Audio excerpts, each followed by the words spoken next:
cheap tricks. The wind knows me.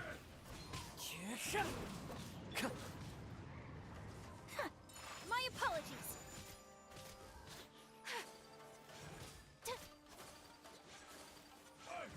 Sakura swirl. Yeah.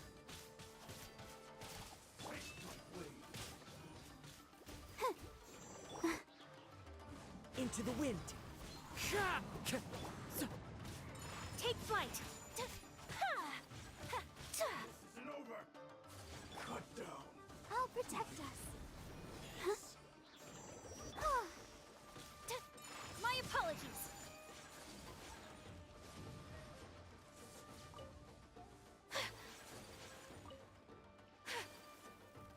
One strike will suffice.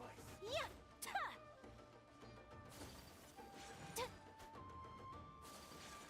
Whirling snow.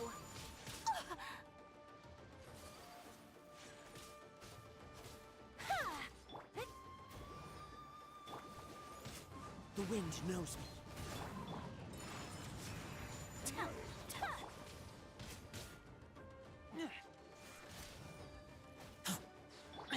I've got the upper hand. Taste my blade. You win this battle.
A blade is like a tea leaf.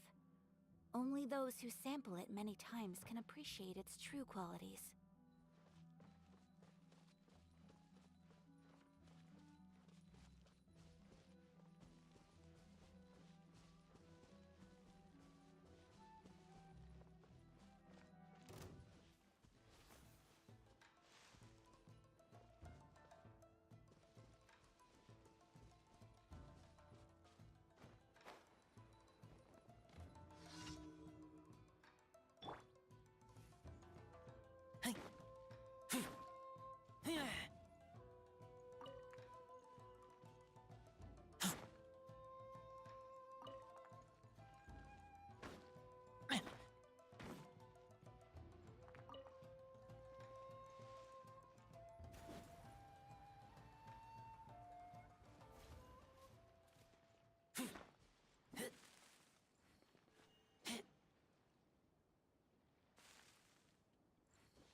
Let's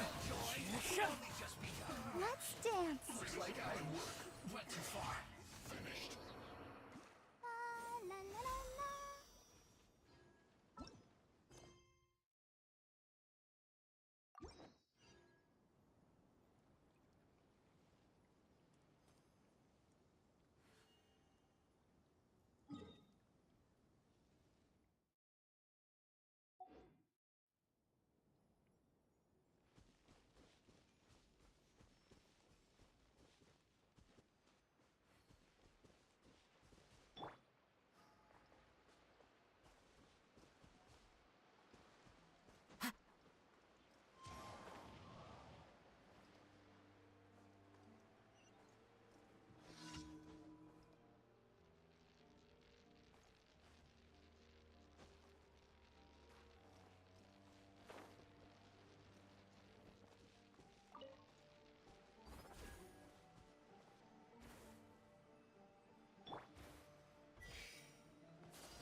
Into the wind.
One with nature.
I keep watch. You leave, you call me.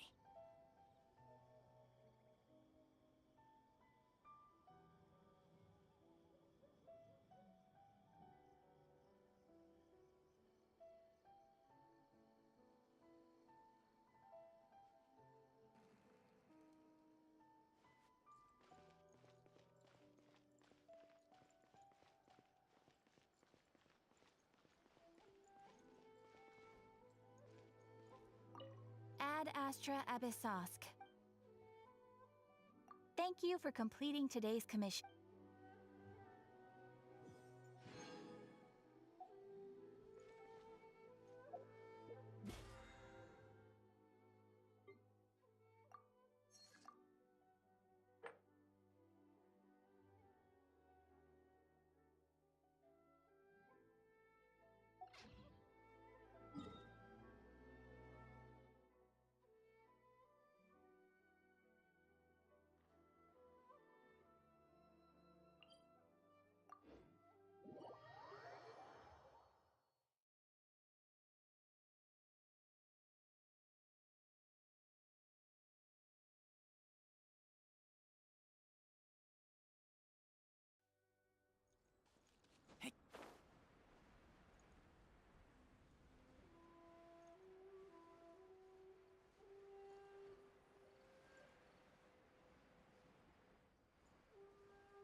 Whirling snow!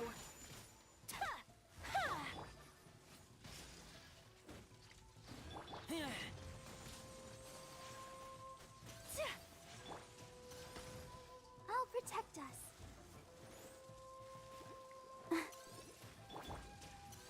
Into the wind.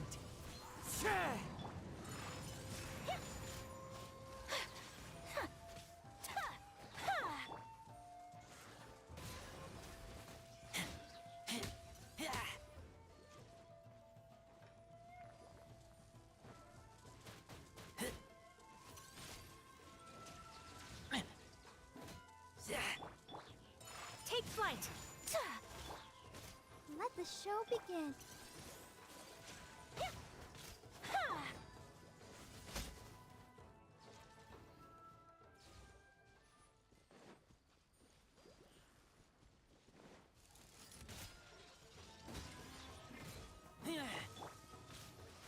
My apologies. Sakura swirl.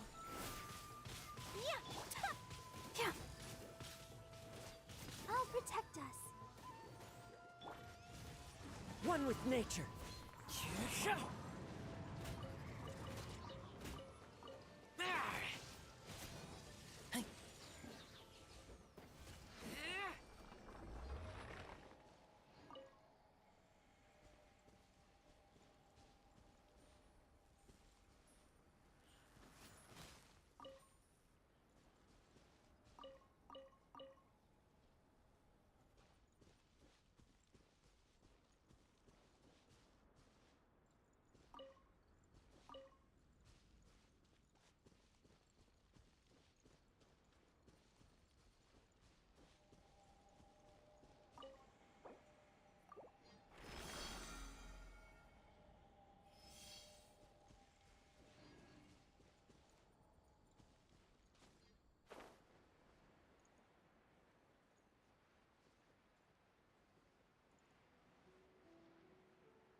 wind.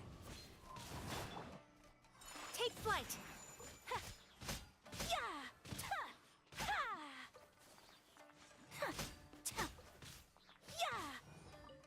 Ha! Ta! Ha! Ta! Ha! Yeah! Yeah! Ha! Ta! The wind knows me. My apologies. Ha!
Let's get down to business.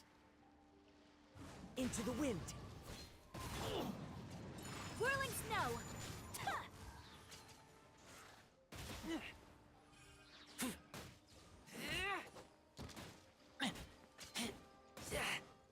Say no more. There's the fairy. Finally, no.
Let me try my One with nature. Shine! As one with wind and cloud. Embrace the ice! Ha! Ya! Ha! Ta! Ta! Ta! Ha! Ha! Ya! Ha! Take flight! cut down. Ha! Ya! Ta! Ya! Ta! Ya! Ta! Ha!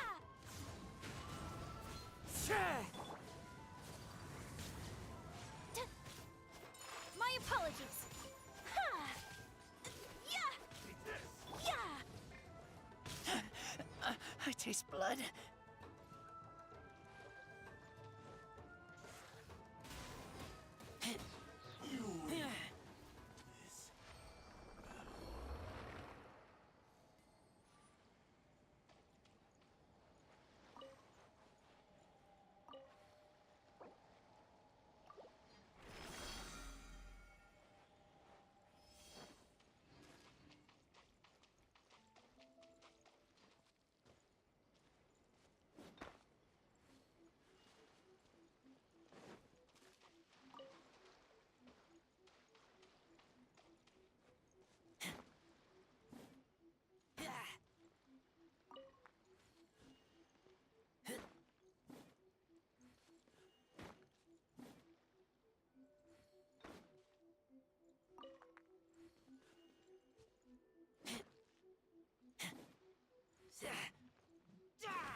I smell rabbit.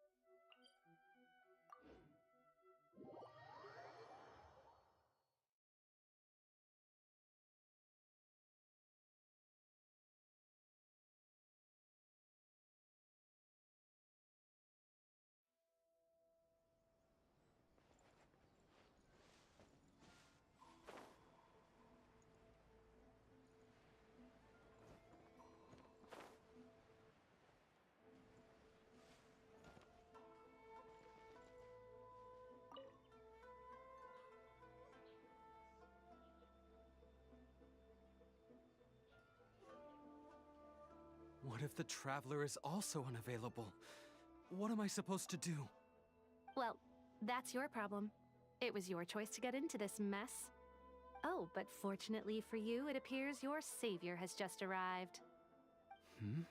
Ah, Traveler. Great, you made it.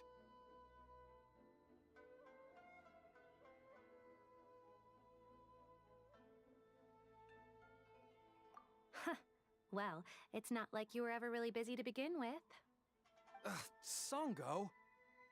Compared to the Traveler, you're the one who has too much free time. No, I'm very busy. I'm busy standing here. I have to stand here all day. Even if it's a commission you're unwilling to take, your excuse is just pathetic.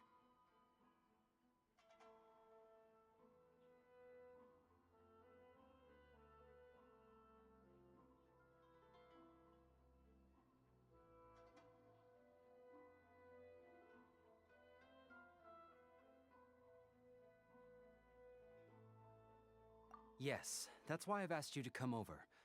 Allow me to explain. A key member of the Tenryou Commission has recently gone missing. No one has seen them, and their whereabouts are currently unknown. The Tenryou Commission has entrusted us to find this person discreetly because it would be a hassle for them to look for this person openly for a variety of reasons.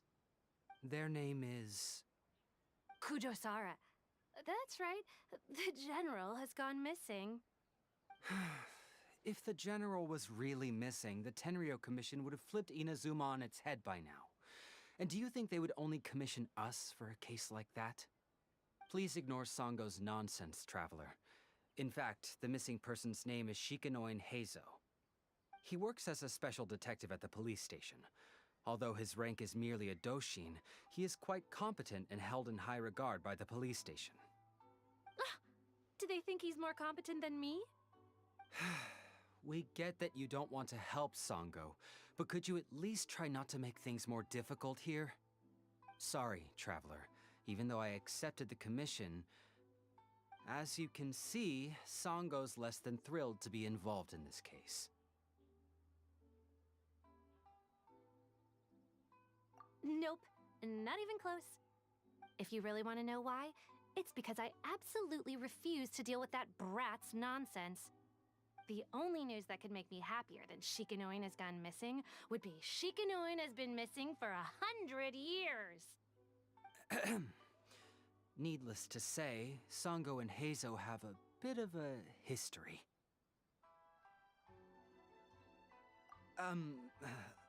Well, it's a little more serious than that.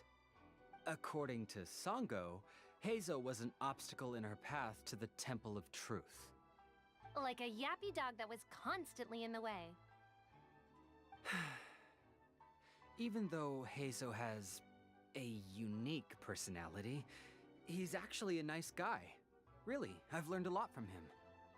So I can't just ignore this case, even if Sango doesn't approve. At the very least, I could entrust the commission to someone capable and trustworthy, like you, Traveler. Huh? No, it's not like that. Listen, I'll pay the entire amount originally promised by the Tenryo Commission, and I'll even personally throw in some additional funds.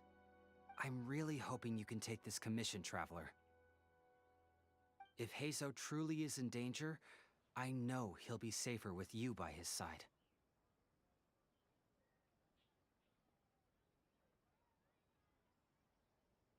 Great. We've learned that Heizo had expressed interest in Watatsumi Island before he disappeared.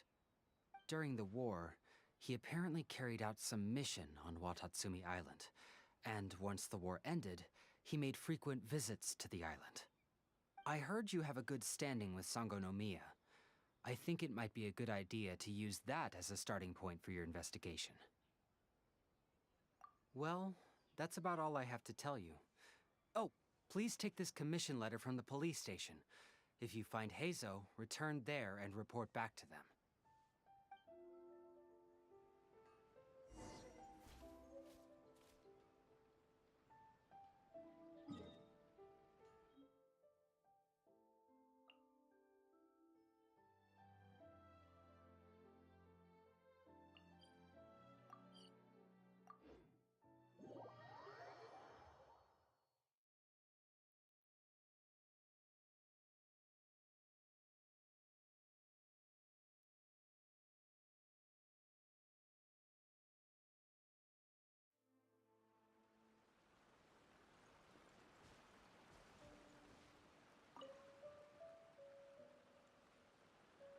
Oh, it's you, the captain of Swordfish 2? My name is Shibata. I'm in charge of the watch here. May I inquire as to what the captain needs?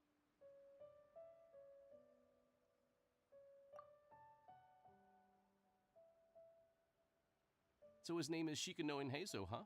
Yes, I'm familiar with the detective. He used to stroll around the area. Her Excellency had assigned me to keep a close eye on him at the time, fearing that he would do something unpleasant, but I eventually realized that he acted more like he was on a trip or something. Come to think of it, I believe he was recently spotted in the area east of the Sangonomiya Shrine. Please feel free to go there and take a look for yourself.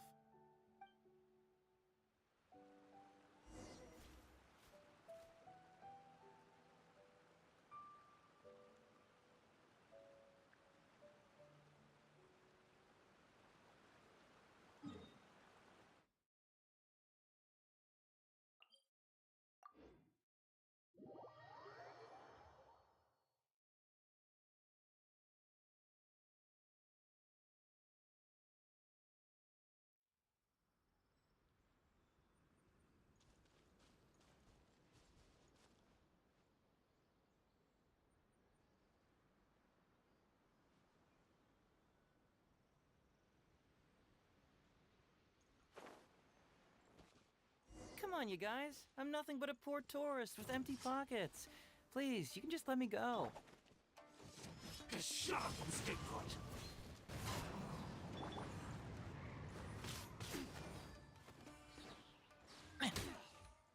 See no more! How's this? Boom!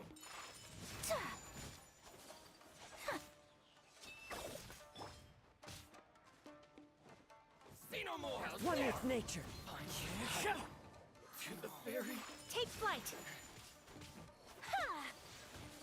Yeah!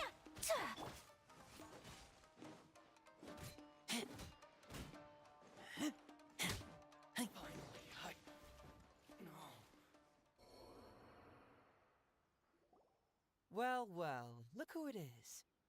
I was wondering who could be valiant enough to wipe the floor with these guys so easily. Turns out it was the distinguished traveler. Really, I can't thank you enough.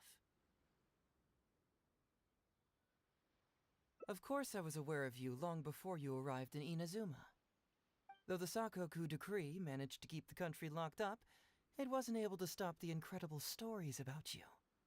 Every day, all of those little stories would come scurrying over to my desk, like files with little feet. I was actually thinking about going to meet you once I wrapped up the business at hand. Who would have guessed that you'd show up first? I got so excited I nearly forgot to introduce myself. The name's Shikanoin Heizo, Special Detective of the Tenryou Commission. It's a pleasure to meet you, Traveler. I wish you all the best on your journey through Teyvat, by the way. Huh. I guess that means I've taken over as the main character in your story today. I've always heard that you take commissions from all kinds of people, helping everyone out with everything you can imagine. So now it's my turn to take your help, huh? Don't mind if I do. That was already obvious to me. It's no coincidence that you've arrived here. 'Cause that would be the stuff of an epic novel. The two protagonists of the story both travel to Watatsumi Island by chance and cross paths as if by fate. The traveler from afar heroically rescues the weak and defenseless detective from the clutches of the ruthless Nobushi. Traveler, you are so dreamy. Unfortunately, though, I don't believe in coincidences. So, guessing you came to me on the police station's commission, didn't you? I'm a detective. Can you guess what gave it away?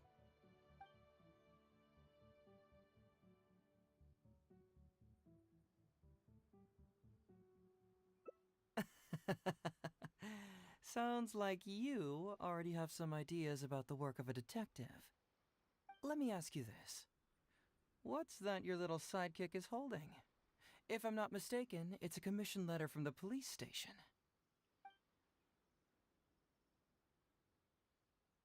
What? Paimon's just here to take a look. And hey, who are you calling a little sidekick? Paimon was worried she might be in danger, so Paimon came to help. Why are you two staring at Paimon? Is Paimon not supposed to be here? Yeah, I'm also just taking a look. She can look, but you can't. Oh, come on. Don't be like that. After all, this is the first time I've seen a voice. I must admit, I'm most intrigued. Huh? Voice? What are you talking about? A vision is an external magical focus, right? Well, similarly, a voice is an external voice box. I've heard that the Traveler isn't very talkative, but given how chatty you are, you must be her voice, right? That sounds awful! Paimon's not somebody's voice! Paimon's emergency food! No, wait! Oh, Paimon's so upset she can't think straight! Paimon is Paimon! How dare you give Paimon such a terrible nickname? We came here to rescue you, but you actually opened the cage yourself. You were only pretending to be captured by the Nobushi, weren't you? Pretty suspicious if you ask Paimon. Come out with it, mister. What kind of schemes are you up to? Sheesh. For someone who says they don't want to be a voice, you sure do talk a lot.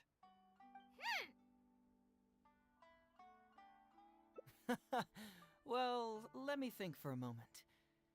Yes, all this started a long time ago, during the war.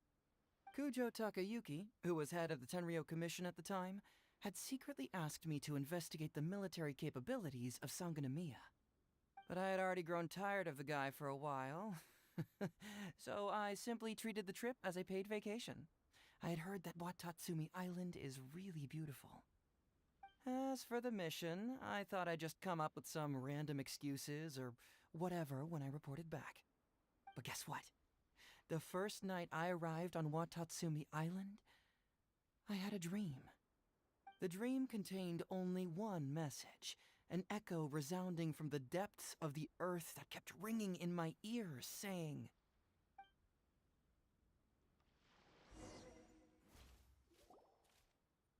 "Something vital is missing on this island."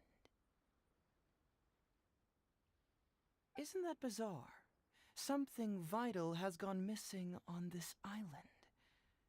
Has something evaporated into thin air? What could it be? Paimon bets it must be something delicious. You know, because the soil of Watatsumi Island can't grow crops. There's a shortage of food here. Oh, food, huh? How about you, Traveler? What do you think is missing?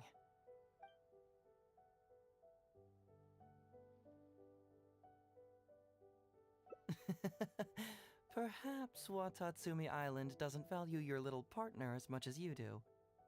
Well, as long as the Traveler still appreciates Paimon, then that's fine. Interestingly, I didn't have the same dream again after I left this place, so I became even more intrigued. Was this really just some random dream? Some people believe that dreams represent the Divine's helping hand, which I suppose is understandable. However, if you ask me, dreams have nothing to do with the gods. Instead, they are flashes of intuition. It was my intuition telling me that there was something important about this island that, poof, suddenly vanished. So I decided to accept this little commission from my intuition and investigate to see if I could come up with any compelling findings. Unfortunately, the investigation has had little progress up to this point. Who knows? I felt there was something peculiar about them, so I pretended to get captured to see if there were any leads that would surface. And that's when you showed up. Nah, don't worry about it. These guys were just a bunch of small fries. Besides, your arrival is much more important to me. I have a feeling you can help me find the answer to my dream. So how would you like to partner up on this one? We can work together to solve the mystery. Yes, of course, I understand. But let me ask one more question. Did the police station say they are looking for me because of something important? Well, then it's probably nothing major. Most likely they're short on staff or something petty like that, and they happen to remember their model employee. So since we're already here, why don't we just solve this puzzle together? Once everything is settled, I'll gladly accompany you back to the police station, or anywhere else you'd like to go. What do you think?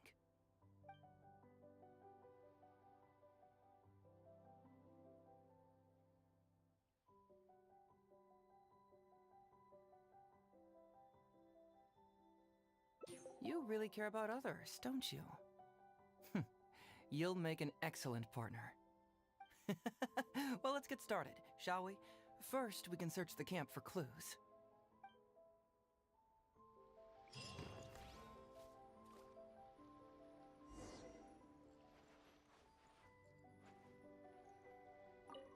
Hey, isn't this Crystal Mirror?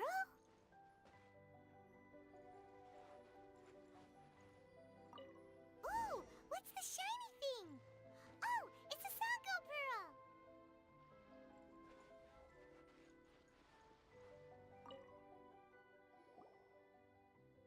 So, have you found anything? Yes, I've found pretty much the same. And there really are a lot. Aren't these all super expensive?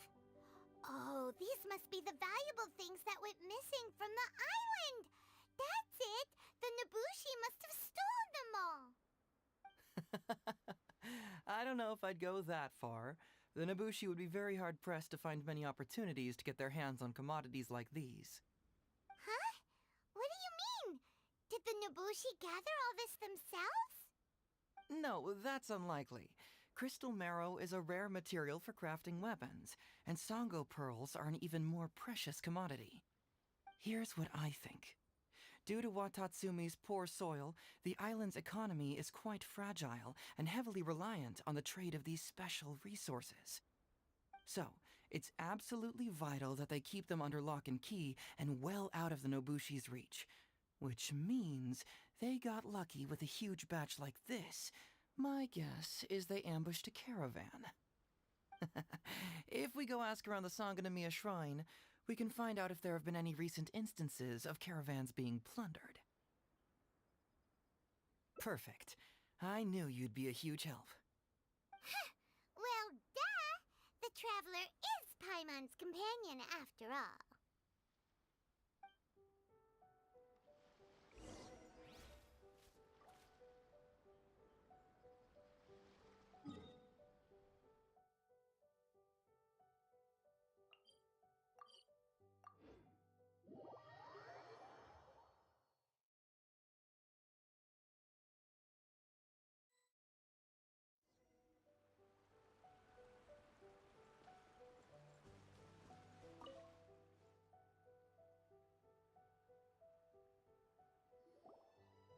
Captain, I see you found the detective.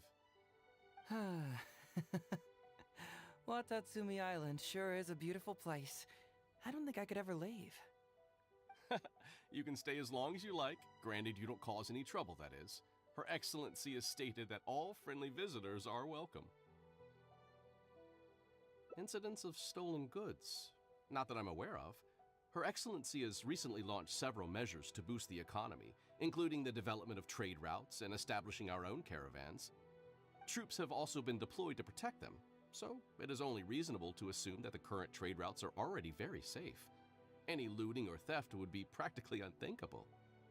That's strange. Then where did the Nobushi get those goods from? Huh? You mean you found goods of unknown origin? Yep, and it's all Sango pearls and crystal marrow, so we know it's local. Could there have really been a theft that hasn't been reported? That shouldn't be the case. Well, perhaps you could go ask Todoroki. He's responsible for the caravans and is usually in the village at night preparing the goods. If something has happened, he should know about it. Great. Thank you for all the info. Let's go. Hey, traveler! It's been a while. I've missed you. Why didn't you inform me that you'd be coming over today? Ah, General Goro. You're dismissed, Shibata. You may go about your other duties while I catch up with the traveler. Yes, General Goro. I overheard you discussing a case of stolen goods. Is that right? That's right! We found a lot of Watatsumi's valuable products in a Nobushi camp!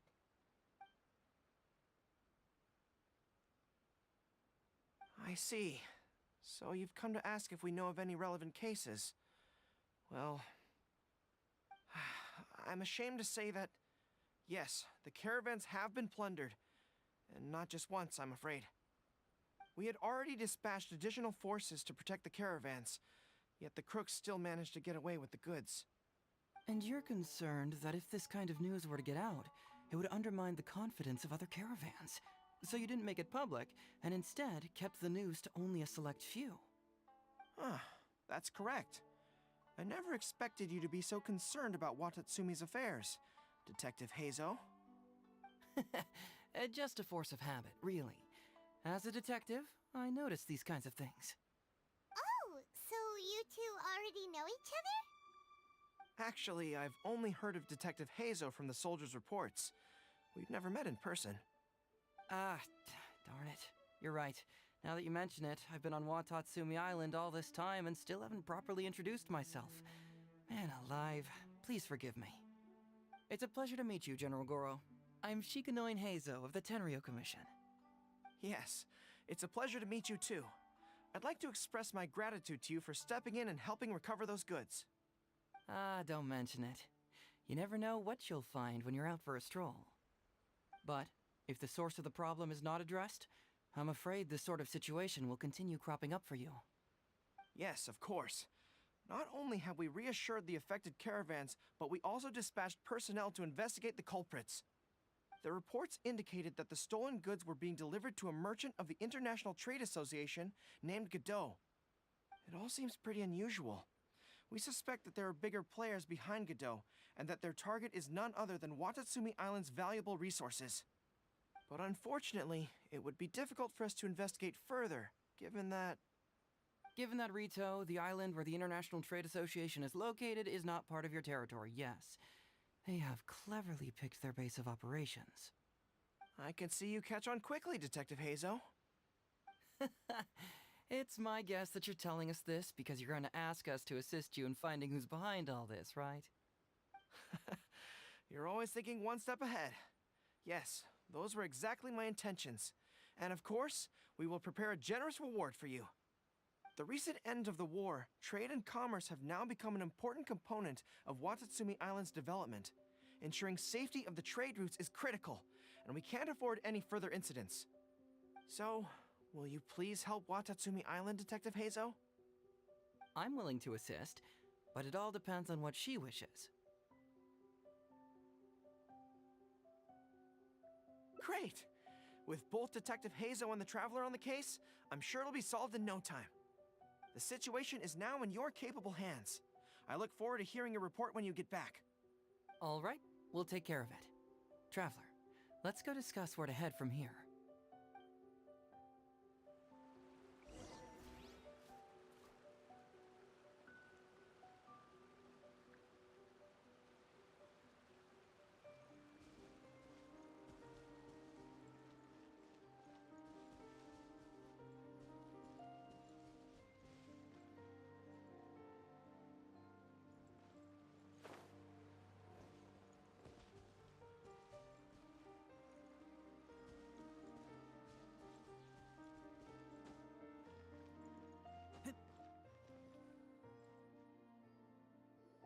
Hey, why are we talking way over here?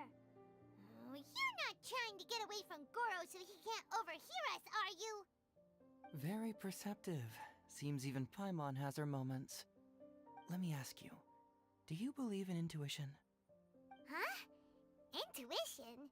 Where are you going with this? My intuition tells me that General Goro is lying. What? How could you say that? Although he did seem a little on the serious side today, but Goro's a good guy. Good people can be deceptive, too. After all, everyone has their secrets. Well, in my opinion, the timing of his appearance was a little too coincidental. Sangonomiya's soldiers have been keeping an eye on me for the entire time I've been on Watatsumi Island, yet I had never seen General Goro even once. But today he came out and met with us, and even commissioned us to investigate a case.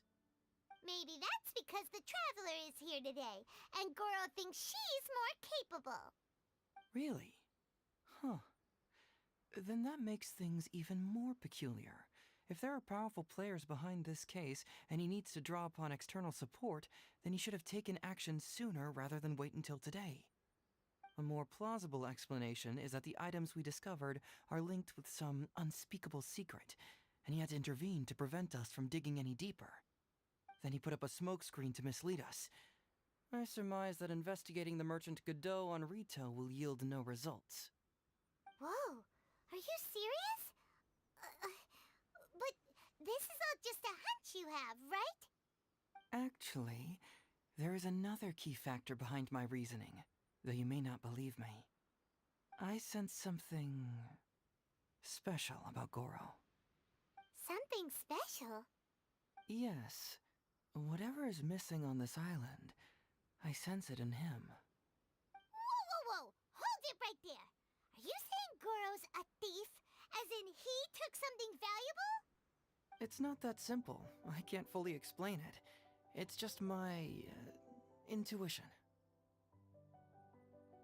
Sure, I trust your judgment, but perhaps you're overlooking someone else, the true leader here.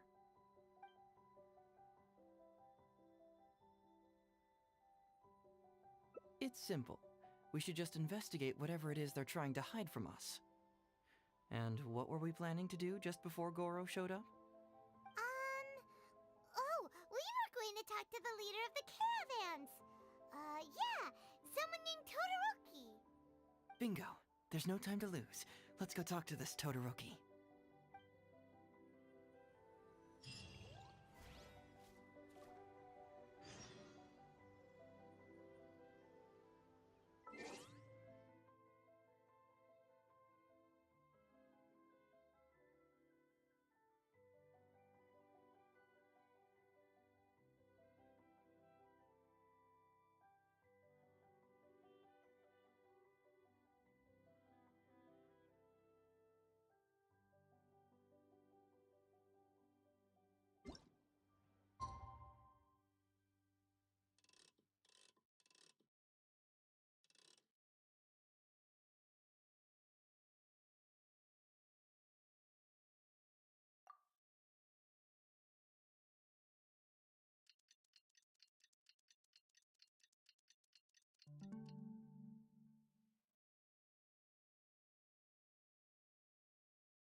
I keep watch. You leave, you call me.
Todoroki, the shipment has arrived and is ready for inspection. Good, let's go. Hey, it's Todoroki! Shh, keep quiet. Let's follow him and see where he leads us.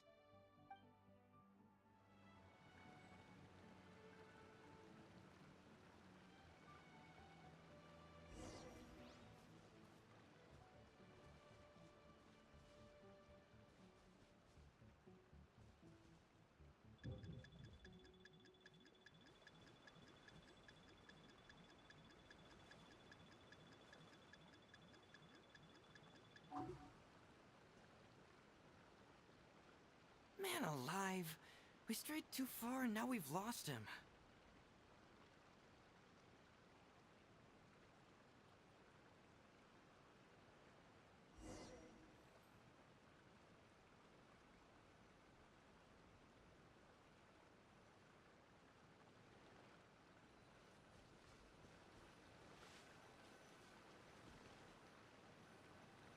Todoroki, the shipment has arrived and is ready for inspection. Good, let's go. Hey, it's Todoroki! Shh, keep quiet. Let's follow him and see where he leads us.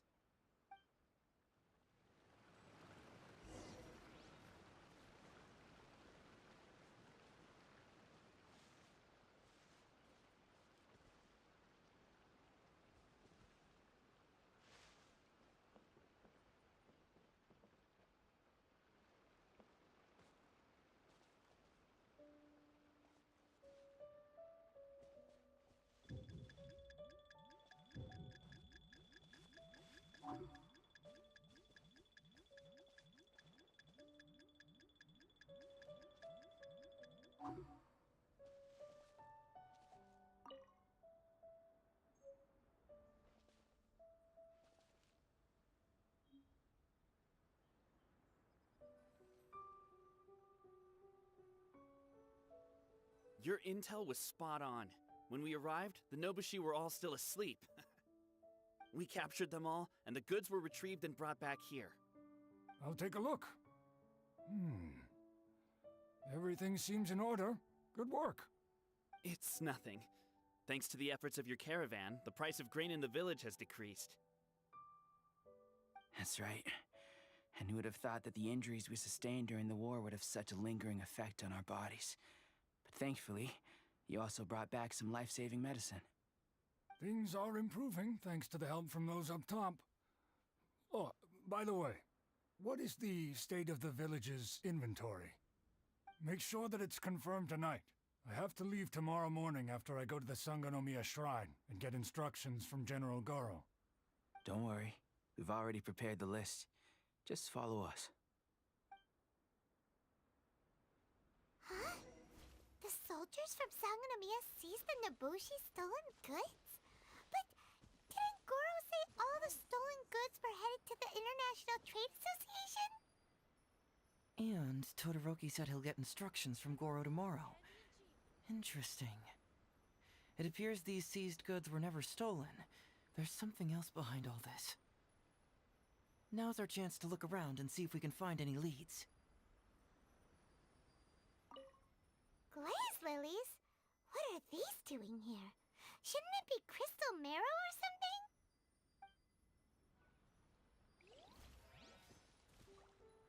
The price is... This box is packed so tight. It looks like it could burst. Let's see what's inside. Huh? What are all these plants and flowers? Oh, there's a small note here.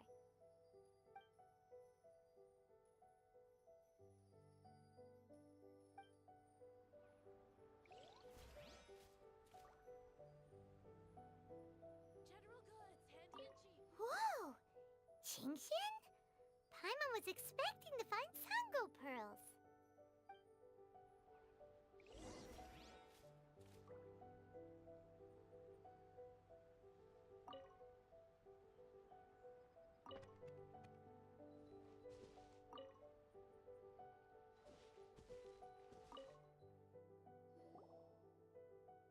So, did you find anything? Wow! Look at all the Genshin! And glaze lilies, too! There are also tons of other plants and flowers Paimon doesn't know here. Weird. These are valuable raw ingredients for producing medicine. If these few crates were to be imported from Rito, the price would be jaw-dropping. On top of that, these items seem to lack a tax clearance certificate, meaning that they were most likely smuggled. Yes, very interesting. Now, where did the Nobushi get these goods? How about you? Did you find anything else? Foreign Trade Association? I've never heard of such an organization in Rito.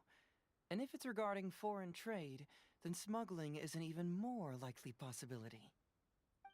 All right. In which case, I have a rough hypothesis. First, we... Huh? Who goes there? Oh no! We've been spotted! Huh? Wait, Captain? Is that you? Oh, so it's you, Captain. You had me worried there. We almost mistook you for bandits. Captain, do you remember us? During the war, I was in the field hospital with Masashi. Teppei brought you to see us and helped find medicine for us. Hey, come on now. The captain wouldn't forget. I gotta tell you, Captain, we all miss you. We haven't seen you ever since the end of the war. When we heard that you were coming here, we just assumed you were only going to see General Goro and Her Excellency. The guys are all really hoping to see you. We're fine. You don't have to worry about us, Captain. No, you're not fine. Captain, you may not be aware, but Masashi previously fainted on the front lines. The doctor thought that it might be a neurological condition caused by overstimulated emotions. It's pretty serious. According to the doctor, if it hadn't been for the medication he's been taking, he would have developed dementia. And that was assuming the best case scenario. You're one to talk. Don't forget why I fainted in the first place. It's because I heard that you got yourself killed by an arrow. I couldn't handle all the emotion. Later, I found out that he'd been shot in the buttocks and it was only a mild injury. I had an emotional breakdown for nothing. What do you mean for nothing? I got shot not by one, but 2 arrows in a row. The first arrow was to the left cheek, and the second arrow was also to the left.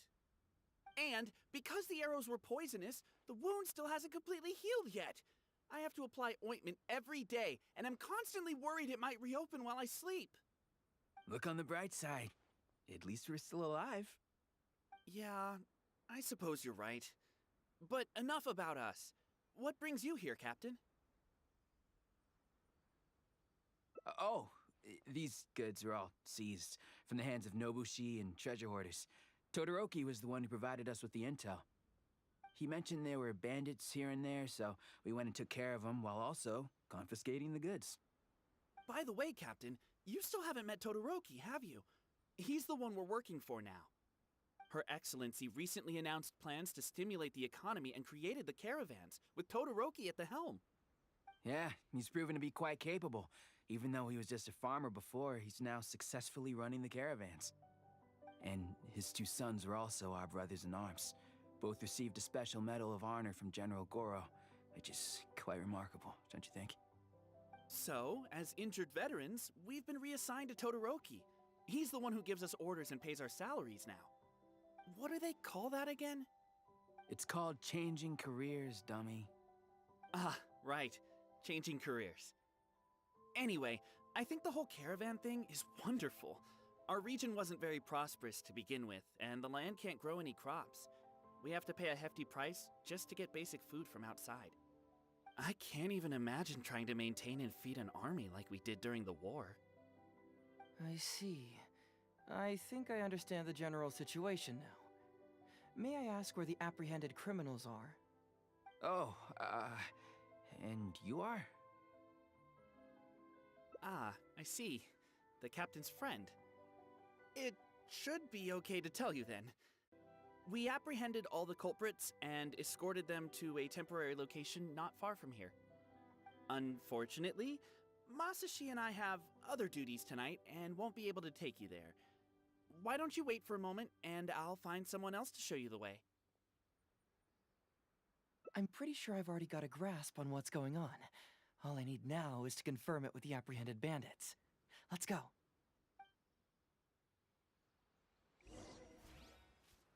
Are you still a little confused? Let me help connect the dots. This whole thing was actually quite similar to a case I once worked on previously. It was a case involving the trade of prohibited items, and they employed an old trick to execute the deal. The culprit would first go strolling down the street until they knocked over a pedestrian on purpose, using the opportunity to slip the prohibited goods. Sir, please forgive us, sir. We are nothing more than petty thieves. Sir, what do I look like? A commissioner? Does my friend here look like a commissioner to you? Officer! First, I'm gonna need to ask you a few questions. Sure.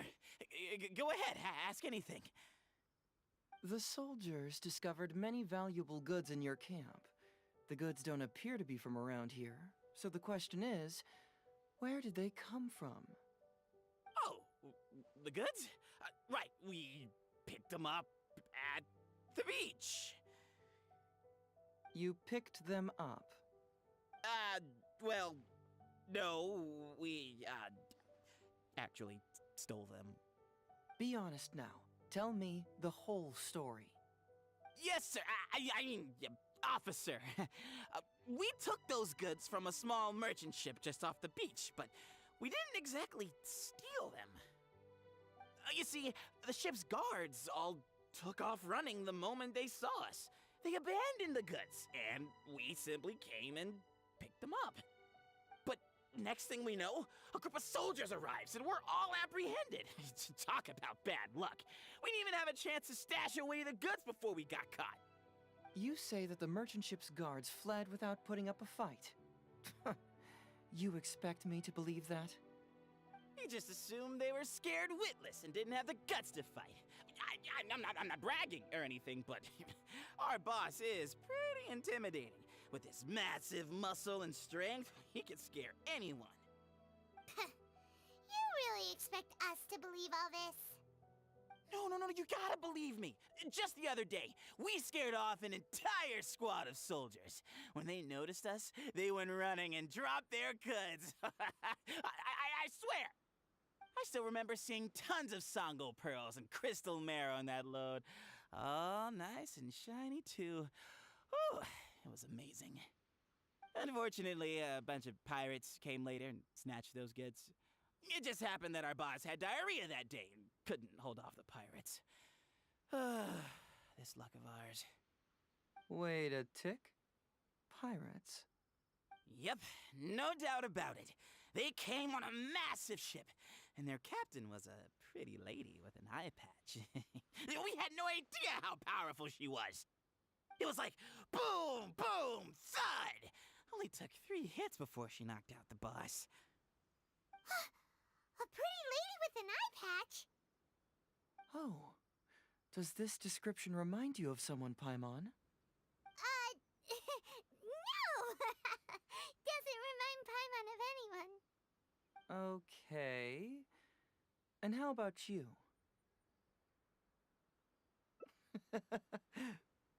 Really? Okay, I'll take that as a no, then. It appears that the situation is just as I suspected. Todoroki is striking a shady deal with a group of pirates, while General Goro appears to be assisting with the cover-up. What? How could that be? Todoroki said that he'd be going to Sangonomiya early tomorrow morning to get Goro's instructions before the caravan leaves.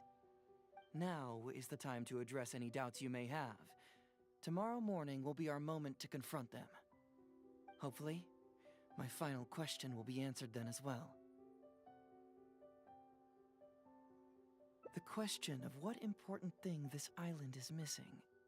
I can feel some connection to the question in Goro, Todoroki, and even to Kuda and Masashi. Hopefully, we'll finally have an answer tomorrow. Let's get some rest. I'll see you at Sangonomiya tomorrow morning.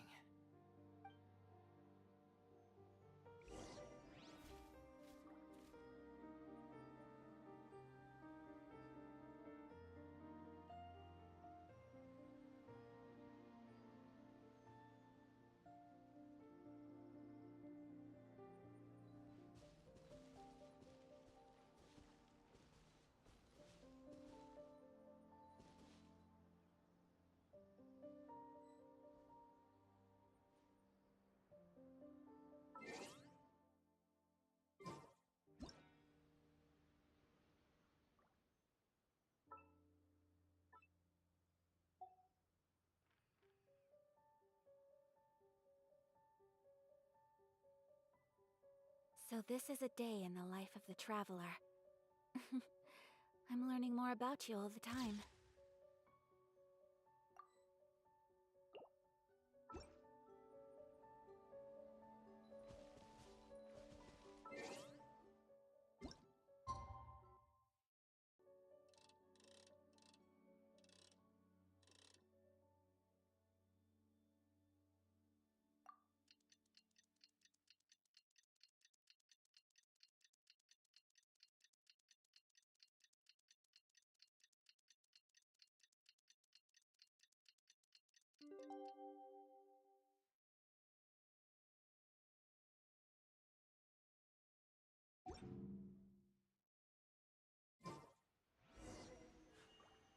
A blade embraces its duty, as a jeweler cherishes.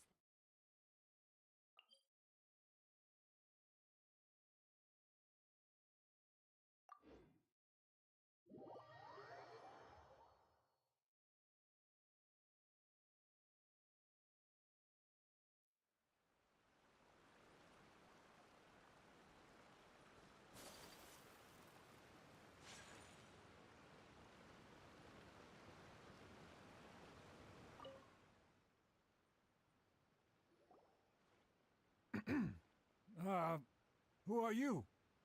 Hello, Todoroki. I'm Shikanoin Heizo, Special Detective of the Tenryou Commission. I believe you've been manipulating large-scale illegal trades for some time now. Mind if we talk about that for a bit? You can't just go around spewing such nonsense, young man. And what if I'm not talking nonsense? Ridiculous. I don't have time to listen to this. Get out of here, you little brat.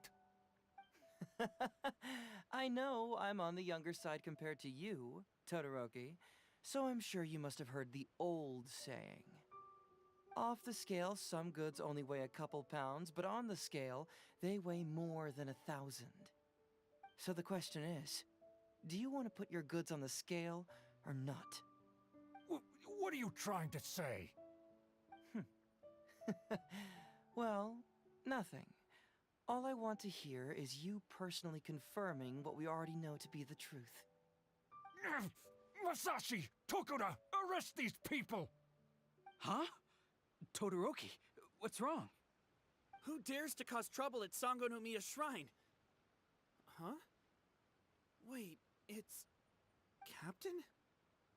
What are you doing? These crooks are trying to pry into the secrets of Watatsumi. We mustn't let them go. But, no. There must be some kind of misunderstanding. Todoroki, this is the captain of Swordfish 2, one of our own. It doesn't matter who they are. Remember what General Goro told you? The long-term goal of Watatsumi is to revive its trade and commerce. And since you have been assigned to work with me, it's my orders that count around here. I don't care if they were your captain. Would you dare disobey orders?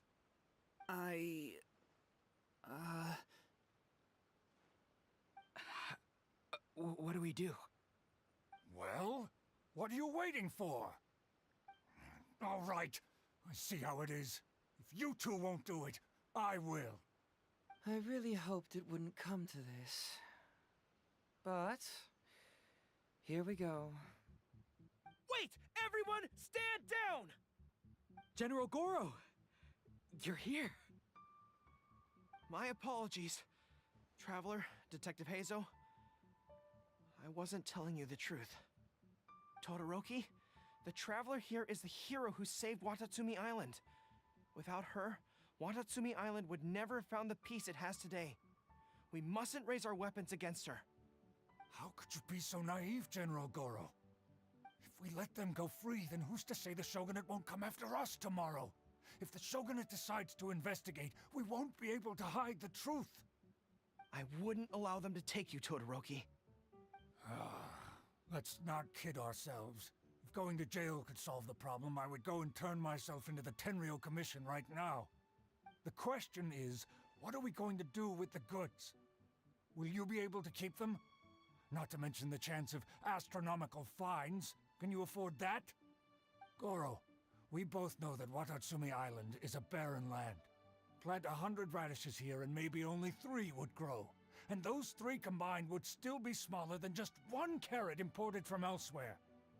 You can't grow food or medicinal herbs here, and if we buy them from Rito, we pay exorbitant taxes. My eldest son died fighting on the battlefield. But do you know how my second son died? He died because there was no medicine to treat him. You awarded both of them medals of honor, but did that save their lives? Can medals heal Tokuda and Masashi's wounds? No. It was the medicine that I got that saved their lives. If we detain them today, the Shogunate will never know what we've done. Besides, we're only a few months away now. We will set them free once the new bill is passed in just a few months, and everything will be okay. None of what happened here will be mentioned again, and life on Watatsumi Island will continue to improve. I understand, Todoroki, but they won't... I can trust the Traveler won't, but the detective here is a Tenryou Commission officer. Forget it. You're the general. I'm just a radish farmer. It's a new commodity tax bill currently being drafted by the Kanjo Commission. The bill exempts taxes on goods that are in short supply on Watatsumi Island. Once the bill's introduced, we'll be able to buy commodities that we need from regular marketplaces. Oh, I see. Man alive. I wish I had known sooner. In that case, how about we put your fears at ease and I'll stick around here a little longer. You know, until the bill is introduced. Huh? Oh, Detective Heizo, are you saying that... You mean you're willing to stay here, young man? Come on, you two. What's with the strange looks? You've been keeping me under close surveillance, haven't you? Surely you must have noticed that aside from being a detective, I'm also an ordinary tourist who likes to enjoy good scenery. I believe that after the new commodity bill is passed, there will be more and more traffic between the two sides, and more people will be coming to visit Watatsumi Island. I have to take the opportunity now and enjoy this place while I still have it all to myself. Before long, tourists will start pouring in. Thank you, Detective Heizo. On behalf of the people of Watatsumi. My pleasure. But one good turn deserves another, does it not? Oh, you mean there's something you wish to request? I suppose you could say I'm from the Shogunate, but the traveler next to me isn't. As far as I know, she is planning to visit other nations soon, and it is unclear if she will return to Narukami Island or not. Therefore, there's no need to limit her freedom, right? I'm sure no one else will hear of what happened today. Am I right, Traveler? Well, it's settled then. She will always be an important partner to Watatsumi, and I would never dream of limiting her freedom. So please, don't worry, Detective Hazo. I'll hold you to that. But if I ever find out you've lied to me again, there's a chance I'll lose my cool. I'm sorry for not telling you the truth earlier. It's a serious matter, and I didn't want outside parties to become involved. But today, I realized my poor judgment. How could I possibly hide anything from Detective Hazo and the Traveler? I'm glad you understand now. But, in all honesty, I'm the one who should be thanking you. It's because of you that I was finally able to reach an answer. After all, nothing makes a detective happier than putting a case to rest. Ah, I understand now. You really are an interesting person, Detective Hazo. No, I'm afraid you don't quite get what I mean. I'm sorry? Wait! Paimon gets this one! It's the answer to your question, right? The one about the thing you sensed coming from Goro and the others. Now you figured it out! What? The thing you sensed coming from me? But I always have excellent personal hygiene. No, not like that. Hey, Traveler, could I talk to you for a moment? Besides, I haven't had a chance to thank you yet.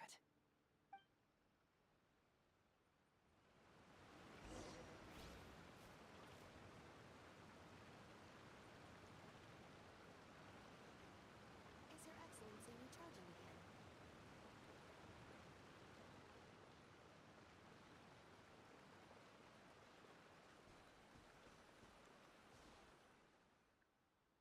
Hey, there you are. Come here, look.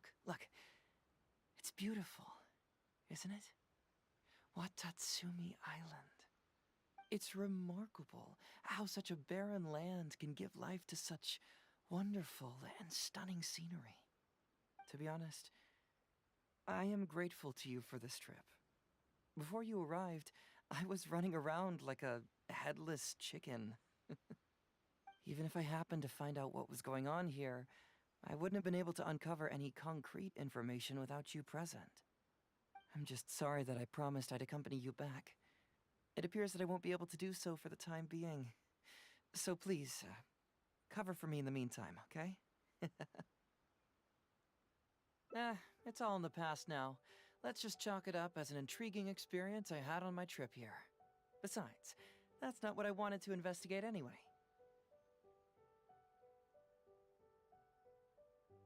Yes. Everyone you led me to and everything they said brought me closer to the answer. And now I finally get it.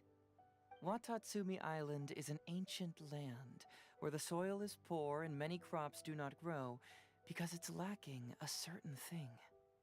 But what the inhabitants of this land do have is bravery. They were courageous enough to stand up and resist the gods and accomplish what they knew could not be done. This is yet another instance in which that certain thing shines. That missing element. That certain thing is what I sensed present in Goro, Todoroki, Tokuda, and Masashi. Which is the true vitality of this land. I guess I was mistaken when I declared that something was missing. That something from this island had evaporated into thin air. Because even something that evaporates is not gone.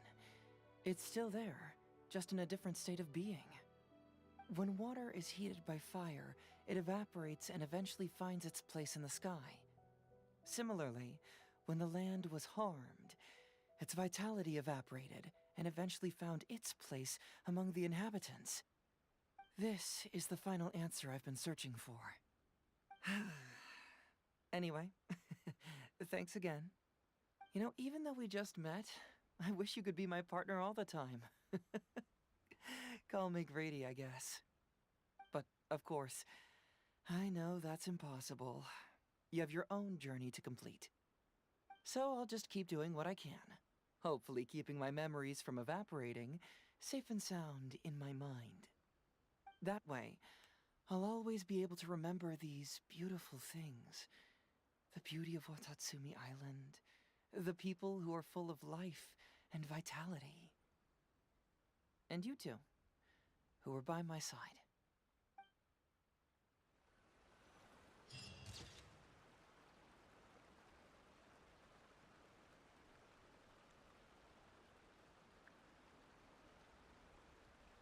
Sangonomiya Shrine is a sacred place where offerings to Watatsumi Omikami are given. The area is close to A blade is like a tea leaf.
So this is a day in the life of the traveler. I'm learning more about you all the time.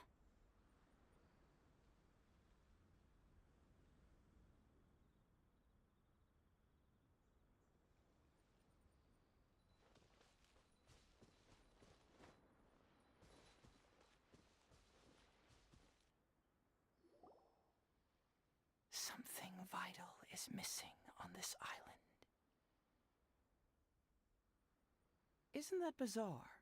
Something vital has gone missing on this island. Has something evaporated into thin air? What could it be? Paimon bets it must be something delicious. You know, because the soil of Watatsumi Island can't grow crops. There's a shortage of food here. Oh. Food, huh? How about you, traveler? What do you think is missing?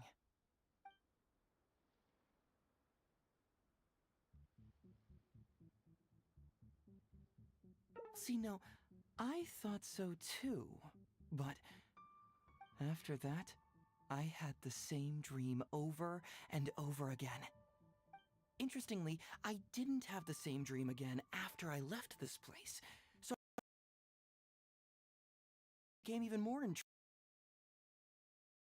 Really just Some people believe that dreams represent a hand, which I suppose. However, if you ask me, dreams have nothing to do with the gods. Instead, they are flashes of intuition.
It was my intuition telling me that there was something important about this island that, poof, suddenly vanished. So I decided to accept this little commission from my intuition and investigate to see if I could come up with any compelling findings. Unfortunately, the investigation has had little progress up to this point. Who knows? I felt there was something peculiar about them, so I pretended to get captured to see if there were any leads that would surface. And that's when you showed up. Nah, don't worry about it. These guys were just a bunch of small fries. Besides, your arrival is much more important to me. I have a feeling you can help me find the answer to my dream. So how would you like to partner up on this one? We can work together to solve the mystery. Yes, of course, I understand. But let me ask one more question. Did the police station say they are looking for me because of something important? Well, then it's probably nothing major. Most likely they're short on staff or something petty like that, and they happen to remember their model employee. So since we're already here, why don't we just solve this puzzle together? Once everything is settled, I'll gladly accompany you back to the police station, or anywhere else you'd like to go. What do you think?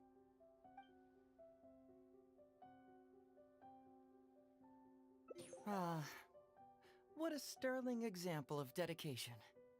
In that case, I'll accompany you back to the police station first. We can discuss the issue of Watatsumi Island later.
Oh, look who showed up. Hey, Zo, you're finally back.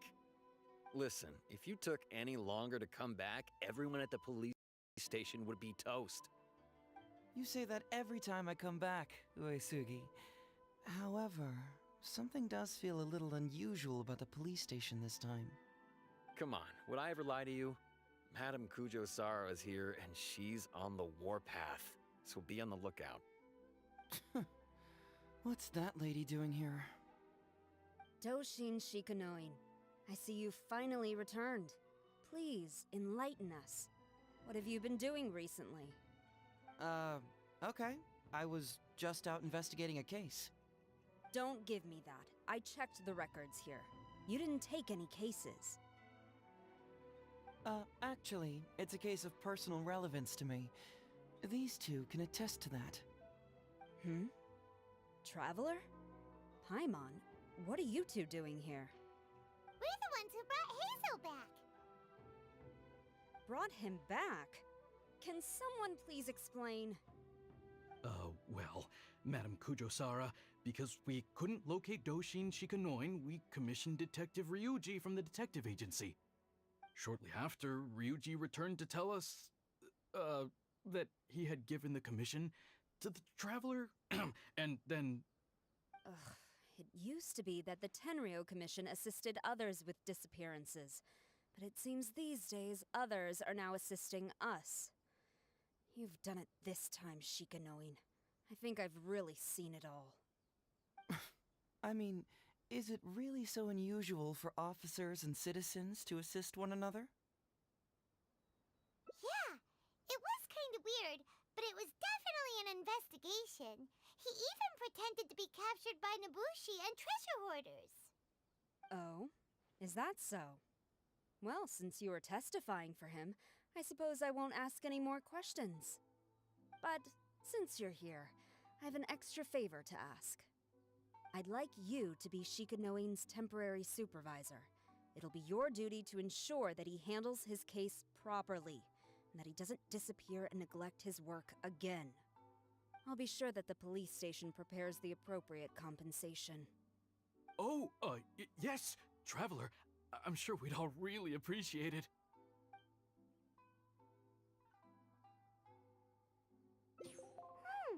Heizo seems to be happy with the idea. You should thank the Traveler this time, Doshin Shikanoin. Otherwise, I don't think I would have let you off so easily. Here, take this letter of complaint. It's written against you. Please consider carefully what to do with it. I do not wish to see another one. Understood? Huh? Someone filed a complaint? That can't be right. Why would there be a complaint letter? You must not be doing your job properly, and now you're attracting complaints. No, it really doesn't add up. You two don't get it. Although Madame Kujo-Sara just made some harsh remarks, we all know that Heizo-senpai is a real whiz when it comes to cracking cases. He's the biggest asset on our team.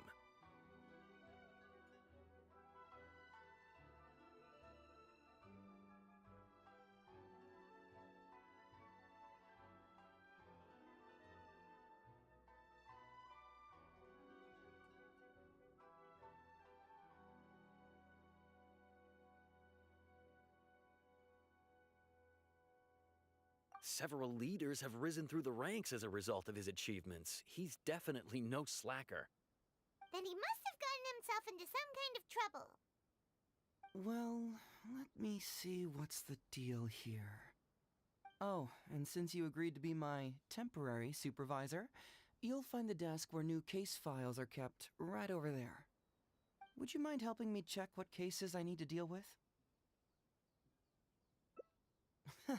Of course, but first I have to confirm what's going on, and whether or not the letter's legit.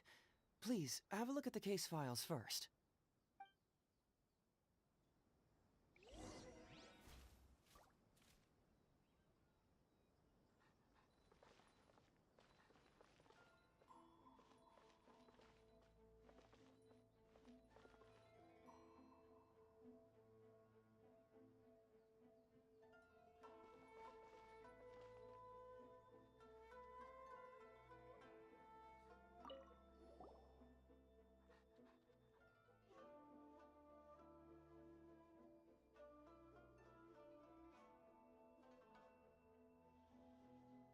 Heizo talks fraud? What's that? Sounds interesting, whatever it is.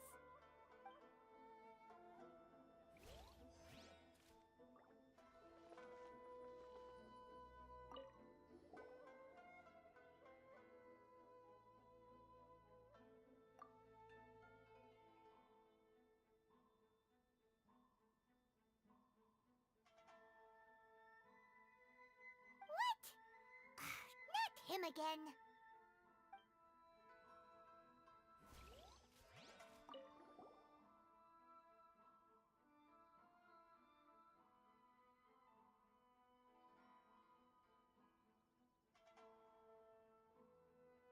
Who would give a dog such a strange name?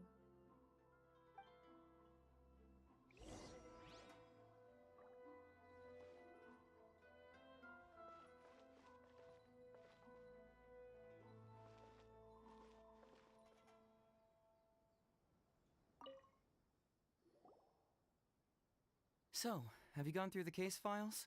Is there anything that caught your eye?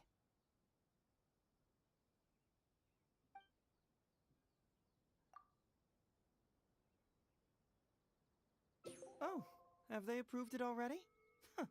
The Tenryo Commission certainly has become more efficient ever since Kujo Kamaji took office. So, what is Heizo Talks fraud?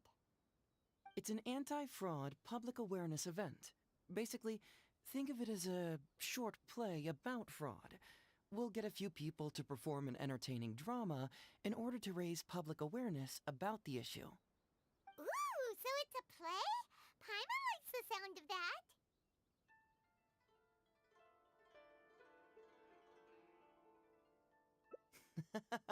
Well, see, fraud is a major issue here. You've traveled between different nations. I'm sure Mora isn't really an issue for you. You have to understand that scamming the poor of their money is essentially robbing them of their lives. Left unchecked, the situation could potentially deteriorate into something more serious. That makes sense. But will putting on a performance really work? It's hard to say. Preventing crimes is more difficult than solving them, there's no doubt about that, but prevention is also a more worthwhile cause. Maybe only a small number of people who attend the event will ever actually encounter a scam artist. And even then, of the handful of attendees who encounter said scam artist, I doubt many of them will be able to see through the scammer's ruse. But if even only one person escapes the clutches of a scam artist because of my event, then I'm willing to put on this play for that person. All right, count us in! Today we are the anti-fraud messengers! Great! First, we need 3 actors, 2 to play the scam artists and 1 to play the victim. I already have a couple candidates in mind for the roles of the scam artists, so come with me to the Grand Narukami Shrine.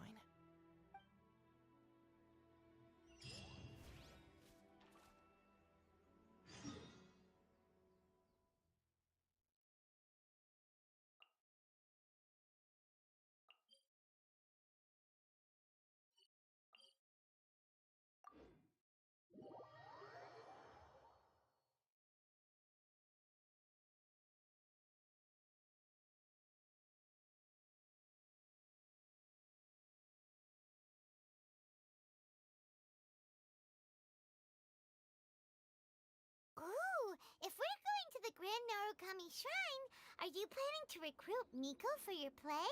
She'd be really good at acting. Well, I guess you'll have to wait and see.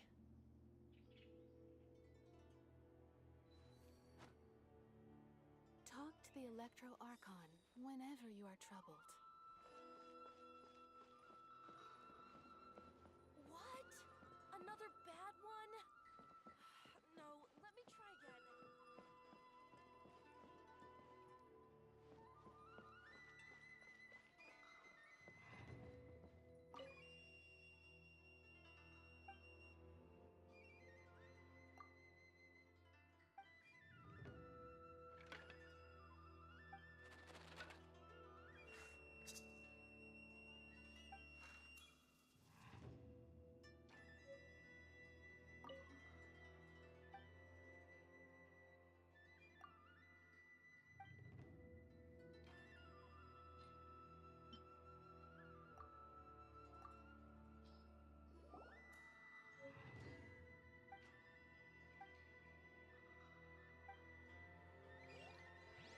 Narukami, please. See that he stays safe.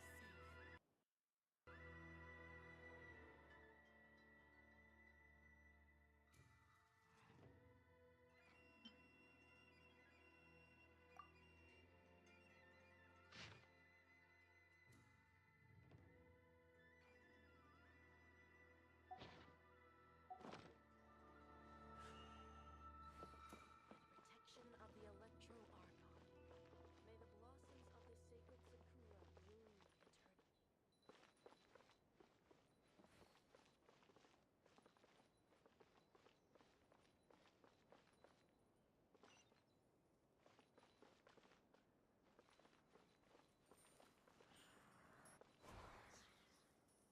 Narukami, please. See that he stays safe.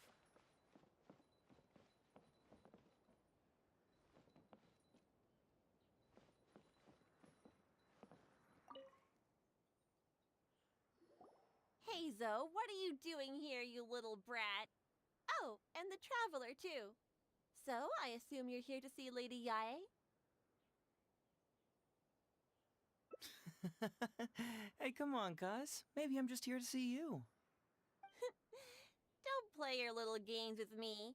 If the traveler isn't looking for Lady Yae, then you must be here looking for Etsu, right? You still know me best, cuz. Please wait here. I'll go get her. Huh, so we're not here to see Miko? Bummer. I'm flattered, but even if I wanted to, do you really think I could convince Lady Yae to join a little event like mine? Get the traveler to ask her next time. She can do it.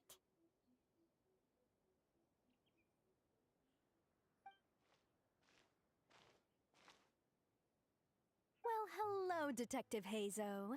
It's been so long since you last came to see me. You know, it's cruel to keep a girl waiting.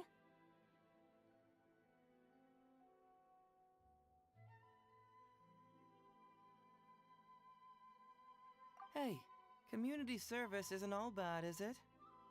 I'm sure it's better than prison, at least. That's right. I was careless and found myself caught up in a case of fraud. Detective Hazo arrested me, and I was sentenced to prison.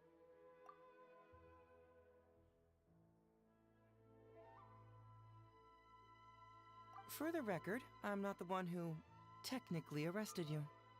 Oh, come now, Detective Hazo. Don't pretend like you don't remember the part you played.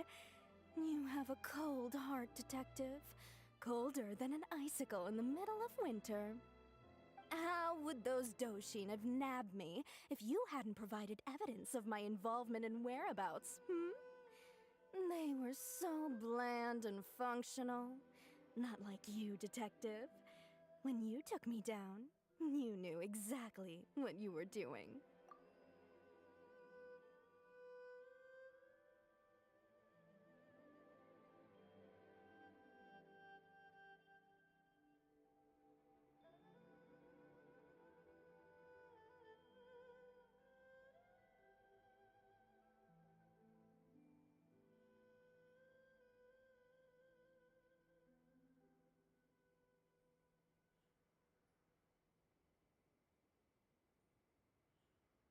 So, how did you end up here at the shrine? I'm here doing community service, of course. After all the information Detective Hazo managed to squeeze out of me, he promised to help secure a reduced sentence from the court.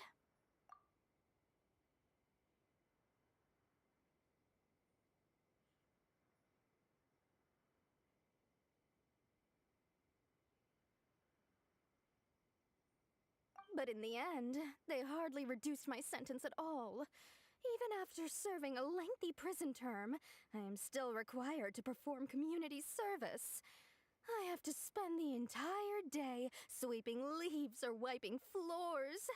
Just look at what the work has done to my soft and delicate hands. So, don't believe a word that comes out of his mouth.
I helped you get community service because you were credited with assisting the investigation.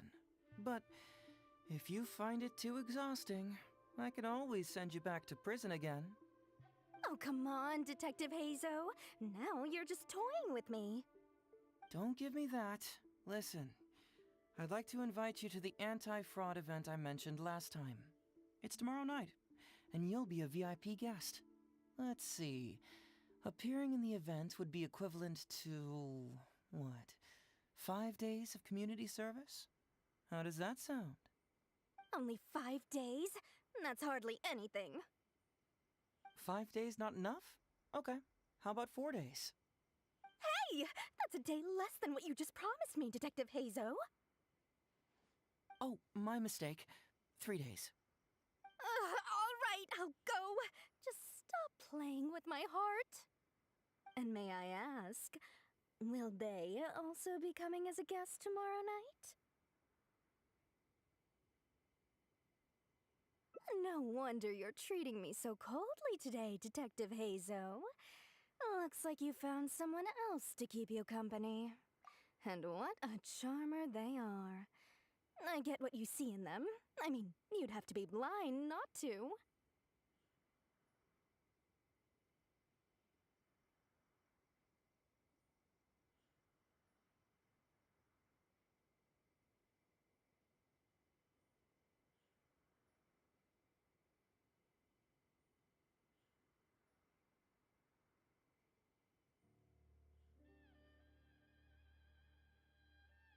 Etsu, now's not the time.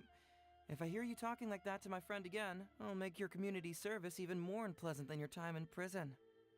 Oh, I'm so sorry. I had no idea they were your friend. Really. Well, now you do. Just be sure you're ready tomorrow. I'll send you the location, time of the event, and the script, so don't be late. All right, on to our next candidate. He should be in town right about now.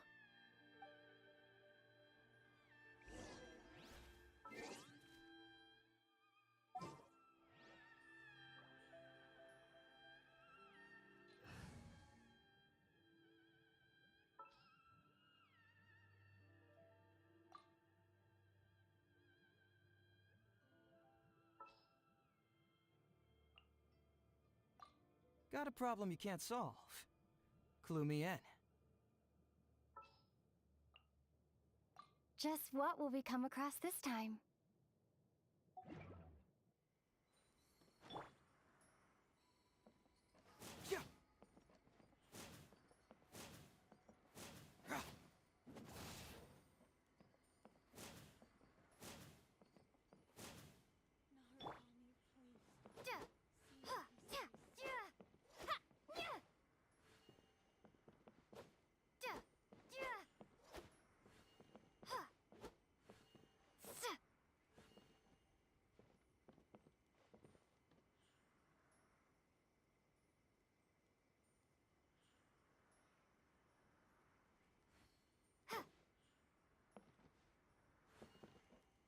Narukami, please.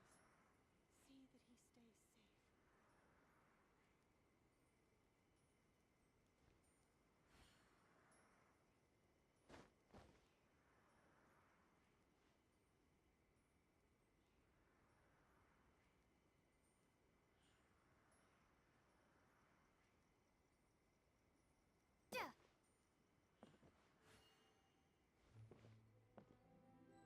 Narukami, please. See that he stays safe.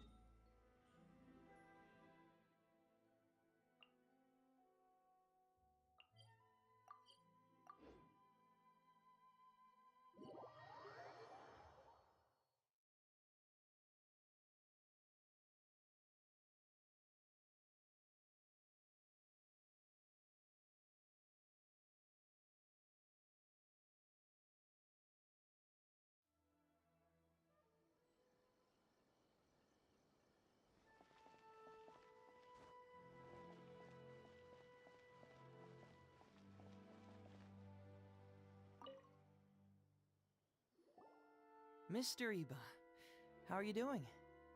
Oh, well, if it isn't Hazel. Thanks to you, I haven't kicked the bucket yet. Well, it's good to see you're alive. And well. All right. Out with it. I know you wouldn't come see me for nothing. I see you're still sharp as ever, Mr. Iba. Look, have you had a chance to think about that anti-fraud event I mentioned to you last time?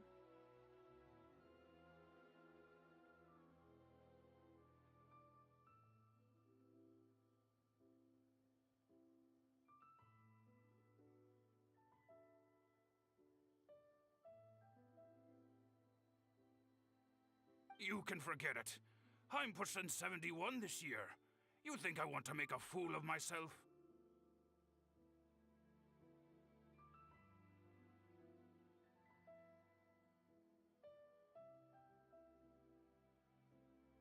Are you sure? You know, this event is very well funded. And now that the Sakoku decree has been repealed, I heard that your granddaughter Kazumi wants to take the chance to travel. If you participate, she can go without worrying about money at all.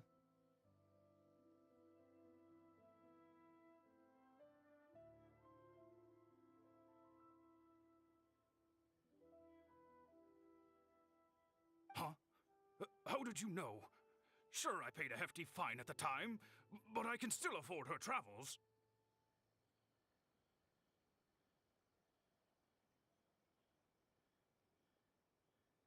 You're Heizo's colleague, aren't you? How haven't you heard about this? Well, it just so happens that Mr. Iba was a well-known figure in Inazuma back in the day. His Iba Trading Guild was even bigger than the current International Trade Association. Don't bring it up again. If I hadn't been misled by that foreign merchant, I never would have become a commercial scammer. Fortunately, young Heizo here has some respect for the elderly, and applied for a probationary sentence. Otherwise, I don't think I would have ever seen the light of day again. Well, if Hazel was so good to you, then you should help him out too. He's not as innocent as he looks, you know. He just knows it's easier to get information when we're chatting outside. Ask him if you don't believe me.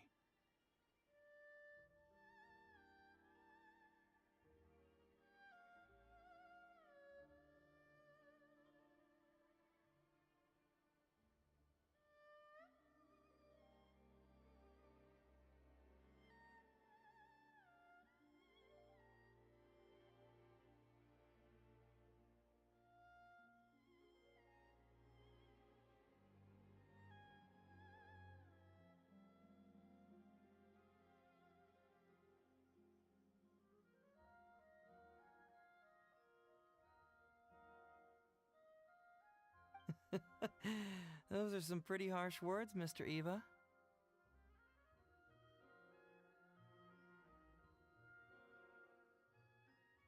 Anyway, I can't help you with that, event, or whatever you call it.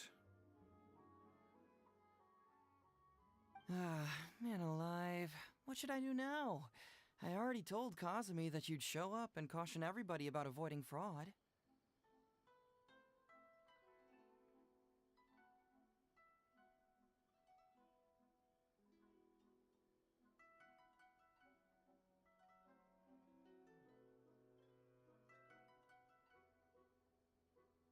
I'm sure it'd be beneficial for everyone, and Kazumi even agreed to come and listen. How can I explain to her that you were too worried about being embarrassed? She might even think that you feel no remorse at all. You imbecile! You should have told me about this first! Come on now, how could I have known that you'd refuse to participate? Why, you... You sure are a crafty one, just like your father. So you'll join us? What choice do I have? Using my granddaughter to force me into some event. People these days. The world needs you to step up. I will send the time and place of the event as well as the script, so don't forget to prepare. All right, very well. Well then, now we only need to find the last person to play the role of the fooled victim. We don't want someone too clever for this role, otherwise they'd see right through this ruse and the drama would come to a grinding halt. Not too clever. knows the perfect candidate.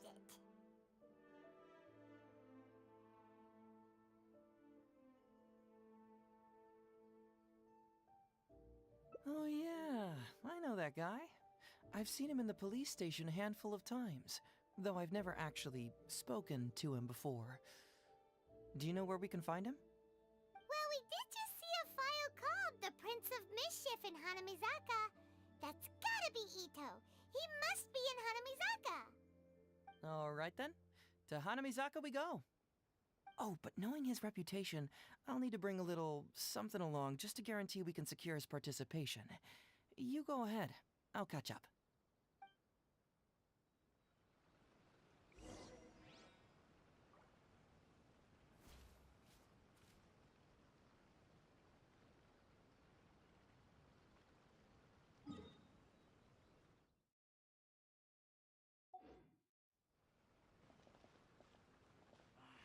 Should I report this to my superiors?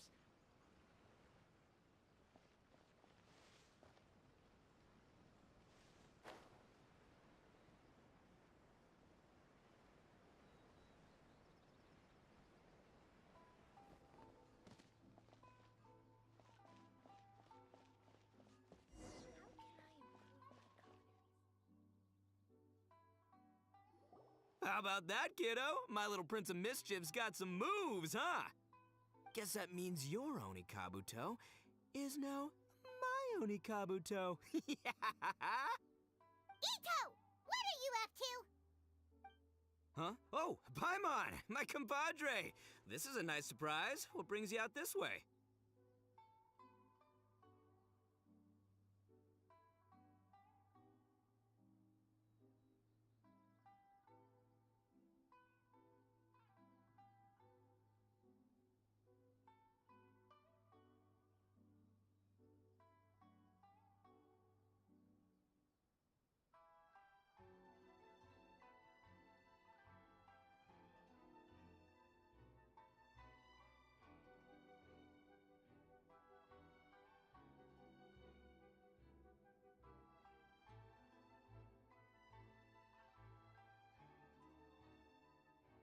What? No, it's not. No, it's nothing like that. They let me look after their Onikabuto just for a little while for safekeeping, and then, once they've gotten stronger, they can come and take him right back. You win some, you lose some. That's right, my little guy. Good attitude. All right, see you around. Yeah, bye. There's just no helping this guy. Oh, an anti-fraud event? I'll level with you, compadre. I have no idea what that is, but if you want me there, I can think of nowhere I'd rather be. Oh, except that there's this Onikabuto Battle Royale tomorrow night that I was planning on going to. Yeah, it's gonna be huge. No holds barred, winner takes home all the Onikabuto. And, as you can see, my Prince of Mischief has a pretty good chance of winning this thing, so, if it was any other day, you know? Do you think all of those Onikabuto together would be a match for my one? Here's a picture. Let me know what you think.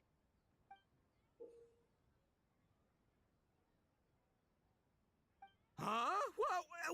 What this? What is this? How'd it get so big? What are you feeding this thing? Look at those beautiful demon stripes, those razor-sharp horns. Is this the fabled Emperor Onikabuto? This is a small token we provide for VIPs. If you're willing to attend, then one of these will be yours at the end of the event. Whoa, okay, I'm there. Wait a sec, you look familiar. Who are you anyway? And furthermore, do Onikabuto really come in this size? You're not trying to con me, are you? Because the more I think about it, the more I'm inclined to think that you're a contestant in tomorrow night's Onikabuto Battle Royale! Yeah, you lost to me in a previous Beetle battle, and now you're trying to get the reigning champ out of the way. Without Prince of Mischief to contend with, you'll be free to sweep in and take all the Onikabuto. Am I right or am I right? Nice try, you little punk. 10 out of 10 for the pitch, but, you picked the wrong victim. Okay. Then again, consider this. If your Prince of Mischief isn't competing, what's the point of me taking part? After all I'd stand to win is a bunch of puny little larvae. No? Well, you've stumped me there. You are completely right. I can't believe I didn't think of that. Sorry, my bro, my main man, my buddy. I had you all wrong.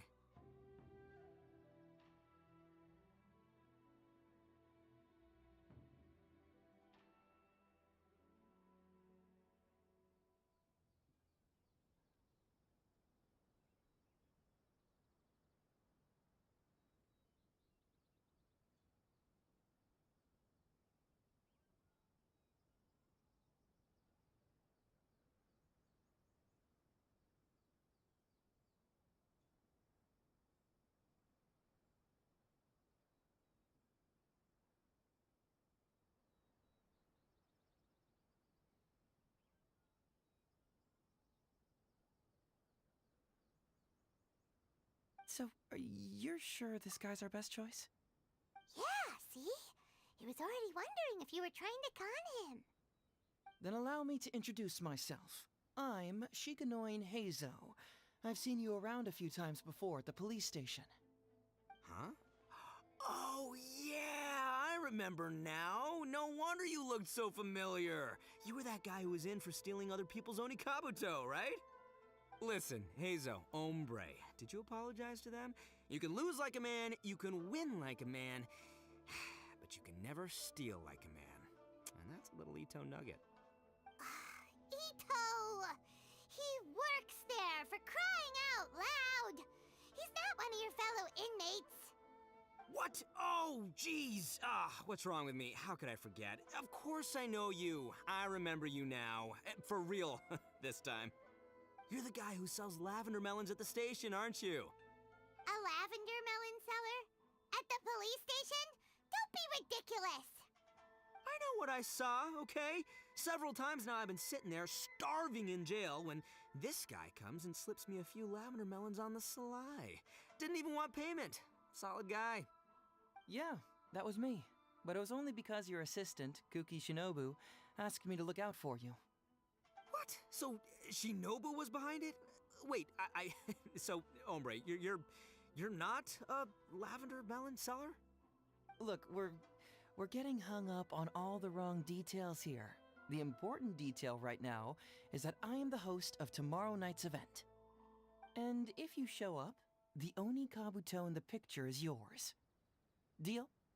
Deal, done. But could I get another look at that picture first? Just a little peek-see?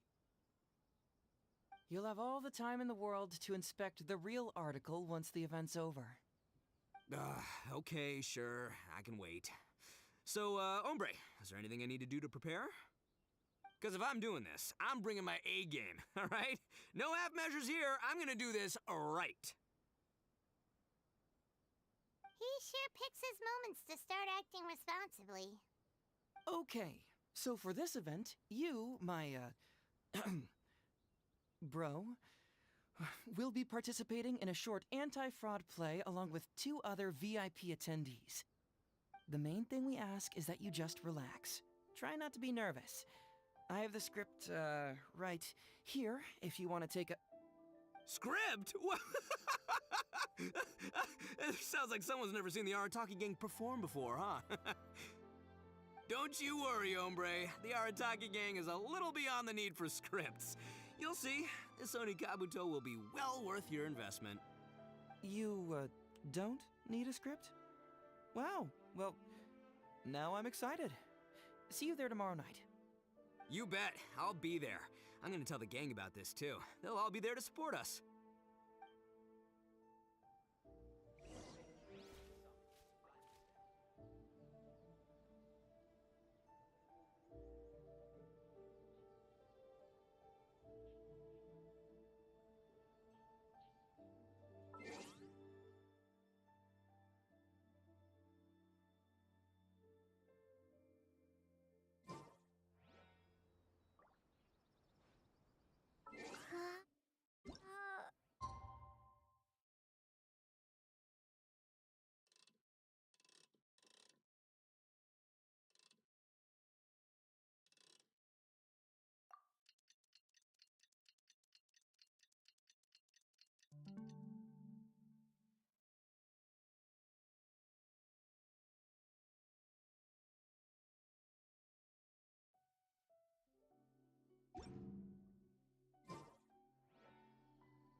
this to my superiors?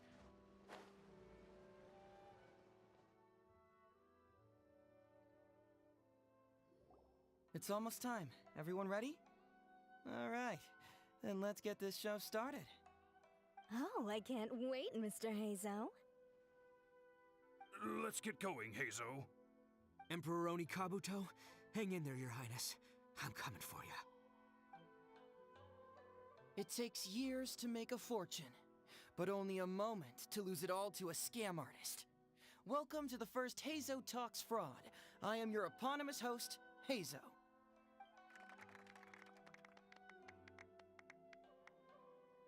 Okay, I'm delighted to have you all here today to explore the topic of fraud. To help everyone avoid becoming the victim of scam artists themselves, we thought we'd invite several VIPs with a lot of experience in this area to perform a little play with an anti-fraud message. Please join me in welcoming to the stage Miss Etsu, Mr. Iba, and the venerable gentleman, Mr. Arataki Ito. Without further ado, let the show begin.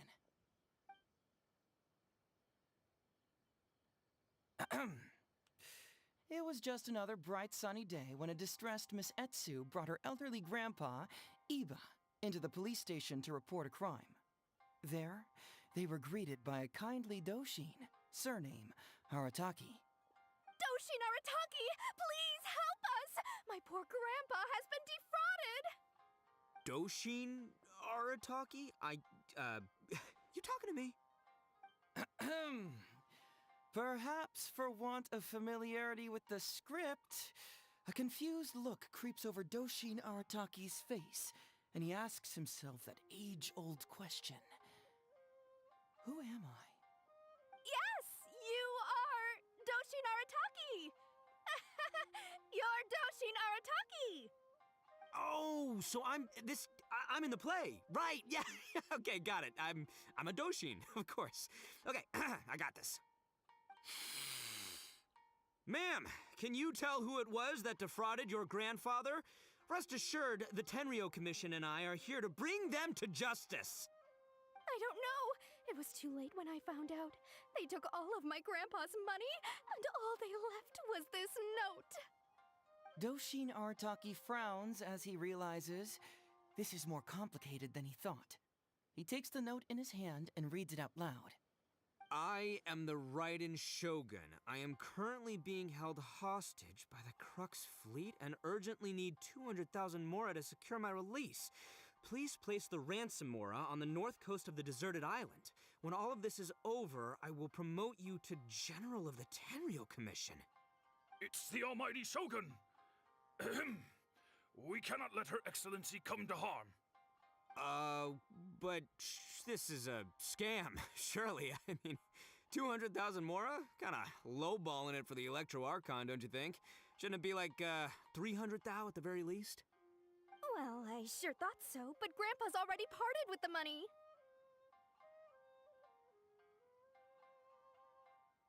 Well, then we gotta get it back. Is there still time? Before I could go out to look for it, Grandpa received another note. Doshin Arataki takes the note and reads it out loud. I am Miss Hina. I am currently raising funds to publish a photo book. I urgently need 300,000 mora for publishing fees.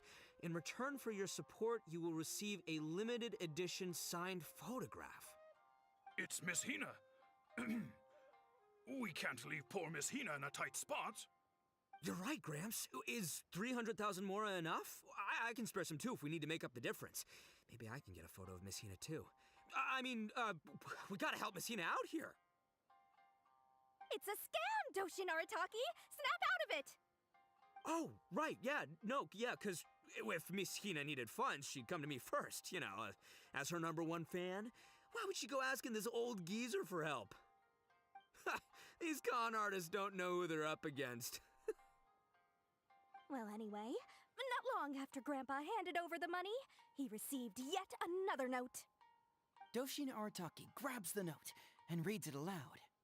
I am Arataki Ito. I was recently framed for a crime I totally did not commit, And now I'm stuck here in prison. I am in urgent need of 500,000 mora as bail. In return for your help getting me out, I will bring the whole gang over to thank you personally at your house. Must be a scammer, surely. I've never heard of this person, and they're asking me for 500,000 mora. Wait a minute. This is a scam. I'm Arataki Ito. You are? But your name tag says... Doshin Arataki follows Miss Etsu's gaze to the name tag emblazoned on his chest, which reads, Arataki Shmito. What kind of whack job script is this? Am I me or ain't I? So, the bail money? Nope, no way, not a chance. Arataki Ito would never ask innocent people for mora in order to post bail. Whoever wrote this is a liar and a cheat, and we gotta get out there and get this guy off our streets. But just as Doshin Arataki is being overcome with righteous indignation, the sound of Miss Etsu's weeping brings his attention back to her.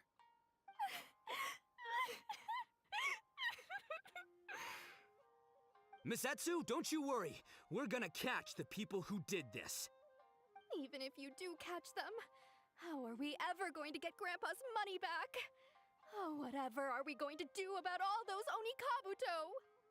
Onikabuto? Wait, what was that about the, Onikabuto? Oh, well, Grandpa is a major Onikabuto breeder in our village. His are the biggest and strongest Onikabuto around. People come from far and wide to buy from him.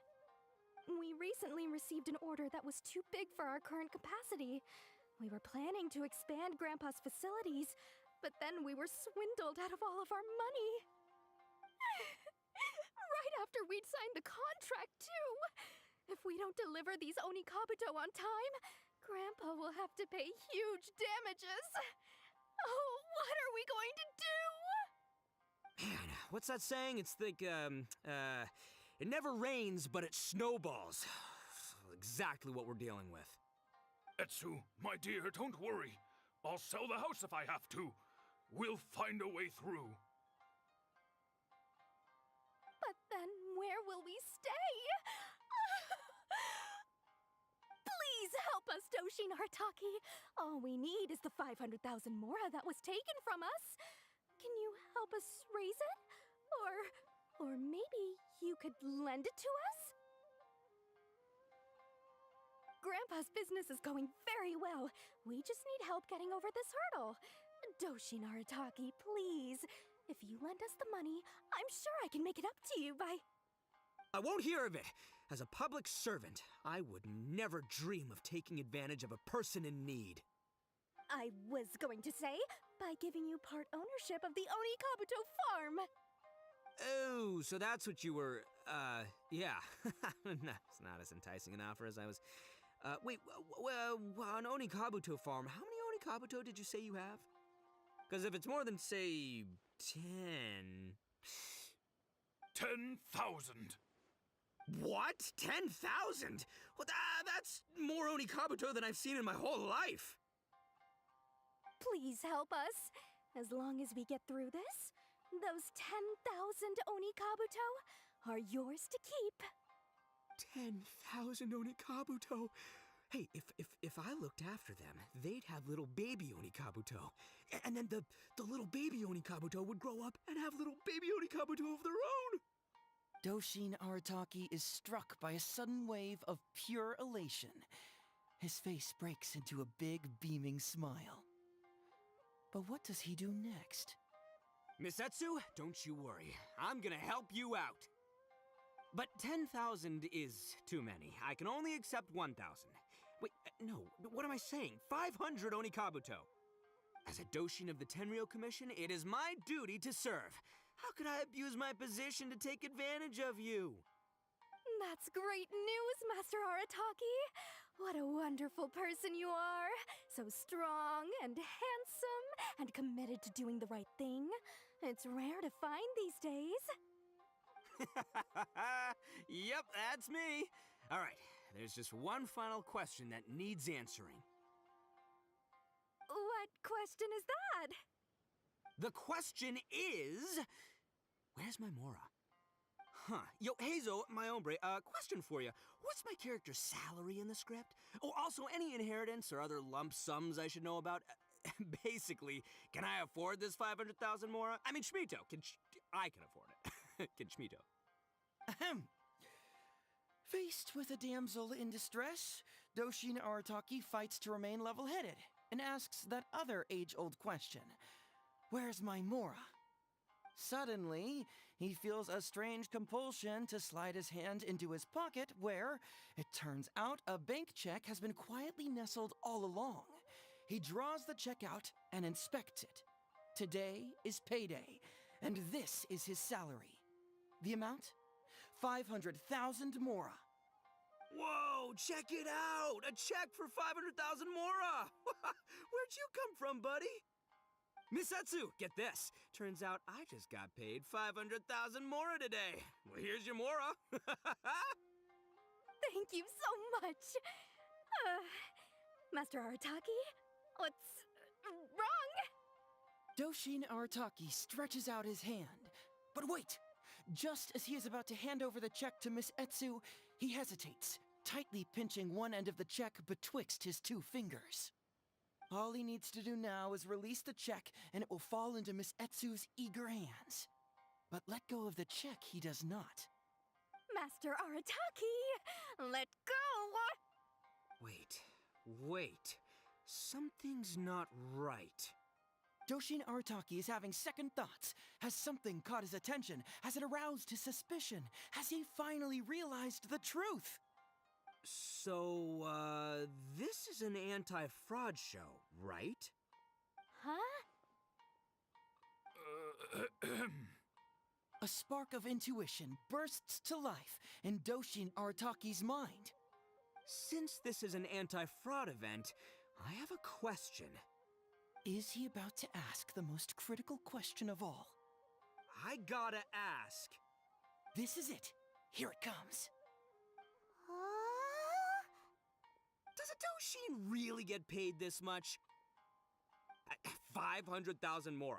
Enough to get an Electro Archon out from a hostage situation, then go pay for Miss Hina's publishing costs. You telling me the average Doshin can do all that on one pay packet? I don't know, seems pretty fishy to me. Hey, compadre, what do you think? Am I being scammed here? Hazel! Ito's cheating! He asked for help!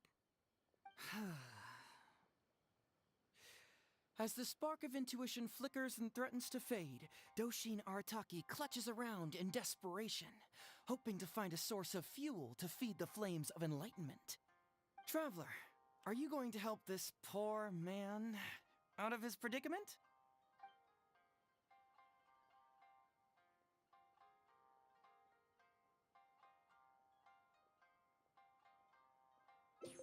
Aha! Etsu and Iba! So that's what's going on here. You two are the scam artists. You put on this damsel in distress and elderly grandpa act to win my sympathy, then used a few cheap tricks to get my attention. Then you dangled the bait in front of me, waiting for me to bite. Darn it! I knew it! Who in their right mind would give away Oni Kabuto for free, let alone 10,000 of them? It's too good to be true, and that's how I know you're the scam artists. You got a lot of nerve trying to scam a Doshin. You're coming with me, and you'll give a full confession if you know what's good for you. Finally, with the help of his intuition and a little guidance from beyond the void, Doshin Arataki successfully avoided being defrauded. Not only that, but he asked a critical question. Who in their right mind would give away Oni Kabuto for free? I ask you all, is there such a thing as free Oni Kabuto? Free Mora? Or does nothing in life come for free? All right, remember, it takes years to make a fortune, but only a moment to lose it all to a scam artist. Thank you once again for watching Hazo Talks Fraud. Stay alert, everybody, and see you again next time.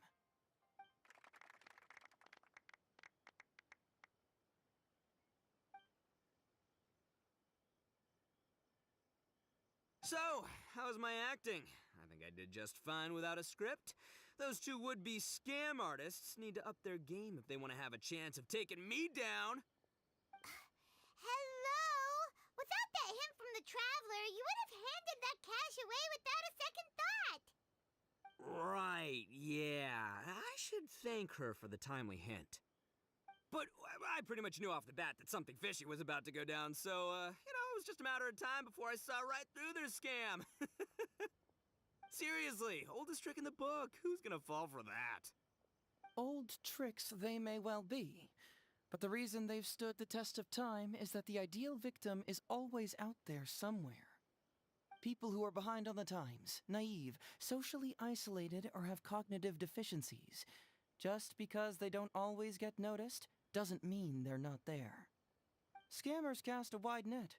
Sure, maybe 10,000 fish will escape, but they only need one catch for them to win and for us to lose. Well, no more losing from now on. Not with me here to protect everyone. I think we can all agree that my performance today shows I'm savvy enough to keep the scammers at bay. Don't be too confident. Anyway, Ito, my old... what was it again? Ah, yes, bro. Here's the reward you were promised.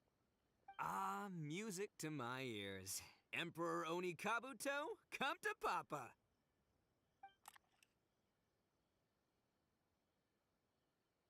Oh, look at those sharp horns and those beautiful stripes. Well, hold on. Hazo, my hombre, why won't it move? Hey, bud, move! Oh no, I think this one might have, joined the big beetle battle in the sky.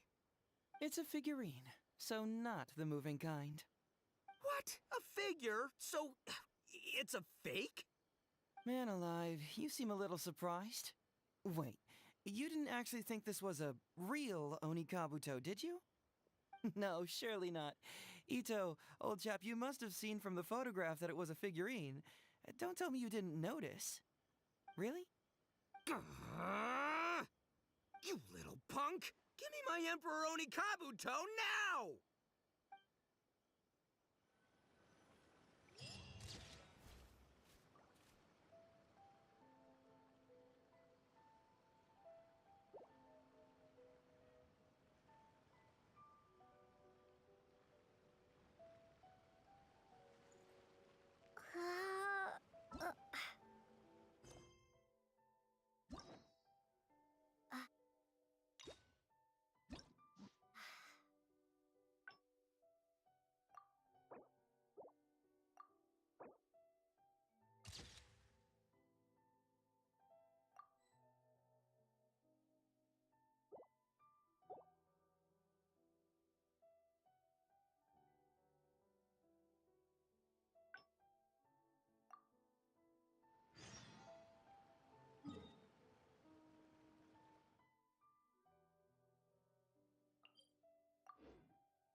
So, have you gone through the case files?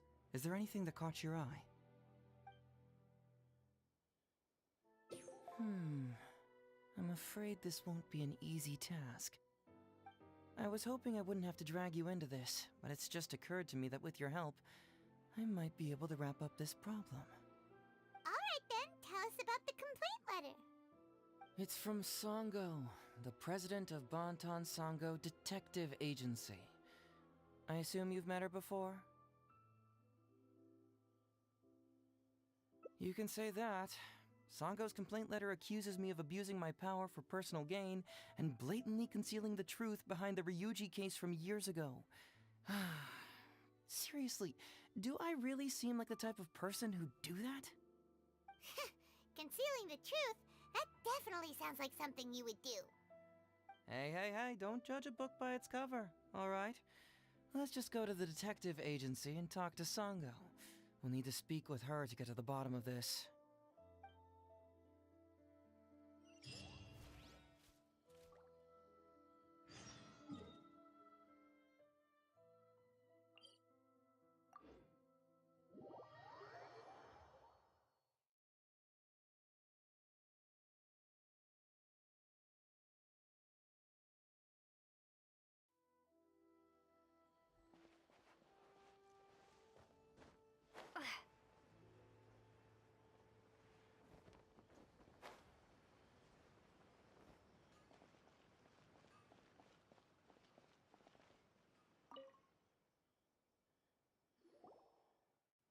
Welcome back, Mr. Hazo.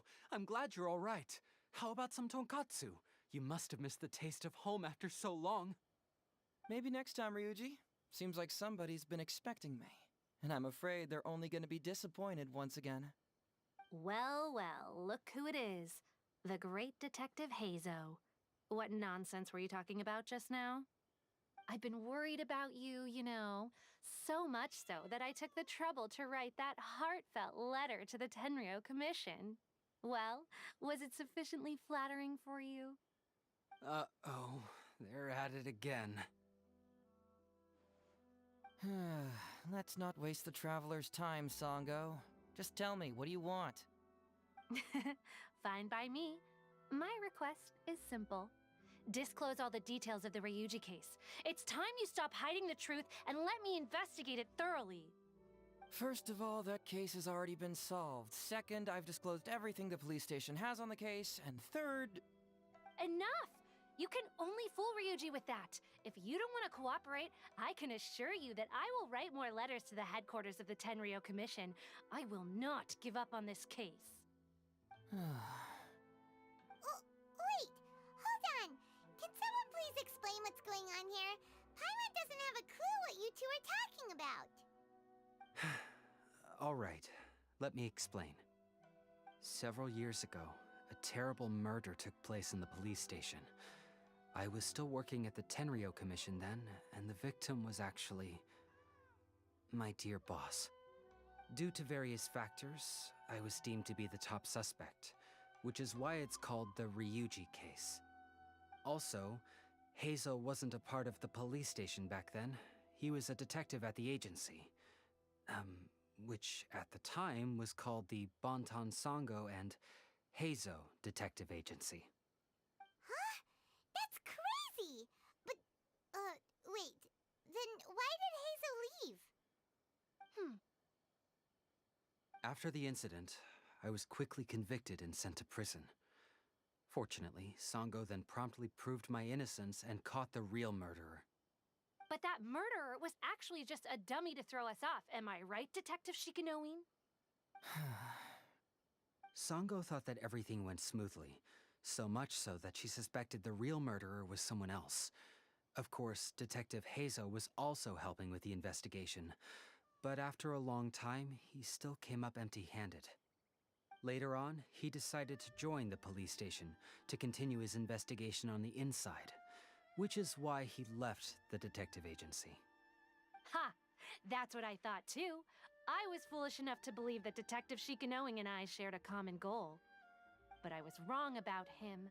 He has no sense of loyalty at all. He just wanted to become an official as a means of gaining fame and fortune. Come on, stop exaggerating. Let me set the record straight here. First, I joined the police station long after that murder case happened, and it had nothing to do with any inside investigation. That's just somebody's wishful thinking. Second, purely out of curiosity, I did investigate the case later from within the police station. My conclusion was that the suspect Sango had caught was in fact the real murderer. And lastly, when Sango didn't buy my conclusion and asked me to disclose all related case files from the police station, I did exactly as she asked. I didn't hide anything. He's lying right through his teeth. That's it. I want this to end once and for all. Since the Traveler's my supervisor today, they have complete access to all the police station's files. If she's willing to help re-examine the case and arrives at the same conclusion that I did, then you won't have to doubt me anymore. Whoa. Huh? Unless you don't trust the Traveler. Come on, say it. It's not about whether the Traveler's trustworthy. I'm just wondering if you will interfere somehow. The thought never even crossed my mind. You have to swear that you will not mislead the Traveler by any means, and let her investigate the truth on her own. No problem. Cross my heart, hope to die. Well, Traveler, are you willing to help me with this? Will you agree to re-examine the Ryuji case and find the truth? You can bill me later for however much you'd like as compensation. Sango, really? However much they want? Money is valuable, no doubt. But pursuing the truth is the reason I started this agency. The Ryuji case is the only case I failed to solve. I am willing to give you anything.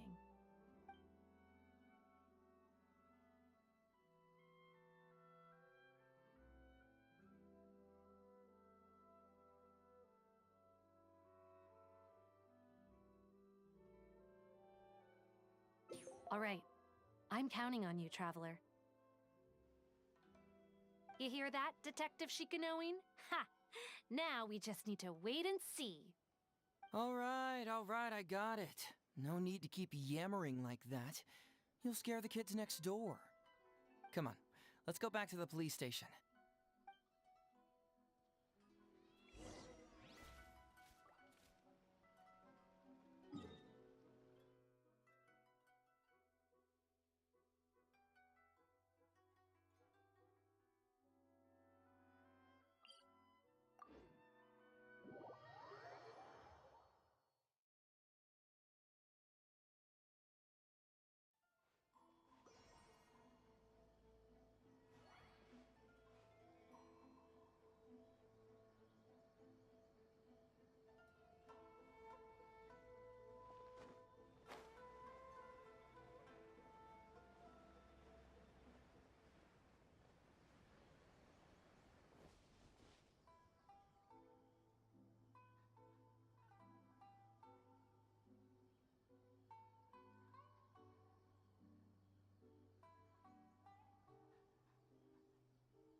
All right, hang out here for a sec.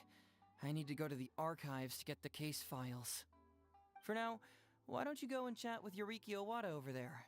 He worked on this case too back in the day.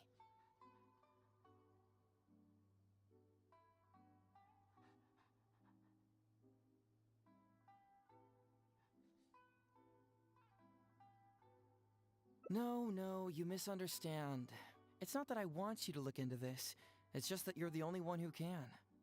You're the only one I can think of who Sango would ever believe. She trusts in both your qualities and abilities, so I hope your findings can finally convince her and put an end to this whole thing. Sure, she's just writing complaint letters for now, but who knows what she will do in the future. All right, I'll go get those case files. You go ahead and talk to Yoriki Owada for a while.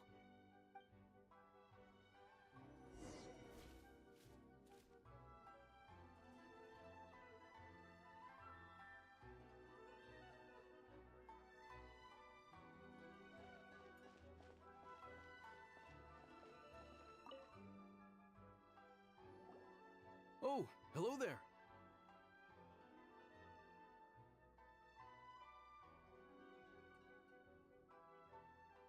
The Ryuji case. Oh, so you want to reinvestigate that one?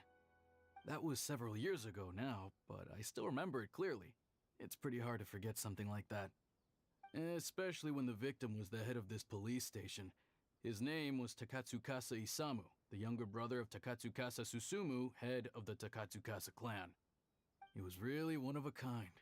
Decisive, brave, and smart. He was much younger than me, and already had quite a reputation. I'm sure he would have gone far in the Tenryou Commission, if only he was still alive. What a shame. Who would have guessed someone was plotting against him?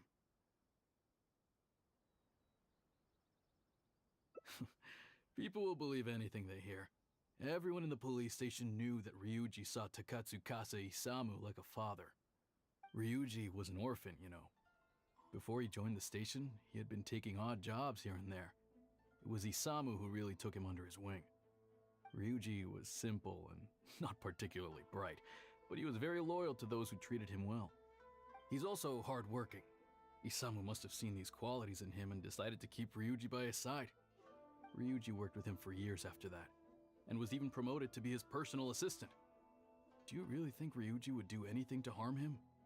So, then why was Ryuji convicted? Even Paimon can tell that's a mistake. Well, here comes the interesting part of the case. Within a week, and before all the loose ends had even been tied up, Ryuji received his conviction. Moreover, it was signed by Madame Kujo Sara. What? Why would Sara do something like that?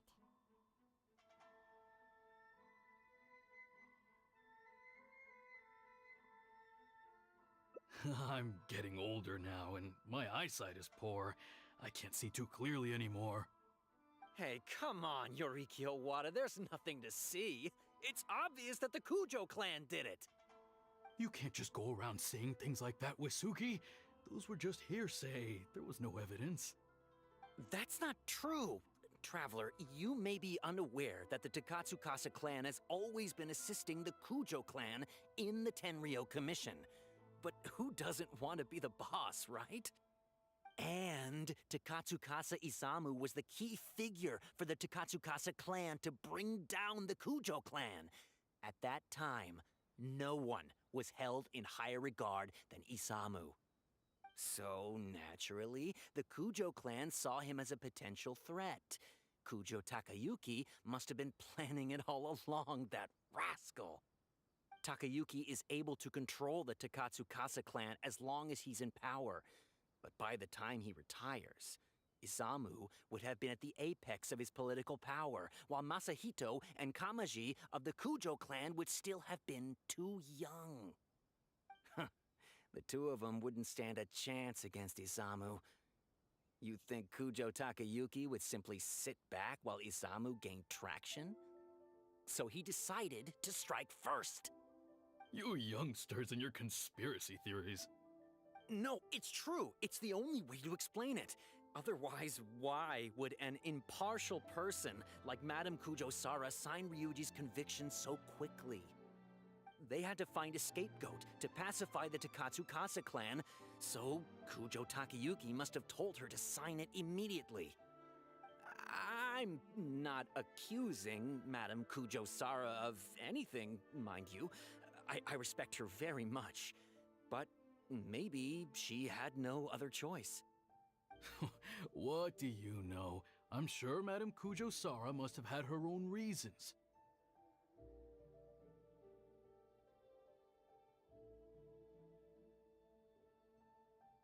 The guy was a forensic expert who worked in the station named Shiroyama. I have to admit, he wasn't easy to track down. That Sango really is something, though. She caught him without even breaking a sweat. It turned out that after poisoning Isamu, Shiroyama secretly took the poison to Ryuji's place in order to frame him. Later on, the poison was also found in the forensic office, but that was already after Shiroyama's death. He confessed everything in a testament. That's right. He hung himself in the forensic office not long after Sango was on his trail. Probably because he knew it was only a matter of time before he would be caught. Of course, he didn't admit whether he had been prompted by Kujo Takayuki. He took the responsibility alone. I bet Kujo Takayuki promised him a sizable compensation. After all, Shiroyama had a family to feed. There you go again, pulling conclusions out of thin air. There wasn't any evidence of that at all. Listen, I can almost guarantee that it was the Takatsukasa clan who invited Sango to investigate. We all knew that Ryuji was just a scapegoat. You think the Takatsukasa clan wouldn't figure that out?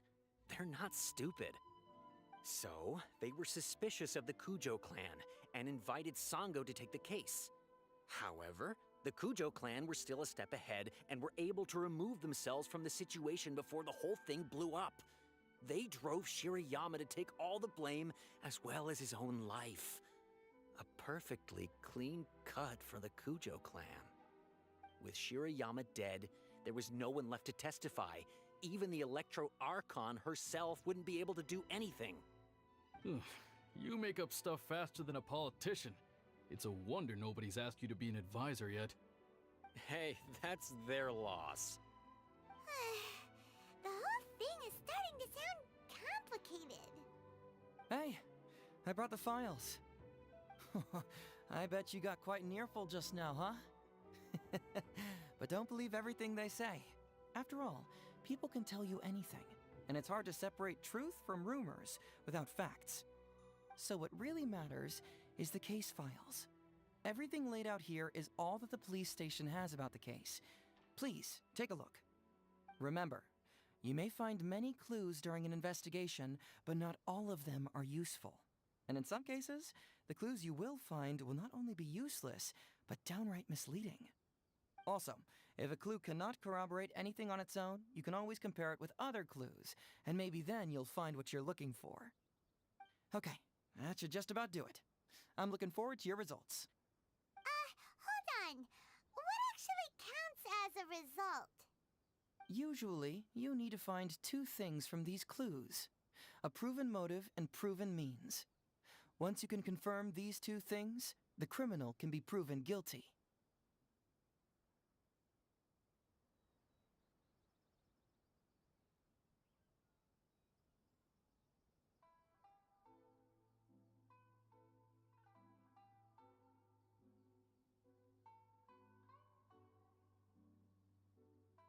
All right, you can go ahead and get started now.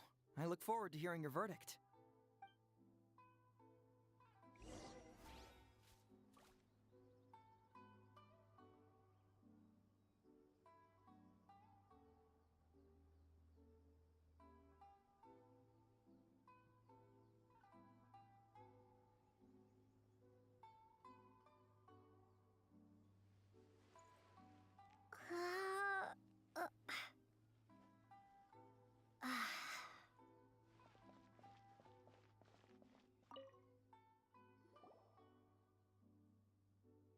So, what did you find? Have you come to a conclusion? Sure. Let me know once you've made some progress.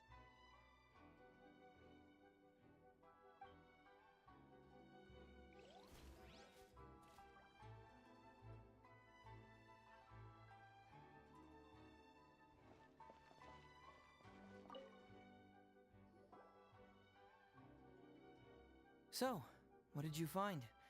Have you come to a conclusion? Sure. Let me know once you've made...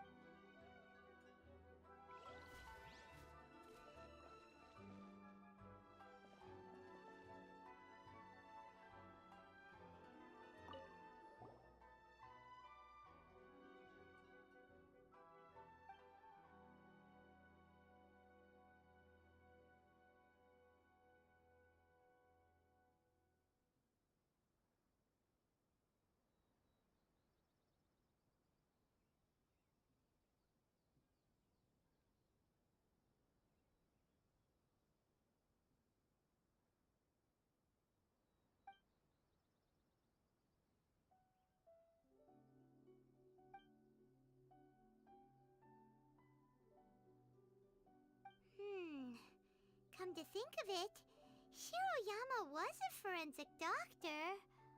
He could easily pull off something like this.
kinds of stuff.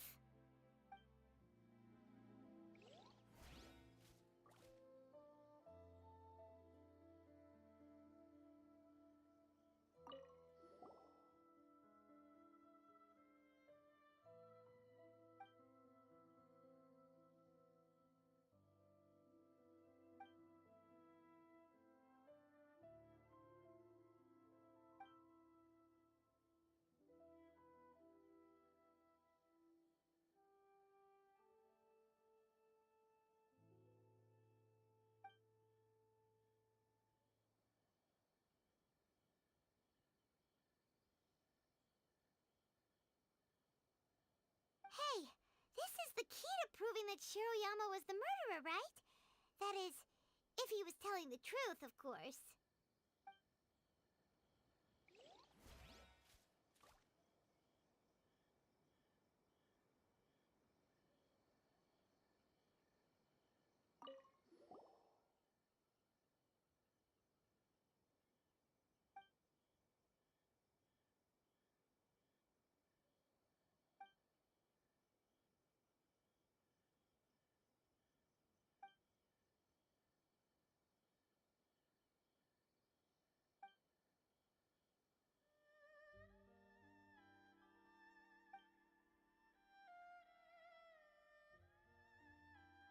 Takatsukasa Isamu seems like a thoughtful person, but something about the tone sounds weird.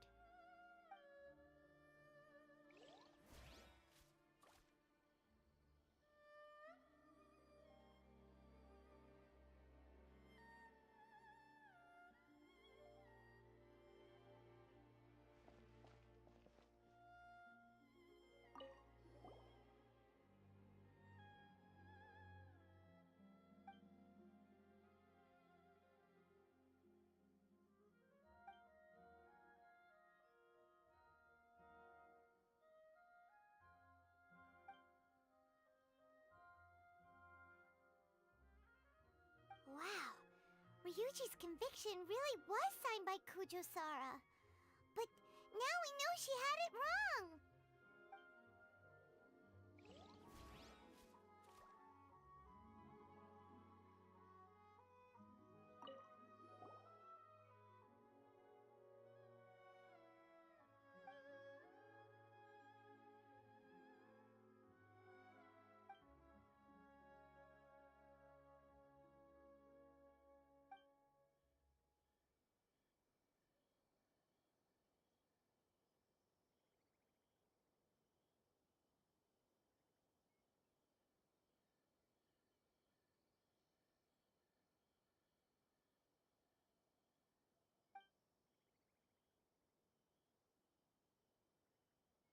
Huh.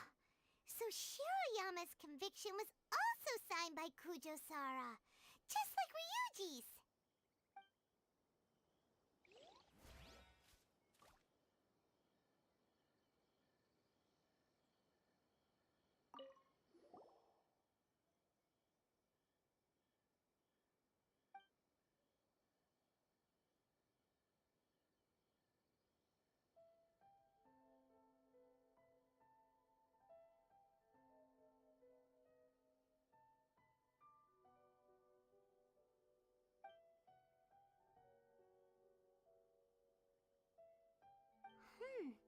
A synthetic toxin? What's that?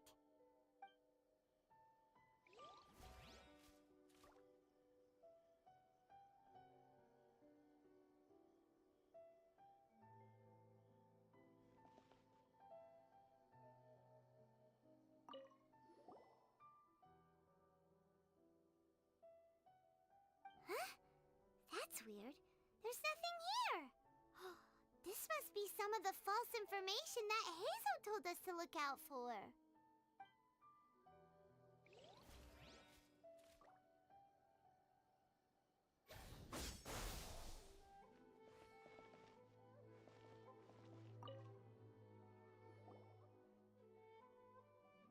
So, what did you find? Have you come to a conclusion? Really? You found the criminal's motive and means that quickly? Awesome. All right, let's talk about the motive first. What clue reveals the criminal's motive?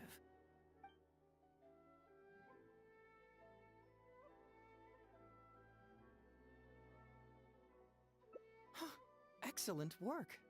According to the victim's message, the two had deep conflicts. Although we cannot confirm whether the poison had been requested by the victim or not, it is true that Isamu used Shiroyama's family to blackmail him. Such circumstances could be enough motive for Shiroyama to commit the crime.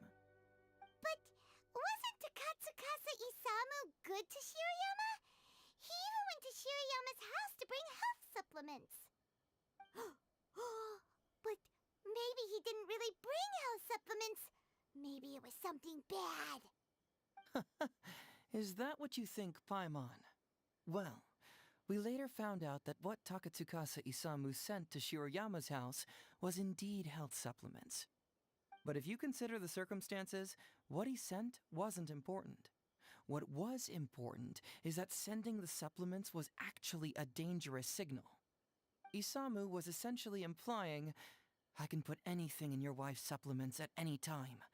If you really care about her safety, then get me what I want. So scary! Your assumption sounds like a real threat! You're not really that dark inside, are you? You don't really catch criminals by standing in the light, do you?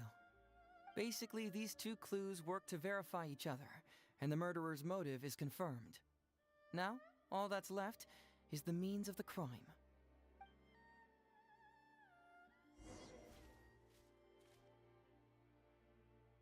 Next, which clue confirms the criminal's means? So, what did you find? Have you come to a conclusion?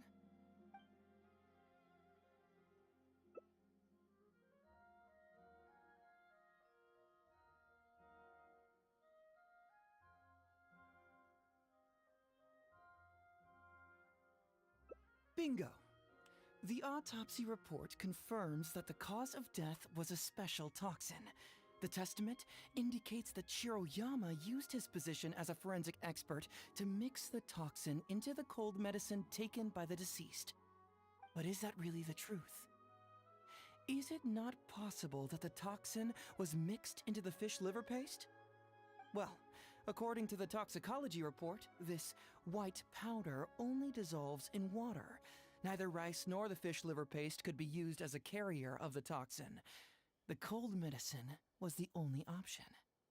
Putting the poison elsewhere would not only fail to guarantee a lethal dose, but would also increase the chance of it being noticed by the deceased. Therefore, the means is also confirmed. Add that to the motive for the crime and... Whoa! So the murderer really was Shiroyama! Yep, pretty clear cut, wouldn't you say? Look, I really don't know what Sango is so suspicious about.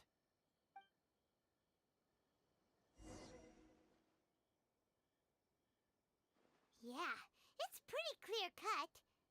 Huh. You could say it's almost too clear cut.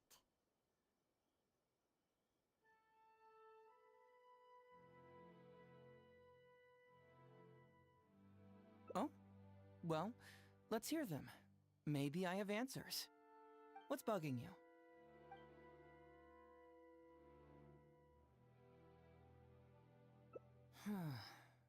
This also puzzles me. Maybe someone doesn't want us being privy to the content inside, or maybe Shiroyama tore a bunch of pages out by accident.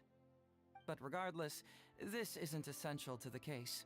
Like I said before, a lot of what comes up in an investigation is irrelevant information. The crucial elements are Shiroyama's motive and means, which we have established.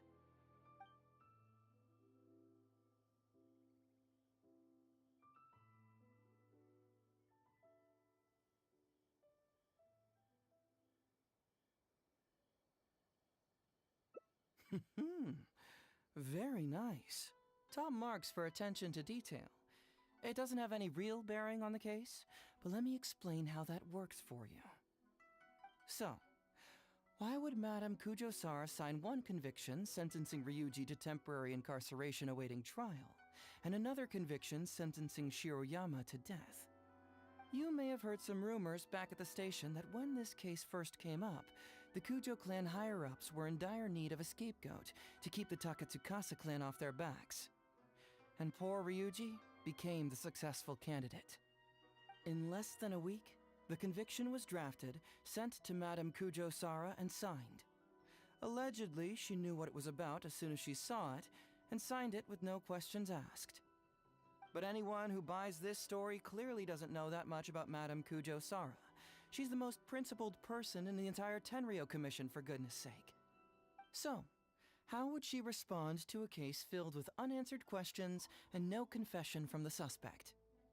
Oh, you mean... Exactly. Before she signed it, she changed Ryuji's conviction from the death sentence to temporary incarceration. Ryuji escaped a disastrous fate without ever realizing it. Had Madame Kujo Sara not changed his sentence, Sanga would have been seeking justice for a dead man. Why was Sara so lenient with Ryuji? That's the wrong question. This wasn't about Ryuji, but Madame Kujo Sara's principles. The conviction could have been for a Ryuji, a Guji, heck, even a Tanuki, and she would have made the same decision. Given the enormous pressure she was under at the time, I'd say she did the most she could. Don't you think? Pressure? Really? Was someone higher up putting pressure on Sara? The pressure came from all sides. The deceased was the leader of the police station and the rising star of the Takatsukasa clan. All eyes were on this case. How this became reduced to the unimaginative rumor that Madame Kujo Sara convicted Ryuji under pressure from her superiors, I have no idea. Ugh. Rumors here, conspiracy theories there. Lies at every turn. Fortunately, Madame Kujo Sara works in an open and transparent manner and pays no heed to rumors like this. She just rolls her eyes and forgets all about them.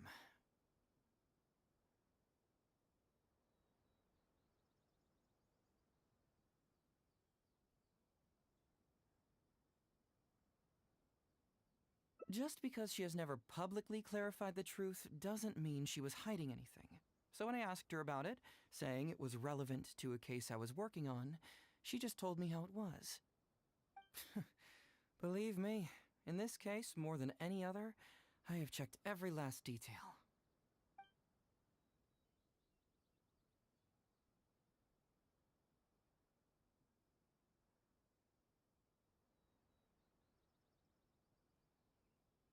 Maybe the report was wrong. The International Trade Association is a gathering place for merchants from all over. Countless merchants pass through the port of Rito every day. It's natural for there to be a couple of missing records here or there. Well, I've answered all your lingering questions, and you've checked all the material the police station has, so... what do you think? Case closed? Paimon still feels like something doesn't add up. But then again, Heizo did give us all the files the police station had. Ugh, this is annoying.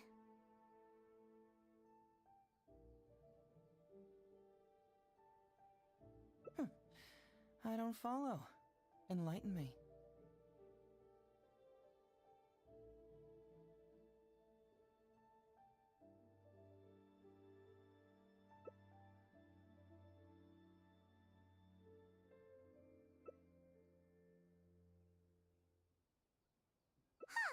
Right!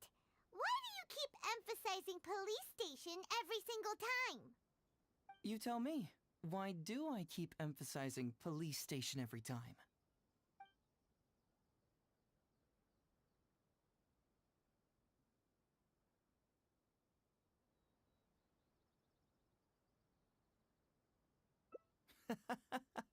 So we're finally here, huh? I was starting to think our investigation was about to end a little early. That would have been a real shame. Man alive, you finally saw through my little game. You're absolutely right. There is other information that the police station doesn't have. Reason being? It's my own evidence. and this evidence should help answer a couple of your questions more clearly. Why was the research log from the Office of Forensic Science blank? And where did the white powder come from? Aha! Paimon knew you were keeping secrets! Don't you have secrets too? No. Nope. Definitely not. Let's talk somewhere else. This isn't the best place for this discussion.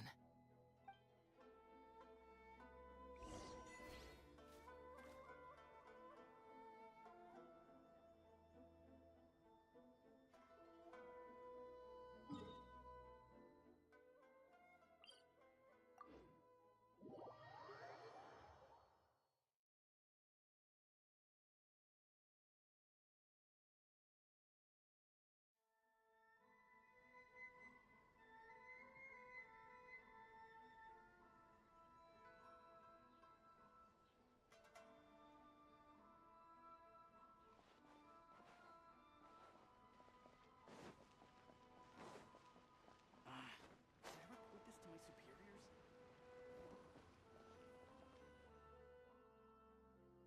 This is a quiet spot. Let's talk here. All right.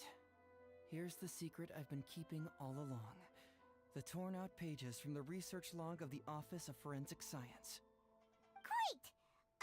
But Paimon can't believe you kept this a secret all this time! It's not like you think. I wasn't the one who tore out the pages. Look, just read it over first.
Finished? Do you see now? The method used by the perpetrator to commit his crime wasn't by putting the white powder in the cold medicine.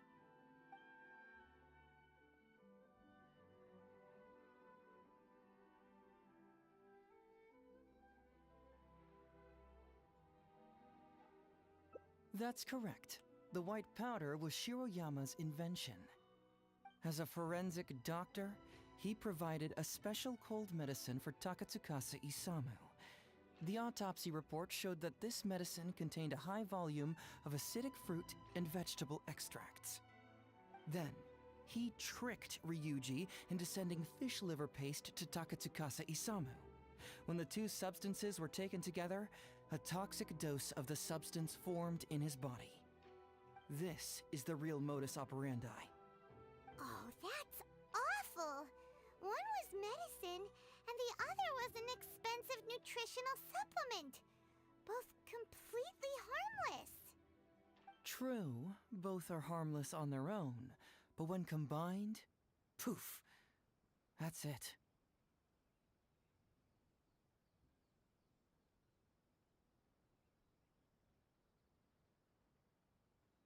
It was not him who wanted to hide it, but the person pulling the strings behind him. Huh. You mean there was someone else pulling the strings? Aren't you curious where I found these pages from the research log? It was in Kujo Takayuki's secret warehouse. After I found the missing pages, I did some digging around and found out that Shiroyama had worked for Kujo Takayuki before joining the police station. The Kujo clan secretly provided Shiroyama with funds to study forensic science. I guess you could say that Kujo Takayuki's investment paid dividends in this case.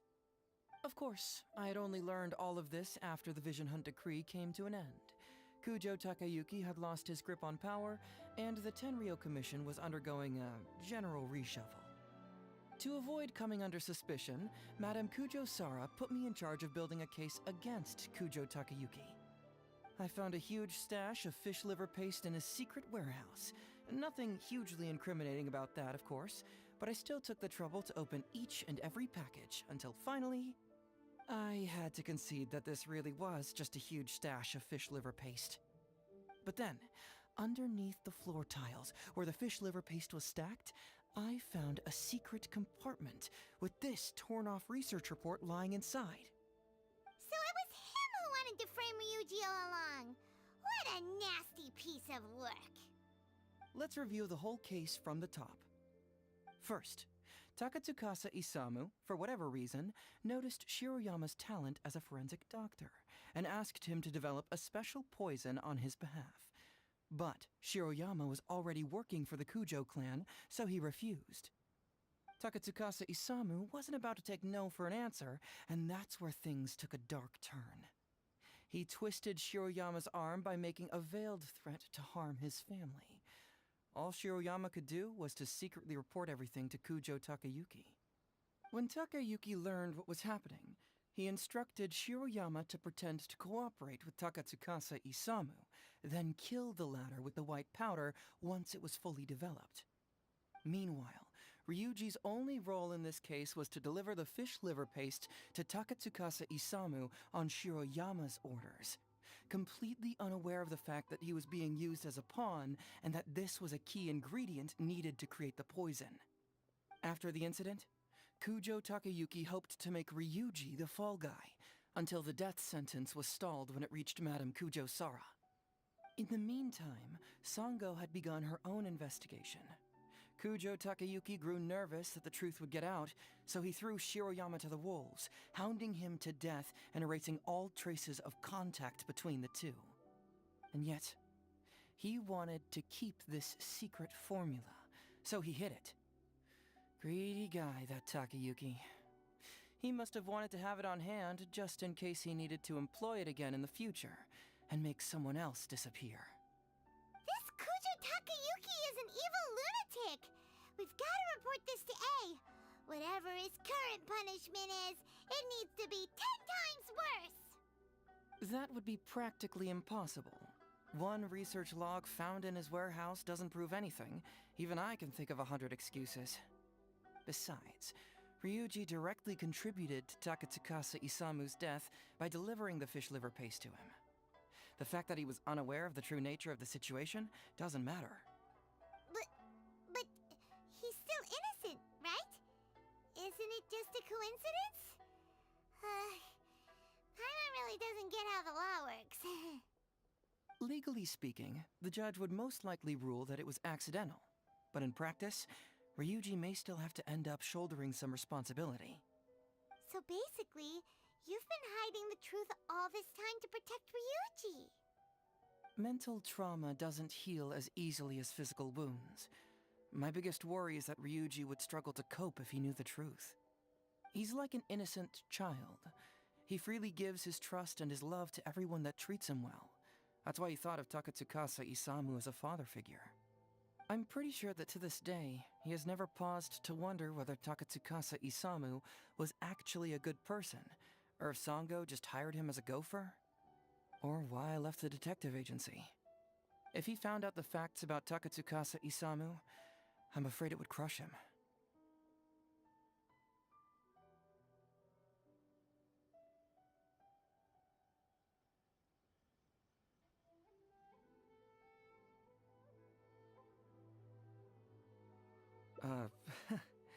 Well, as you can see, I'm a little less confident than people might think. To prevent Ryuji from getting hurt, I covered up the truth. But by doing so, have I held him back?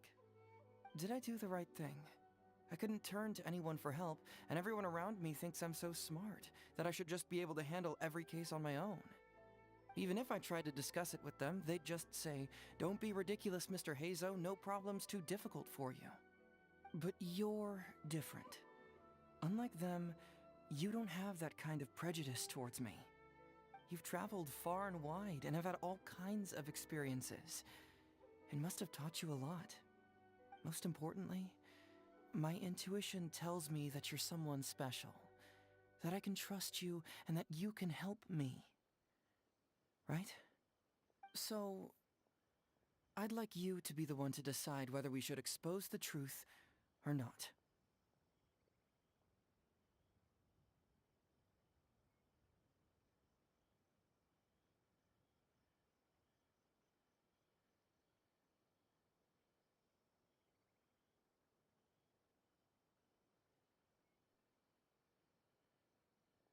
Oh, you don't need to tell me what you decide, and you certainly don't need to decide right now. Let's just say I'm leaving this teensy tiny matter up to you. All right, let's head back to the detective agency. You can mull it over on the way. Once you've made up your mind, just tell Ryuji and Sango your verdict.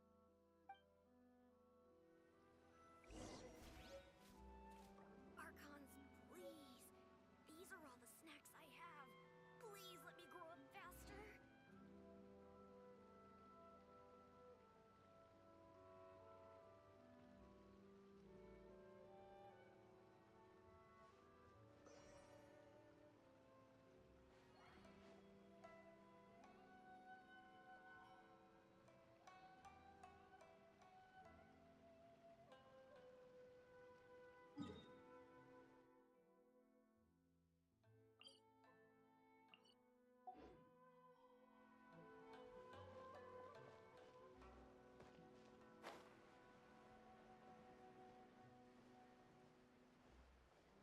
The new book from Yai Publishing House is out.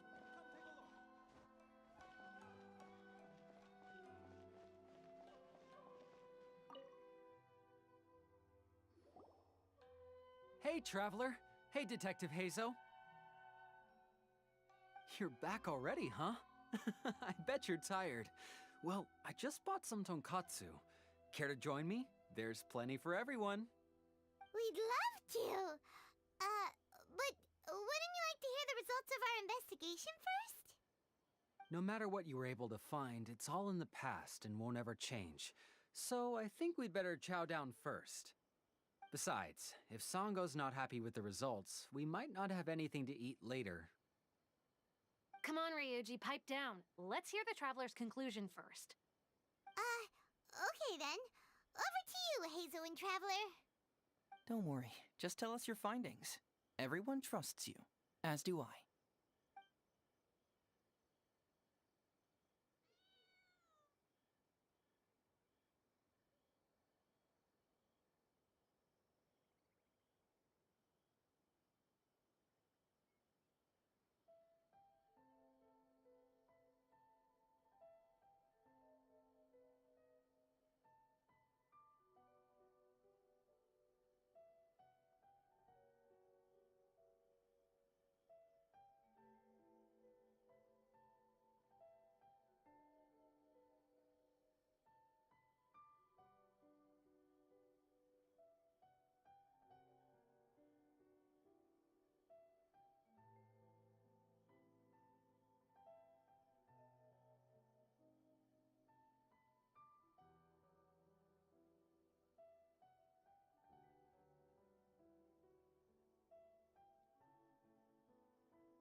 Well, what do you know?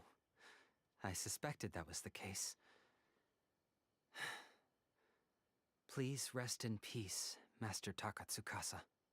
No! Impossible! Traveler, are you sure you checked every last file, carefully?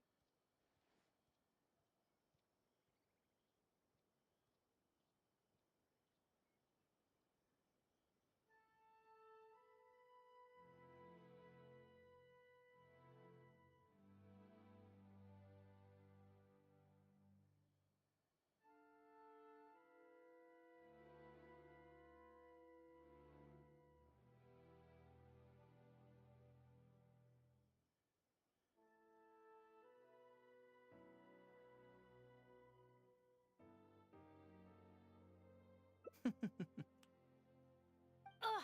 No, you little... Shikanoing Heizo! You didn't pull any shenanigans on the Traveler, did you? Sango, no accusations without evidence, remember? The truth is out and the case is closed, Sango. Please don't send any more of your harassment letters to the Tenryo Commission. Well, I really owe it to you, Traveler. I'll be sure to properly thank you later. Until then, see ya. Hey! You're not going anywhere!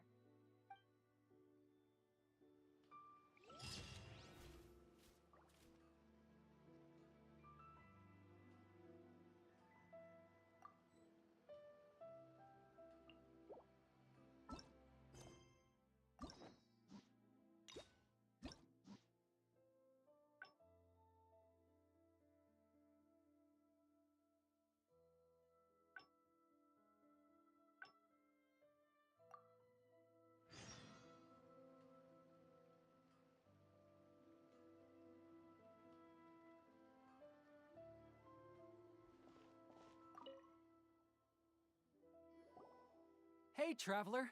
Hey, Detective Heizo! You're back already, huh? I bet you're tired. Well, I just bought some tonkatsu. Care to join me? There's plenty for everyone. We'd love to. But wouldn't you like to hear the results of our investigation first? No matter what you were able to find, it's all in the past and won't ever change. So I think we'd better chow down first. Besides, if Sango's not happy with the results, we might not have anything to eat later. Come on, Ryuji, pipe down. Let's hear the Traveler's conclusion first. Okay then. Over to you, Heizo and Traveler. Don't worry, just tell us your findings. Everyone trusts you, as do I.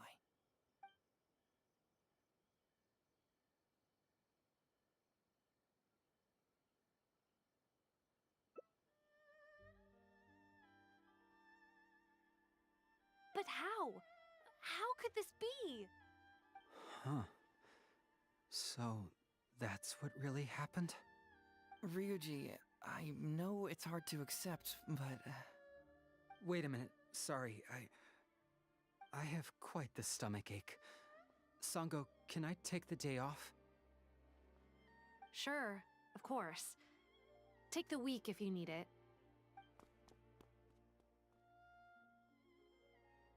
Oh, Paimon hopes Ryuji will be okay.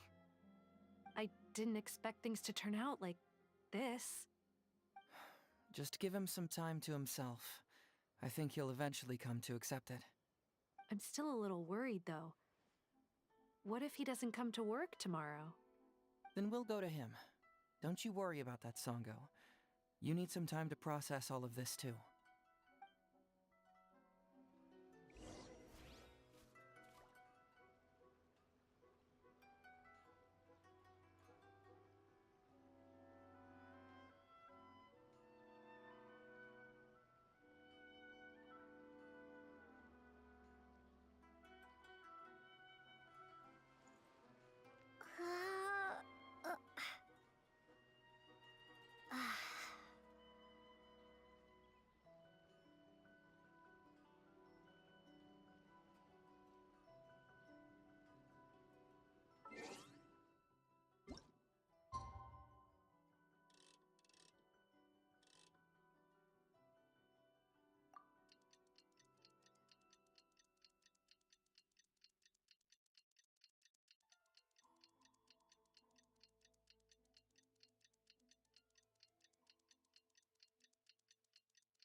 You're here.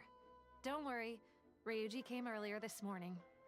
I guess he can handle a lot more than I had thought. I was honestly worried he'd suffer a breakdown. But as of today, it seems he'll be fine.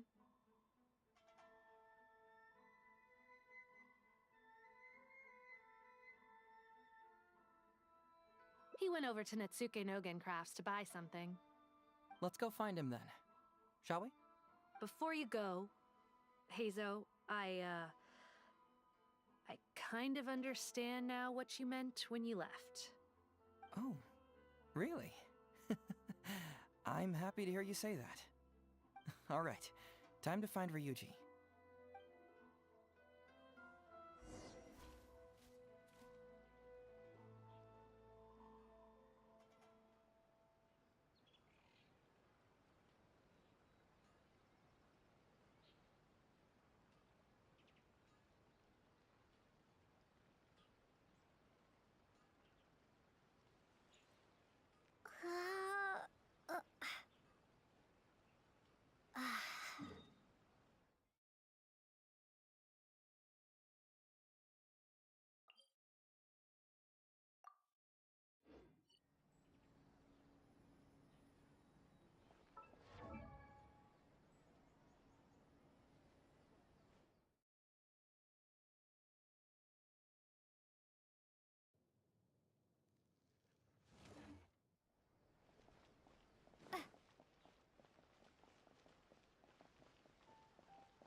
Look! There's Ryuji! With a little kid, too! Is he buying our toys?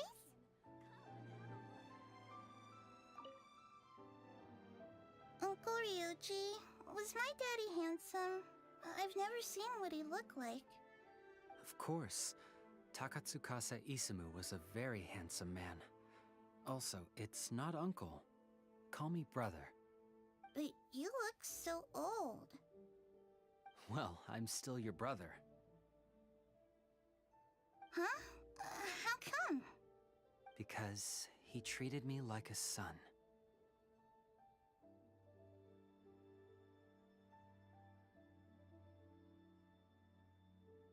Huh? Who are you guys? We're friends with your big brother Ryuji, and with your father too. Oh, really? Yay! I've met loads of my daddy's friends today. Can you tell me some stories about him? I really want to hear them. Sure. Why, I know enough stories about your old man that if I started talking now, you'd be all grown up before I finished them. Wow, that's amazing! Well, I don't want to grow up too soon then. Maybe when I'm 100. No, 200 years old. No, 300 years old. Yep, I'm gonna wait until I'm 300 years old before I become a grown-up, so that I can make sure I finish all the stories first.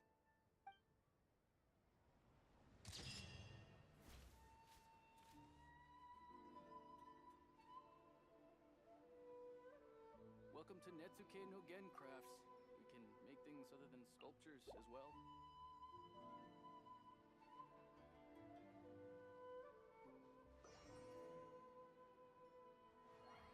My store is offering the latest in fashion. Come and have a look.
It's almost time. Everyone ready? All right. Then let's get this show started. Oh, I can't wait, Mr. Hazo. Let's get going, Hazo. Emperor Oni Kabuto, hang in there, Your Highness. I'm coming for you. It takes years to make a fortune, but only a moment to lose it all to a scam artist. Welcome to the first Hazo Talks Fraud. I am your eponymous host, Hazo.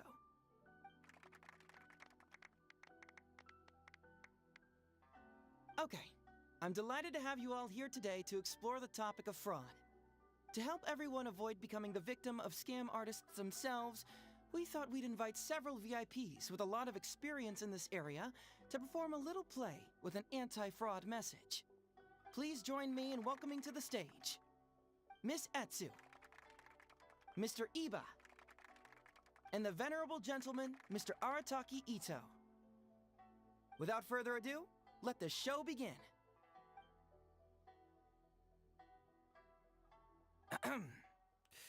It was just another bright sunny day when a distressed Miss Etsu brought her elderly grandpa, Iba, into the police station to report a crime. There, they were greeted by a kindly Doshin, surname Arataki. Doshin Arataki, please help us! My poor grandpa has been defrauded! Doshin Arataki? You talking to me? Perhaps for want of familiarity with the script, a confused look creeps over Doshin Arataki's face, and he asks himself that age-old question. Who am I? Yes, you are Doshin Arataki! You're Doshin Arataki! Oh, so I'm in the play. Right, yeah. Okay, got it. I'm a Doshin, of course. Okay, I got this. Ma'am, can you tell who it was that defrauded your grandfather? Rest assured, the Tenryo Commission and I are here to bring them to justice. I don't know. It was too late when I found out. They took all of my grandpa's money, and all they left was this note. Doshin Arataki frowns as he realizes this is more complicated than he thought. He takes the note in his hand and reads it out loud. I am the Raiden Shogun. I am currently being held hostage by the Crux fleet and urgently need 200,000 mora to secure my release. Please place the ransom mora on the north coast of the deserted island. When all of this is over, I will promote you to General of the Tenryo Commission. It's the almighty Shogun! We cannot let Her Excellency come to harm. But this is a scam, surely. I mean, 200,000 mora? Kinda lowballing it for the Electro Archon, don't you think? Shouldn't it be like, 300,000 at the very least? Well, I sure thought so, but Grandpa's already parted with the money.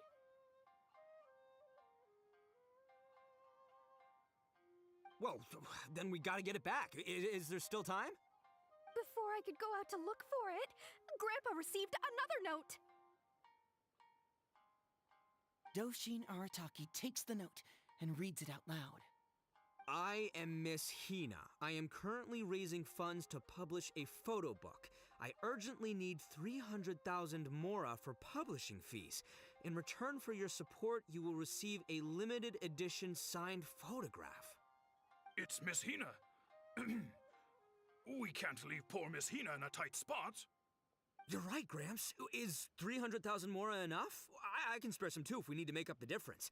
Maybe I can get a photo of Miss Hina too. We gotta help Miss Hina out here. It's a scam, Doshin Arataki! Snap out of it! Oh, right, cause if Miss Hina needed funds, she'd come to me first, as her #1 fan. Why would she go asking this old geezer for help? These con artists don't know who they're up against. Well, anyway, not long after Grandpa handed over the money, he received yet another note. Doshin Arataki grabs the note and reads it aloud. I am Arataki Ito. I was recently framed for a crime I totally did not commit, and now I'm stuck here in prison. I am in urgent need of 500,000 mora as bail. In return for your help getting me out, I will bring the whole gang over to thank you personally at your house. Must be a scammer, surely. I've never heard of this person, and they're asking me for 500,000 mora. Wait a minute. This is a scam. I'm Arataki Ito. You are? But your name tag says... Doshin Arataki follows Miss Etsu's gaze to the name tag emblazoned on his chest, which reads, Arataki Shmito. What kind of whack job script is this? Am I me or ain't I? So, the bail money? Nope, no way, not a chance. Arataki Ito would never ask innocent people for mora in order to post bail. Whoever wrote this is a liar and a cheat, and we gotta get out there and get this guy off our streets. But just as Doshin Arataki is being overcome with righteous indignation, the sound of Miss Etsu's weeping brings his attention back to her.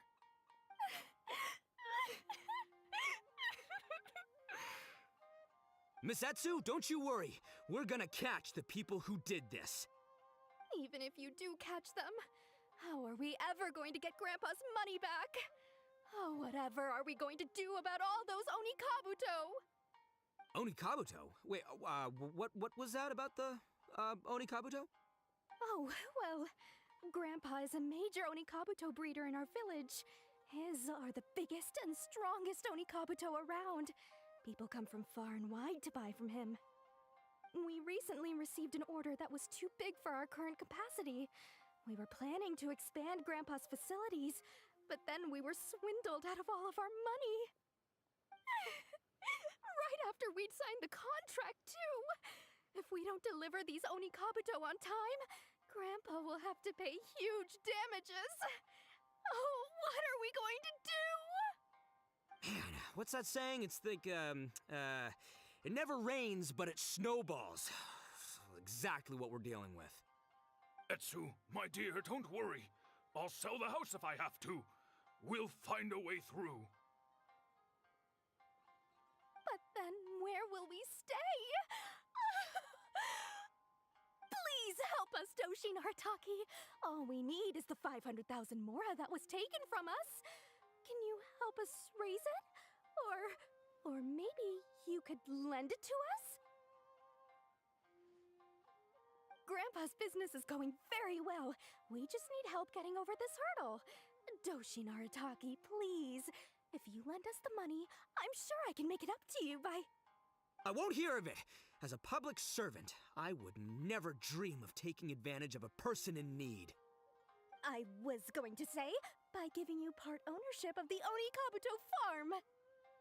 Oh, so that's what you were, yeah. That's not as enticing an offer as I was... wait, an Onikabuto farm, how many Onikabuto did you say you have? Because if it's more than, say, 10... 10,000. What? 10,000? Well, that's more Onikabuto than I've seen in my whole life.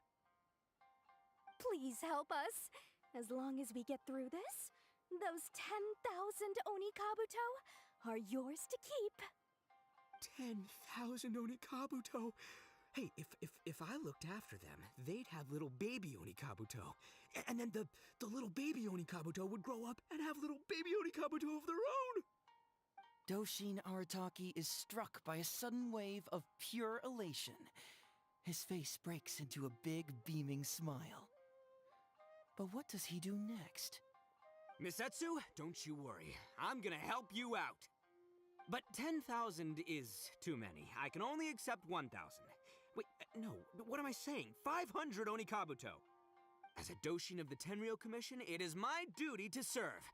How could I abuse my position to take advantage of you? That's great news, Master Arataki. What a wonderful person you are. So strong and handsome and committed to doing the right thing. It's rare to find these days.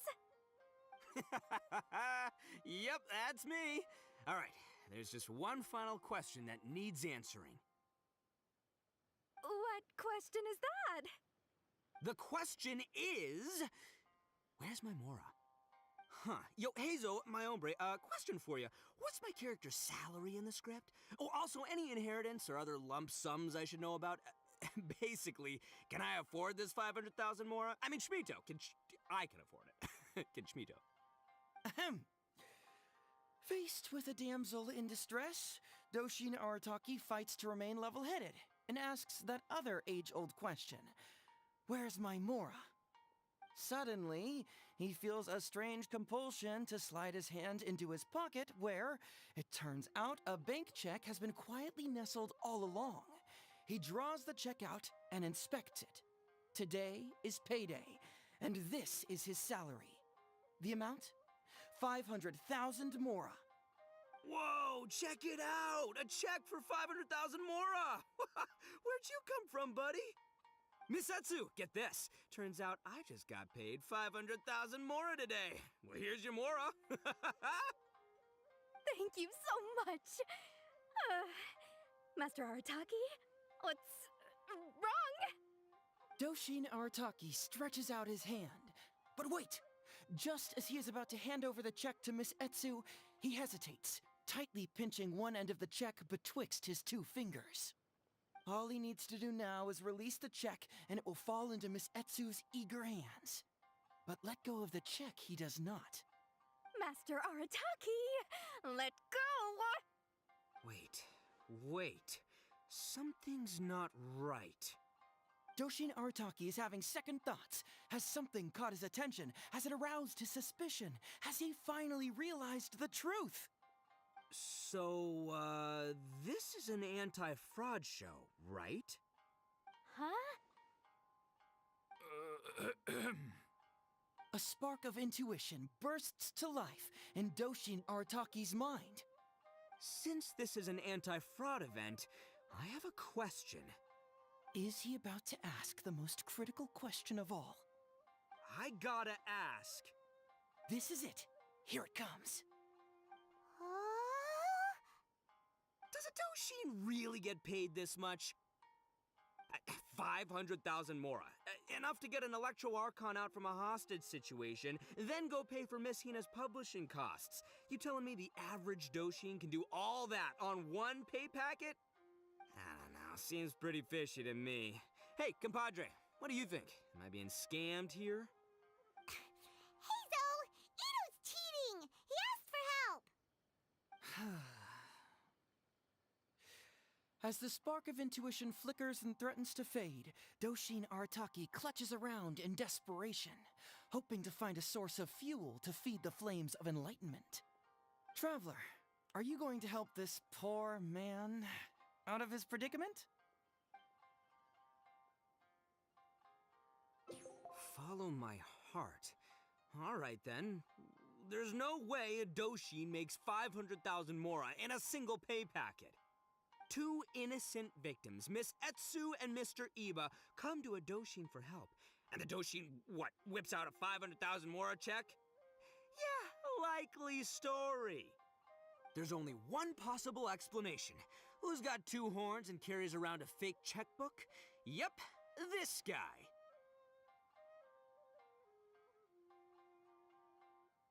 With this fake check for 500,000 mora, I almost swindled Etsu and Iba out of 10,000 Onikabuto, the last thing these poor folks needed after the recent string of catastrophes they've faced. My mind is blown. Craziest plot twist I ever heard. The criminal was the main character all along.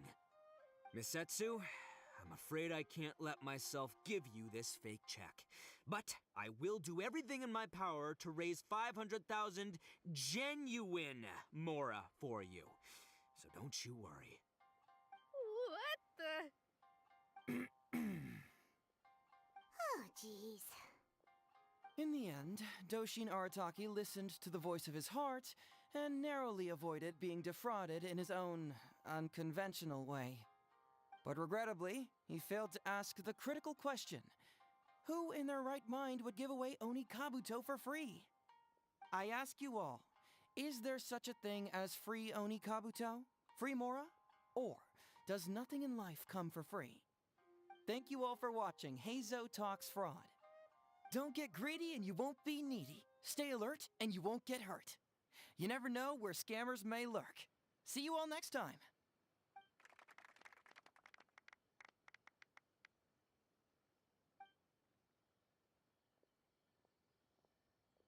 Wait, my man, what did you mean when you said I avoided being defrauded?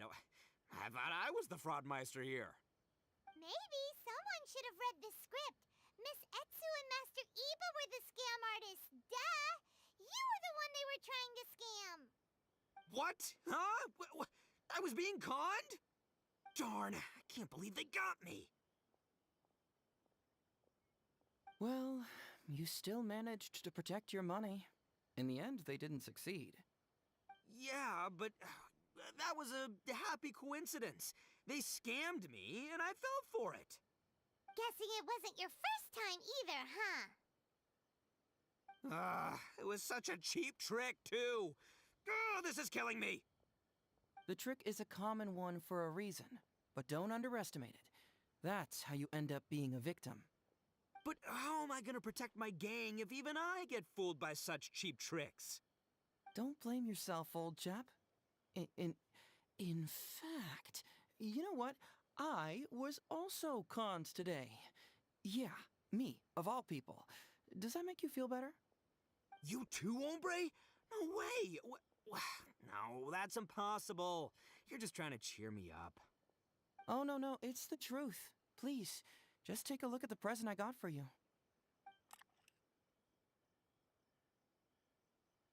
Wait, why can't it move? That's just it.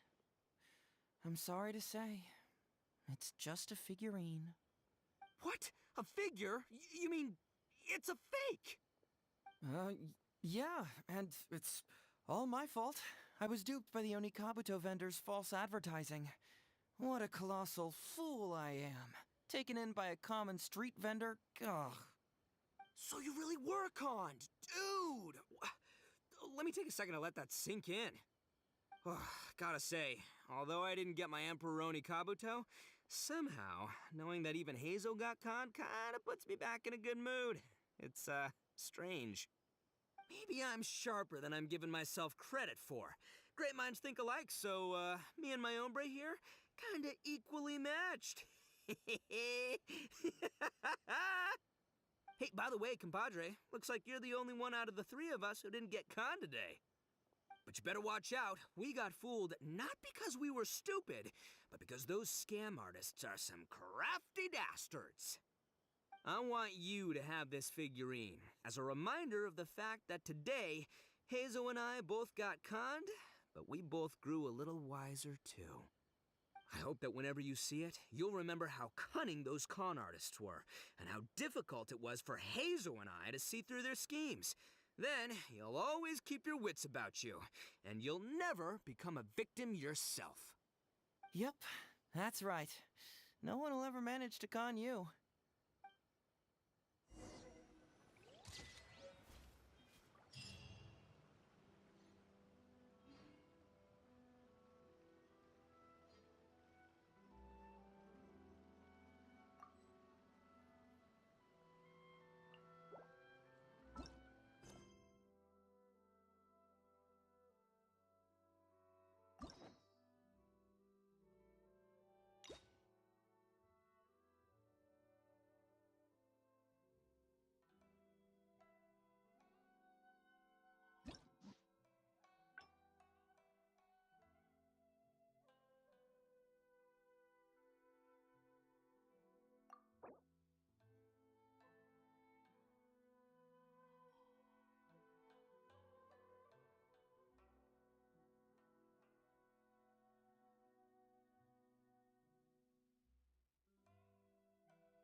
Astra Abyssosque.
Want me to come along?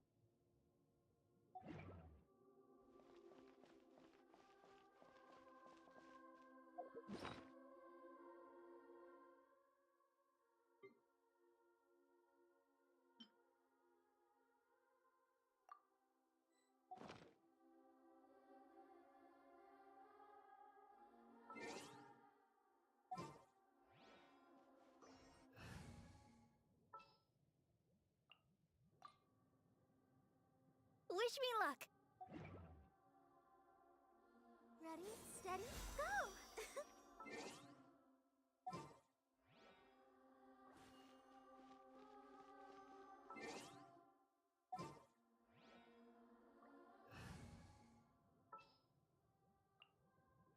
There's still a long road ahead.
What is this place? Is this really the way we need to go? Wow. Who would have thought there'd be a place like this hidden right slap bang in the middle of the city? The sages wanted to realize their god creation plan without being discovered. The safest and most convenient way would be to build within the academia itself. That's true. They were already hiding one god, so why not two? Judging from the structure here, the project is a huge undertaking.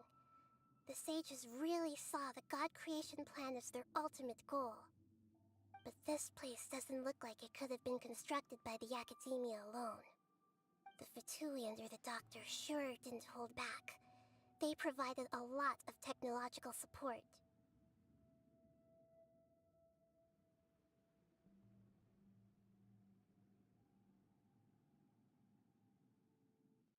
Yeah, or else they wouldn't have been that generous. Is that it, though? I've always felt that this Doctor is different from the academia sages. He doesn't seem to share their sense of urgency. Instead of being interested in the end product, it's like he's enjoying the experimental process. The Fatui Harbingers are all such weirdos. So, the Doctor being weird is actually normal. So, this Fatui that they're trying to turn into a god is called the Balladeer? We had previously come into contact with his consciousness. He harbors particularly strong obsessions. One is the desire for a gnosis, since he was created to be the vessel for one. The other obsession is probably related to his past. I can't quite explain it.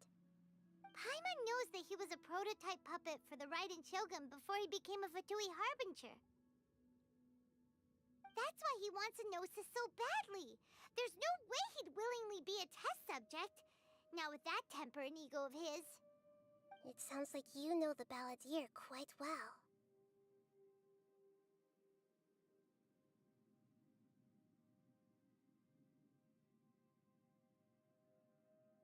I see. Tell me more about him and what he's like. The more we know now, the better we can plan for and react to any future situation.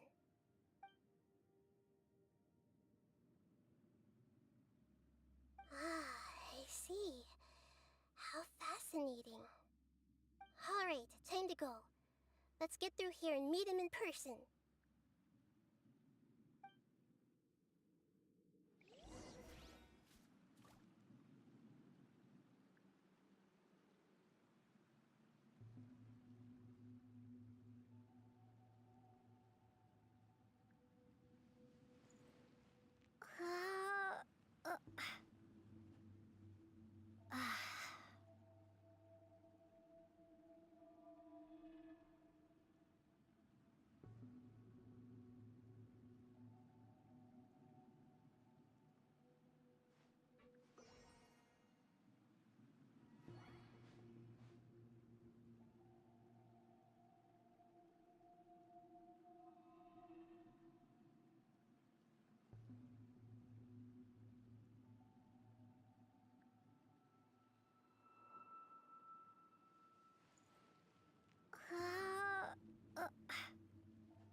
Time to work.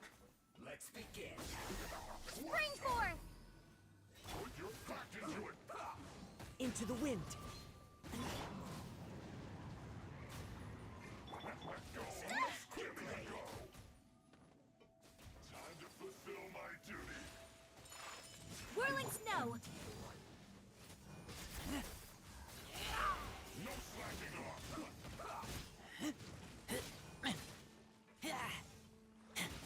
This should be fun. Get back! How can this be? My work.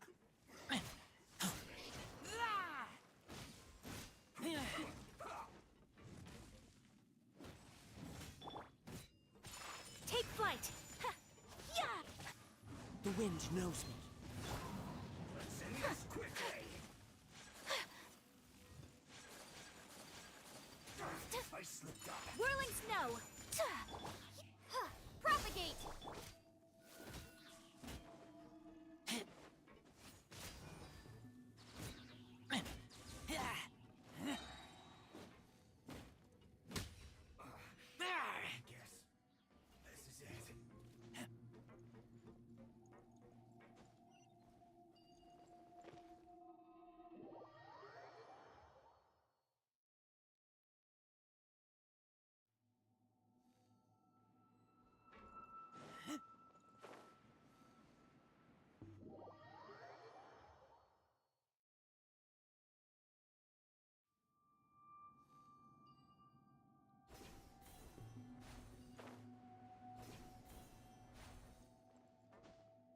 It looks like we can climb up these pipes.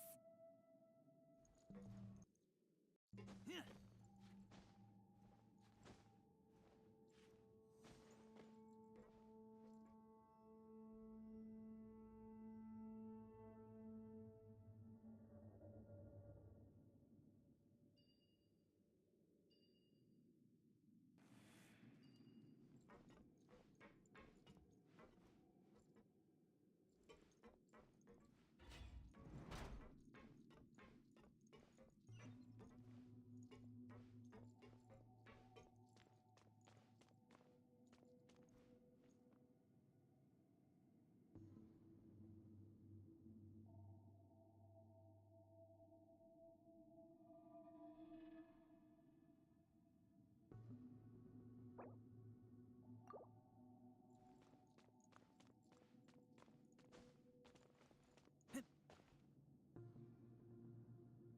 pattern on the ground seems all messed up. Let's go around and see if there's a way to fix it.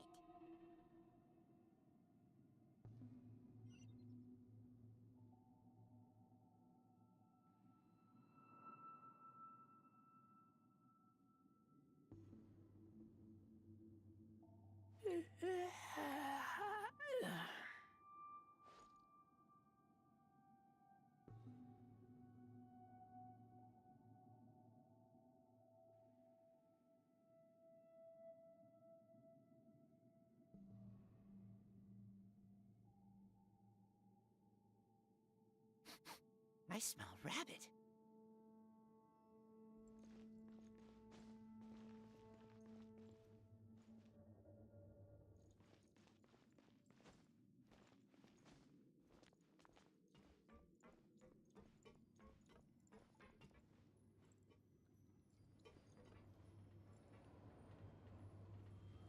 It seems to have stopped. Let's continue.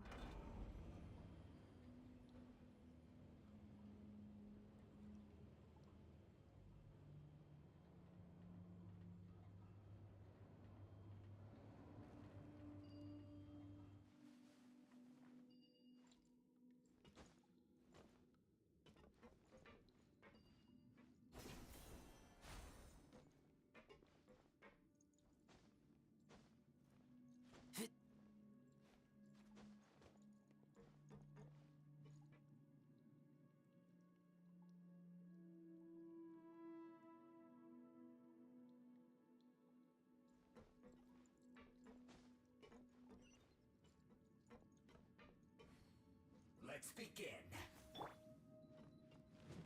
Take flight!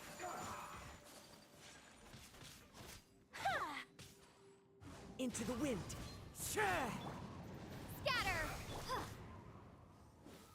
I will end you. End this quickly. Wind strider. My apologies. Yeah! Bad.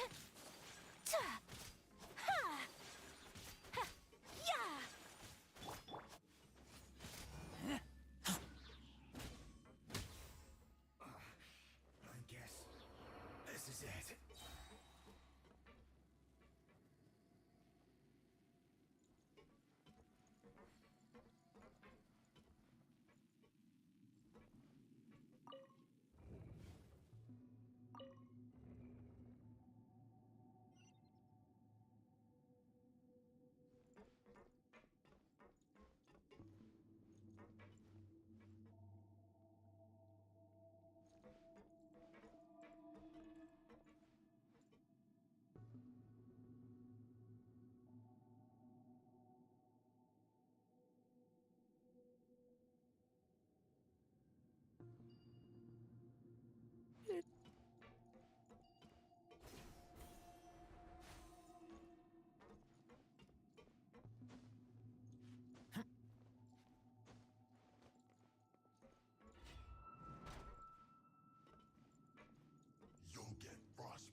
kill you.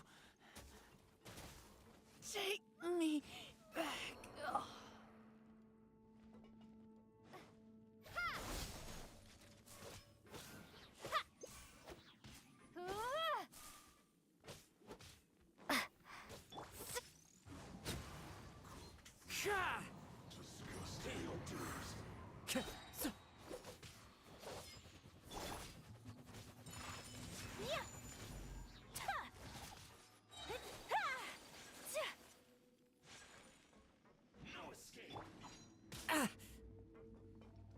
The wind knows me.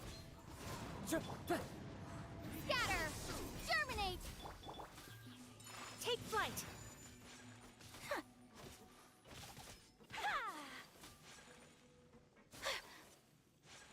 Sakura swirl!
A blade embraces its duty, as a jeweler cherishes their gems.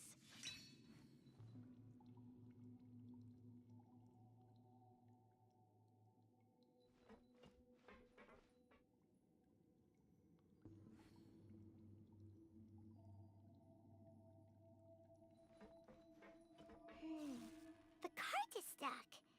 Maybe there's something wrong with the tracks. Let's try adjusting the direction of the device to clear the tracks.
I'll put you on. Let's move. One with nature.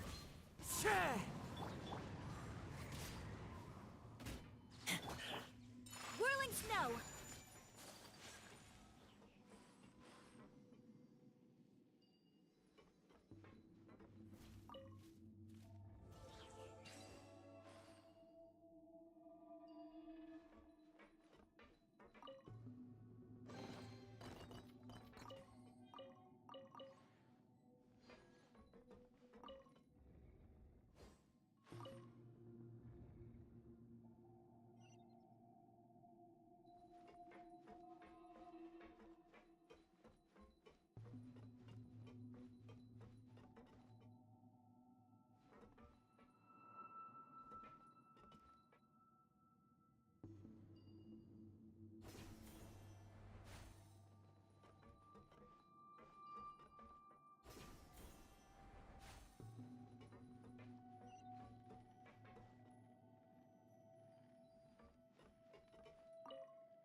clouds hide, the birds call!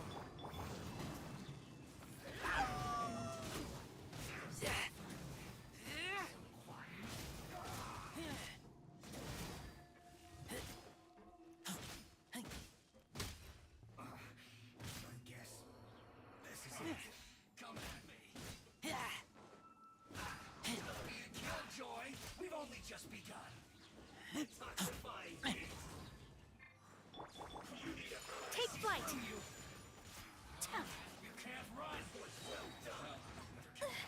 We ought to end this.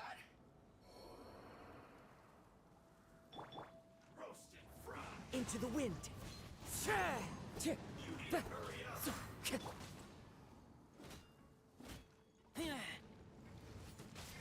Don't be a killjoy. We've only just begun.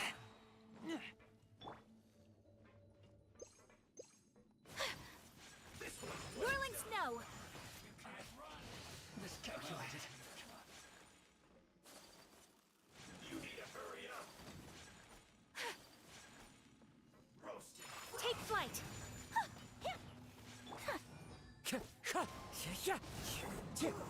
Fuel's clogged.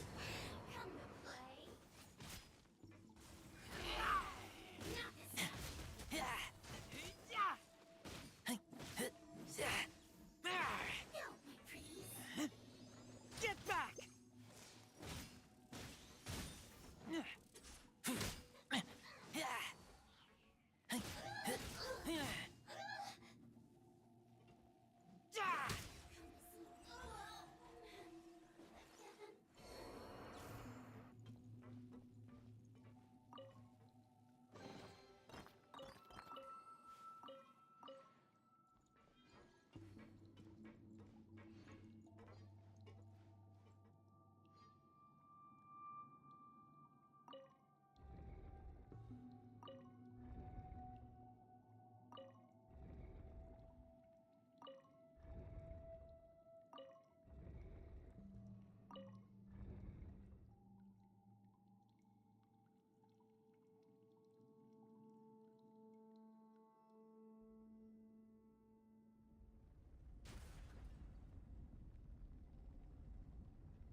I keep watch.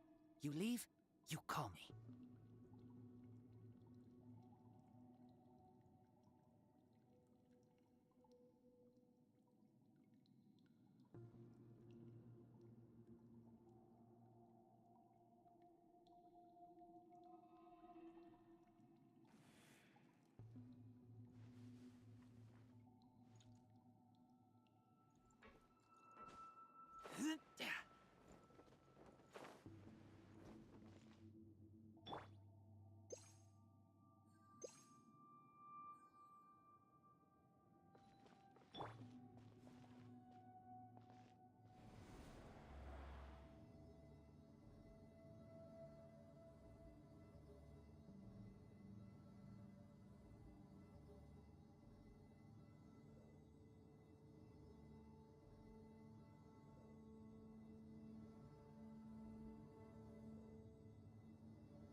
Looking at its operational status, we must prepare for the worst. The god they wanted to create is likely close to completion or already completed. Oh no, what should we do? Paimon can't imagine how hard it would be to fight against a Fatui Harbinger with a Gnosis. Are you nervous, Paimon? If you really want to know, of course Paimon's nervous. Aren't you too, Nahida? Yes, I am. This is probably the first time I faced with a calamity of this degree since my birth.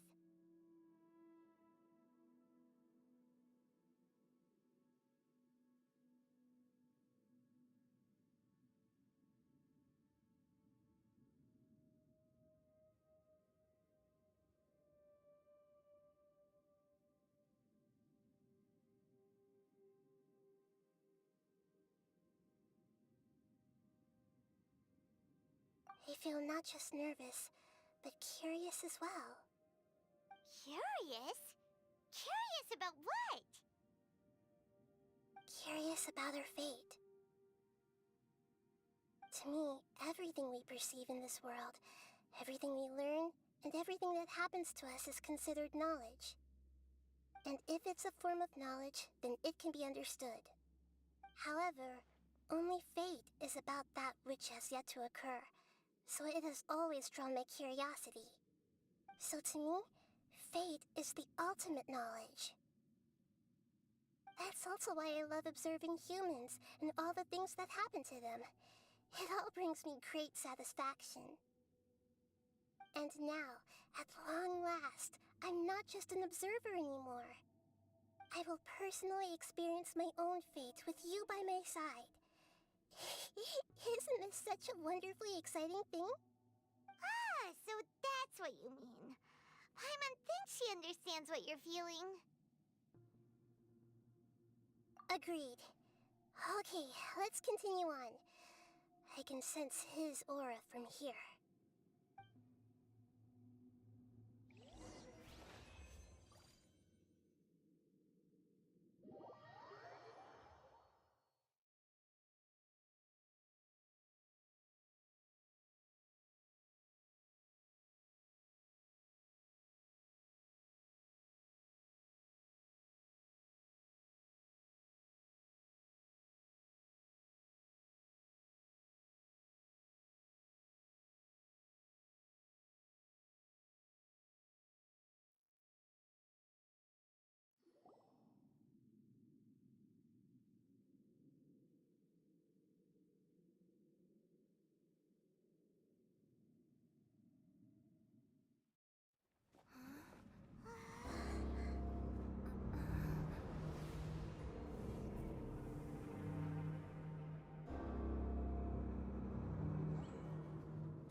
Who would have thought the world would be so eager for my birth? I remember you, Booer, the god of wisdom, and standing beside you, the traveler. Is he all-knowing and powerful now like Greater Lord Rukkhadevata? No, I can't feel the same kind of divinity I felt from the Greater Lord. It seems that the sages didn't get the chance to infuse the divine knowledge capsules into him. But even still, he has undoubtedly become a true god now. So we're too late? The Balladeer has already become a god? The Balladeer. A long bygone title. When my spirit ascended to divinity, I felt as if I had existed for the same number of epochs as heaven and earth. Looking back, the existence of what once called itself Kunikazushi appears infinitely small and ugly.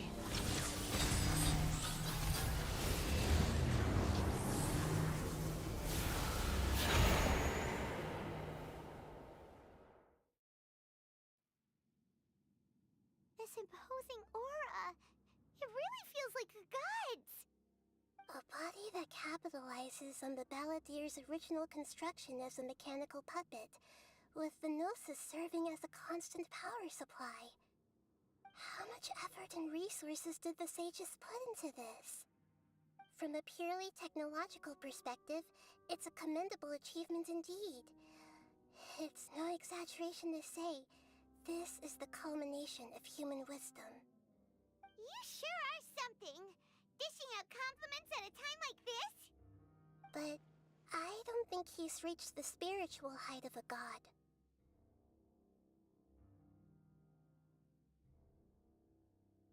Strife is engraved upon every god and every gnosis brought forth into this world.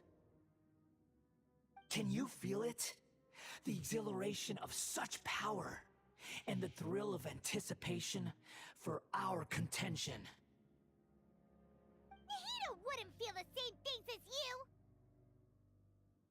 Do you not realize that you are interrupting a conversation between gods? Lowly creature, know your place!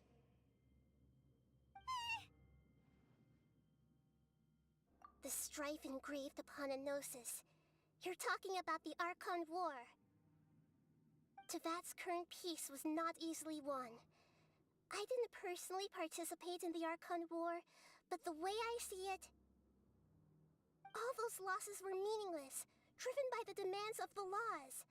There's no point in bringing it up again. Is that so? Yet I am deeply disappointed that I was never allowed the fortuity to personally participate in the Archon War. This is a first. Encountering a god in this world who does not crave power. No wonder your own people have abandoned you, God of Wisdom.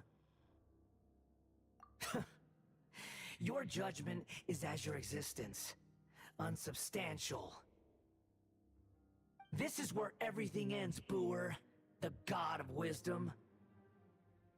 You should know that wisdom cannot solve every problem. Like now, where your only option is to face me in combat. Come! Let us reenact a scene of the Archon War. Come and inaugurate my birth as a god.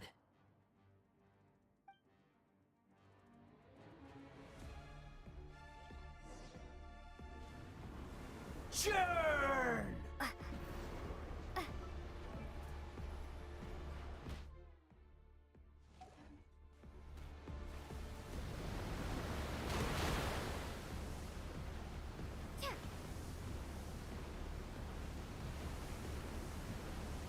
Feeble human!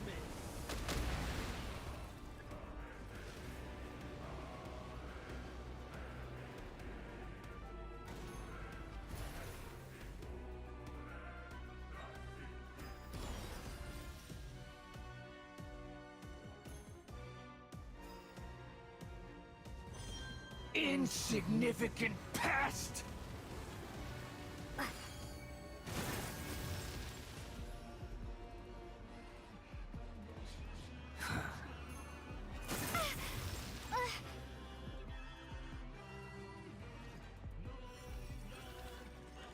At my command, you shall fall!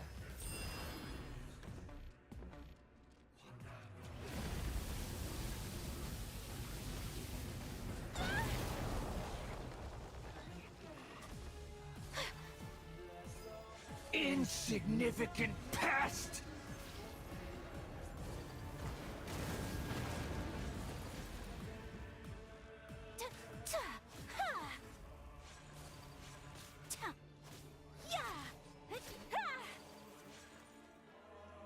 Feeble human!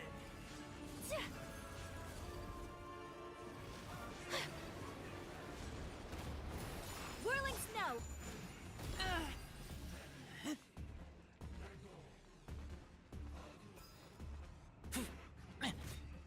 My endless cycle begins!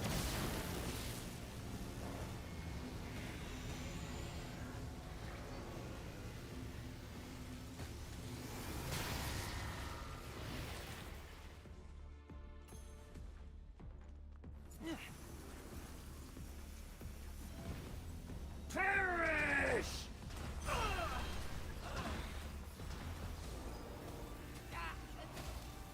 Lupica! My Lupica!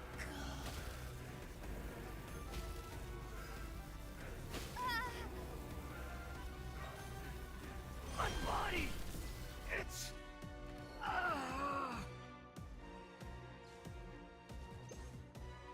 Pardon my indiscretion. Maybe I wasn't meant for this world. You cannot defy me, mortal!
charge a higher rate to meet outside the office.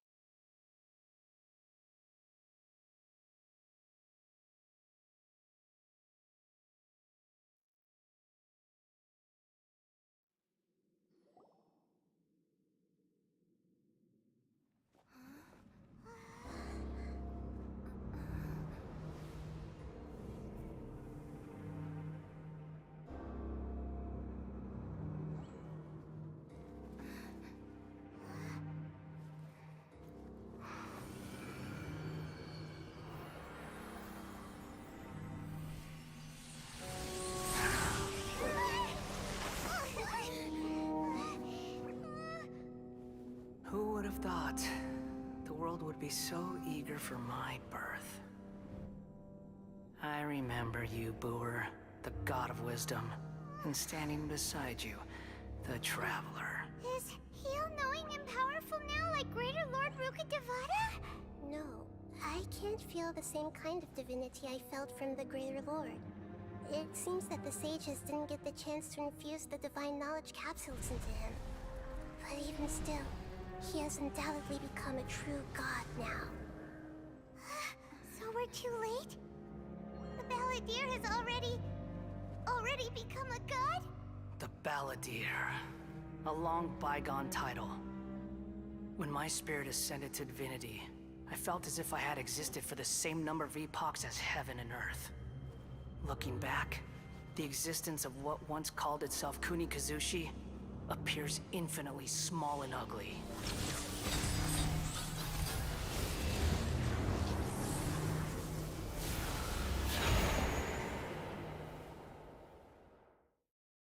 This imposing aura, it really feels like a god's.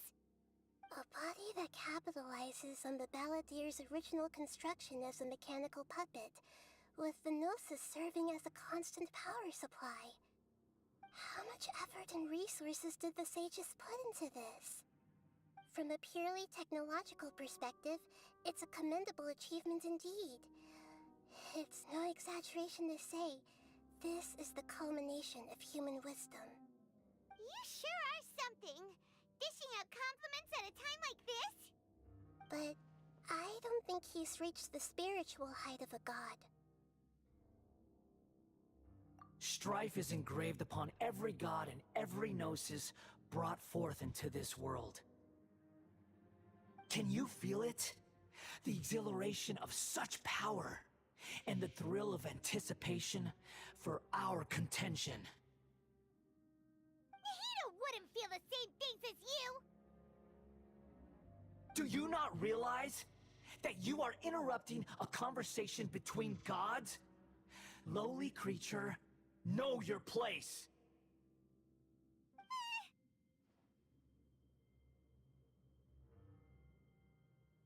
The strife engraved upon a gnosis.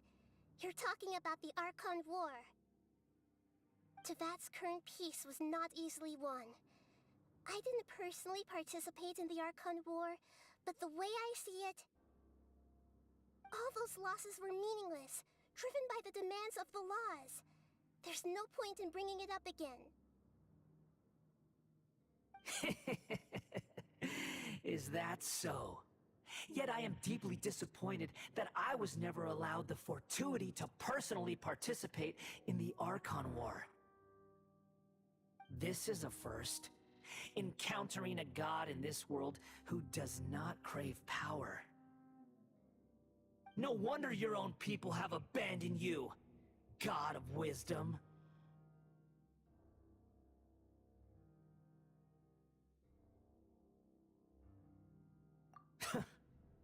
Your judgment is as your existence, unsubstantial. This is where everything ends, Booer, the god of wisdom. You should know that wisdom cannot solve every problem. Like now, where your only option is to face me in combat.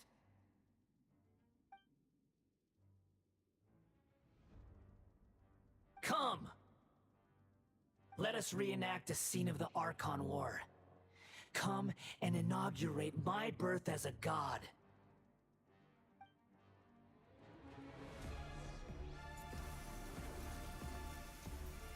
Perish!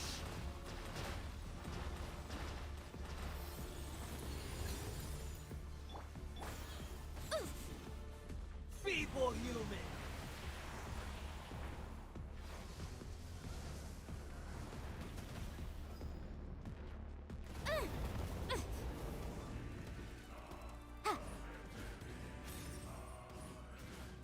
Insignificant pest!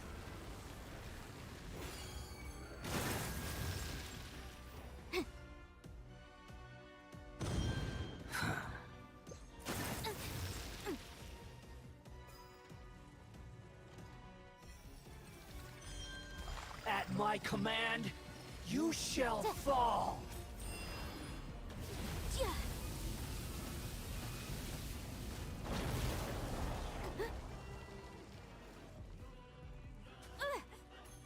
Insignificant pest!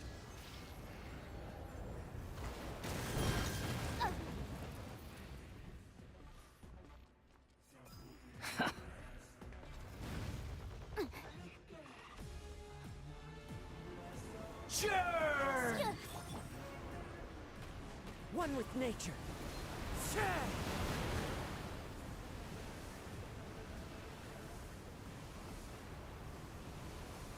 Insignificant pest!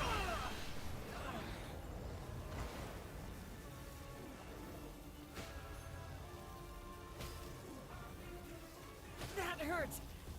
Need more power!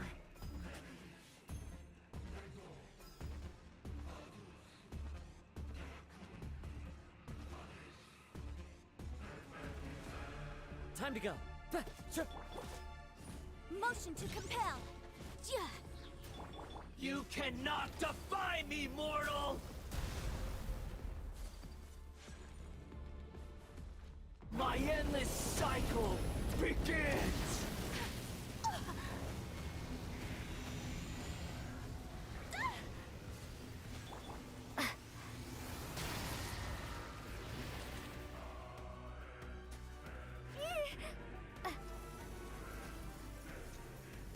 Perish!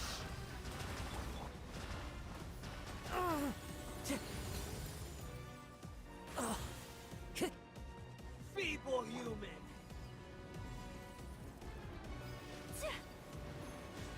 Much remains unfinished.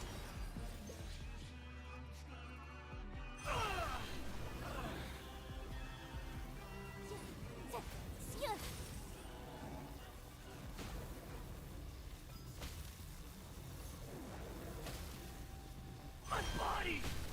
It's...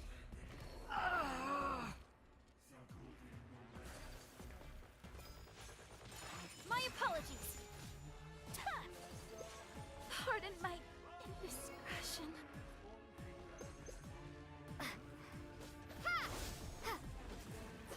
You cannot defy me, mortal!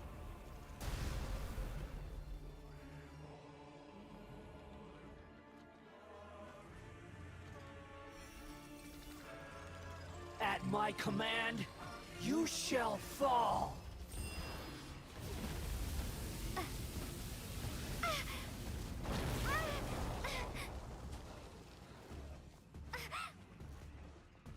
Insignificant pest! That hurts!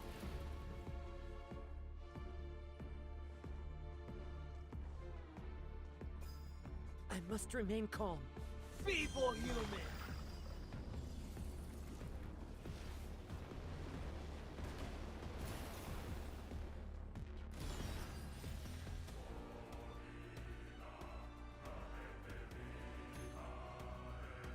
My endless cycle begins!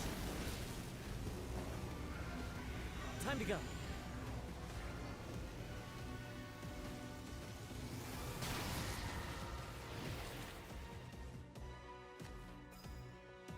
Insignificant...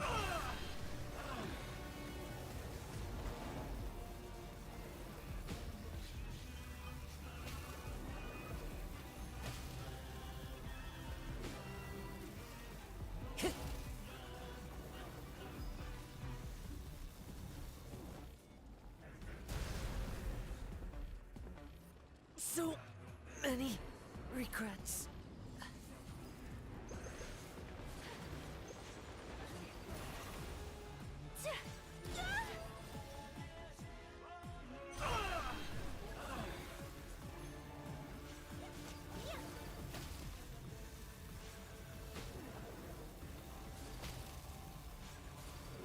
Unthinkable!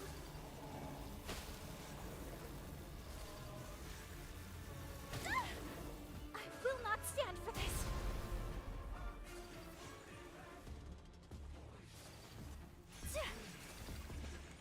At my command, you shall fall. Much remains unfinished.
Tremble!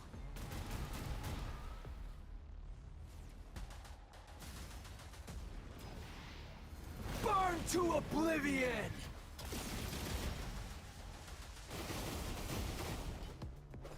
Scatter! Kneel!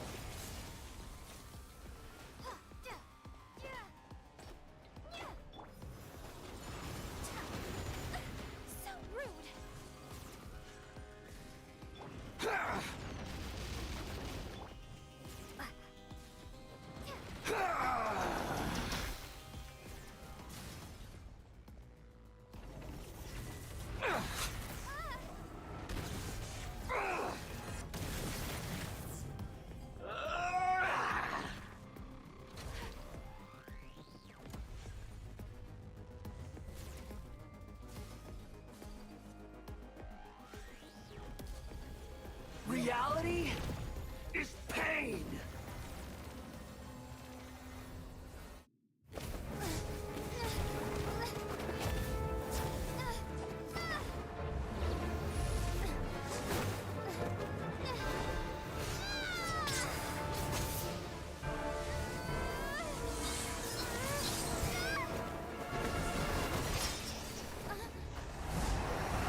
This is supposed to be a battle between gods, yet you choose to hide behind a mortal.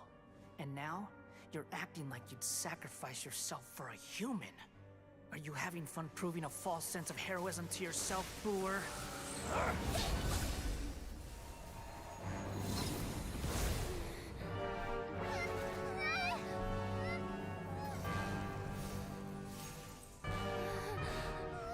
The data collection is almost complete. Do you even know how many times you've tried to take my gnosis from me?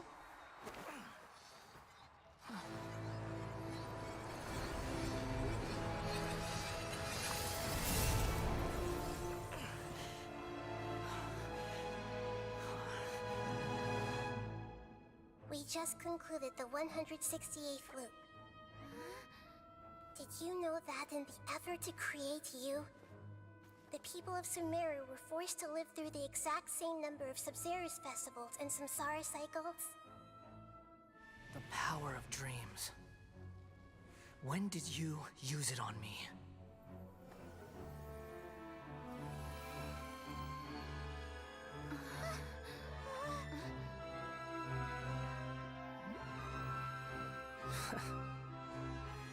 You can't even defeat me in a dream. What do you hope to achieve with this little trick? Come, Traveler.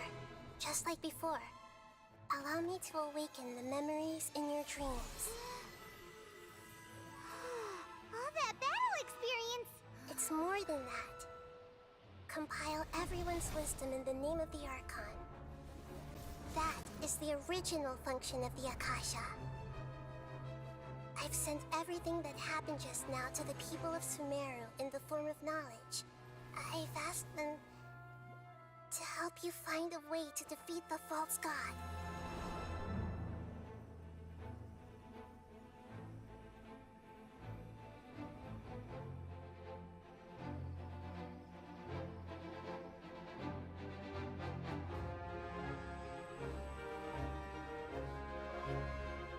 Now, all of Sumeru's wisdom is at your disposal. Meaningless tricks won't save you.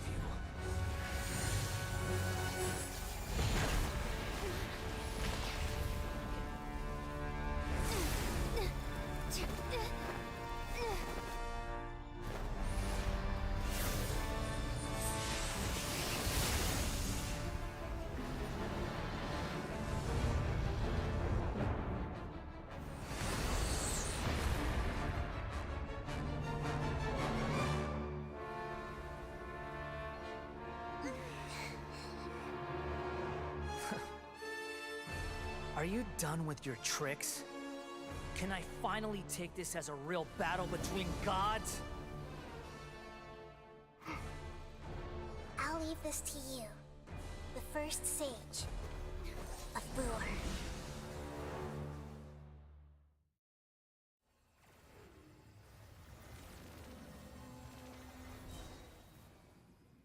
I am the all-knowing God.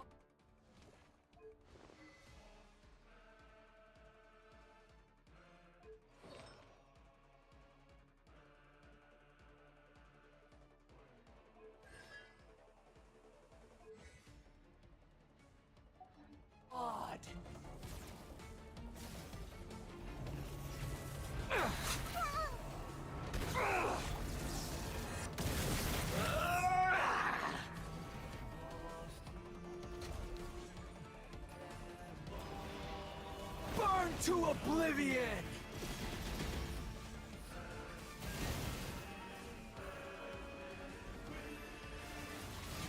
Kneel!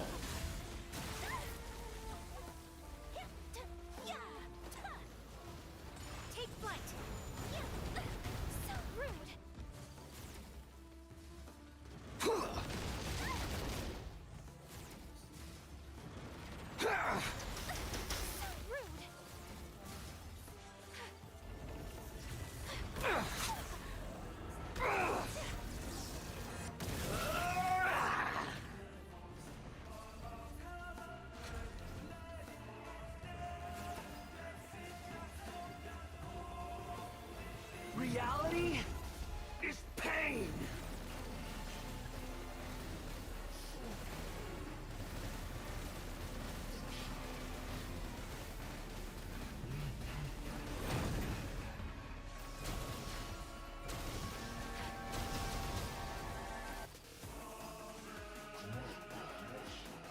Good riddance, cruel world.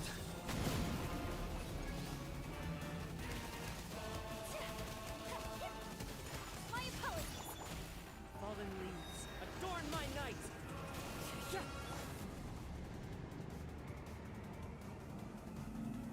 Share my knowledge. Incinerate.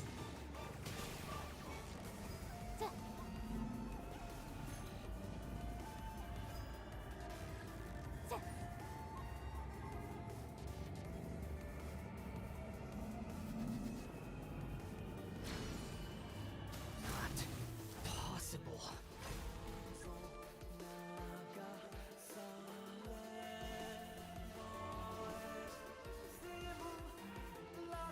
Motion to compel. Embrace the ice. Time for your arraignment. Grow, grow, grow. Whirling snow. Wind strike.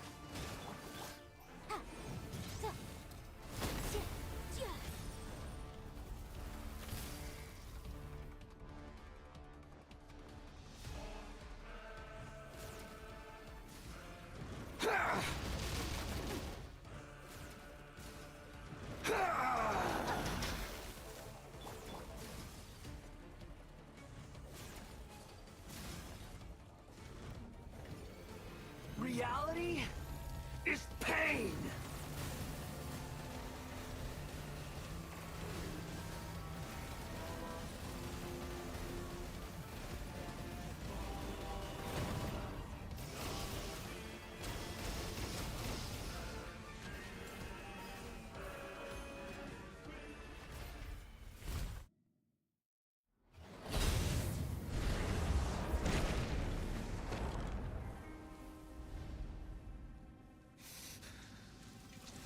Humans. Filthy humans.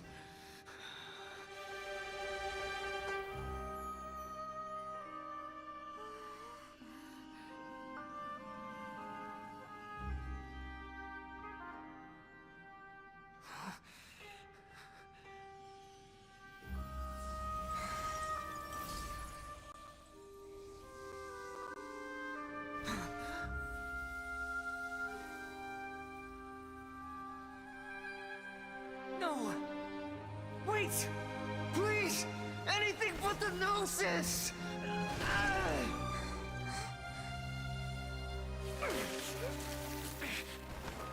That's mine! Don't even try! I'll never go back!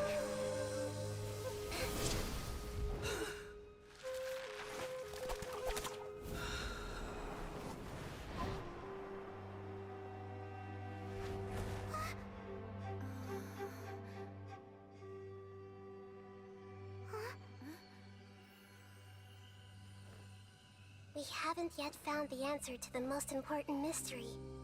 Irminsul is still waiting to be saved. With the power of another Gnosis, we may now finally understand the last memory of Greater Lord Rukkhadevata.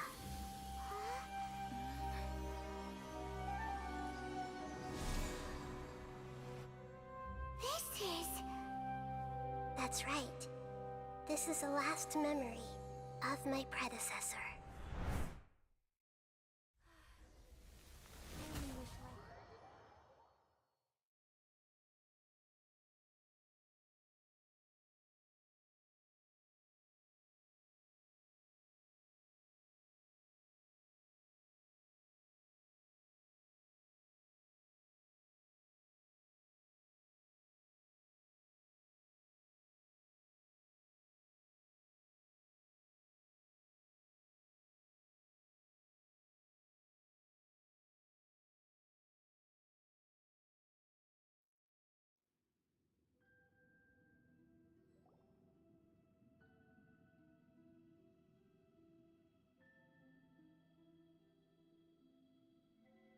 Huh.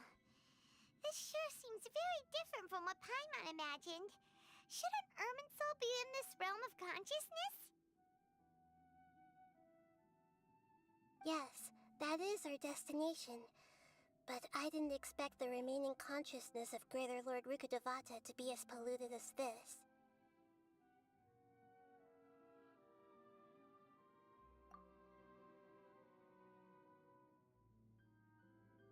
Forbidden knowledge? It seems you know about a concept that even I don't completely understand. Could you tell me what you know?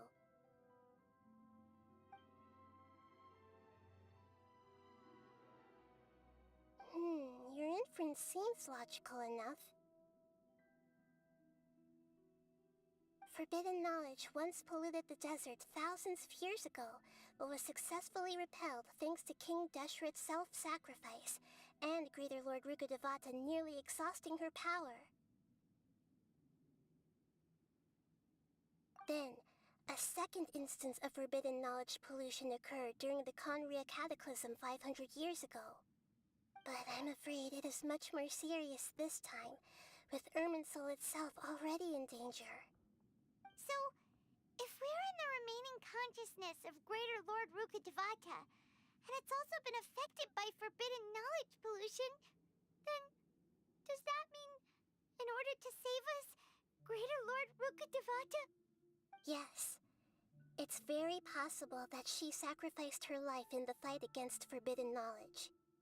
She didn't completely eradicate forbidden knowledge, but if it weren't for her actions, the pollution would have been far more rampant over these past 500 years.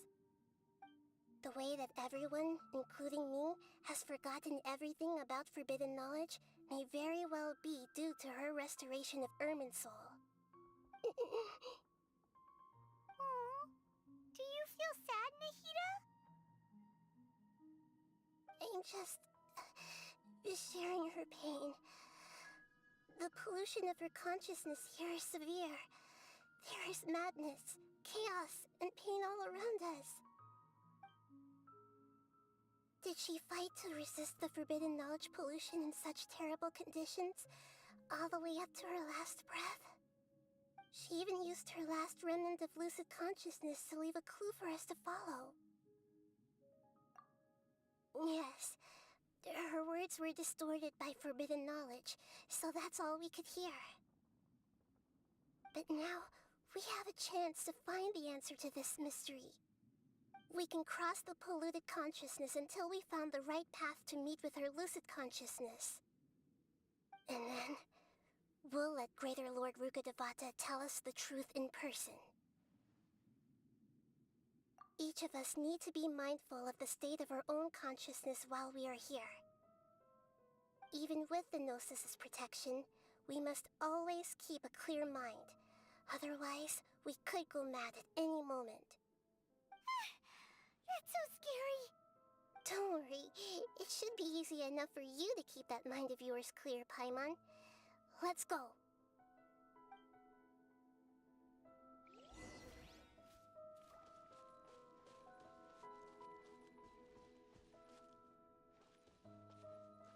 we in the air?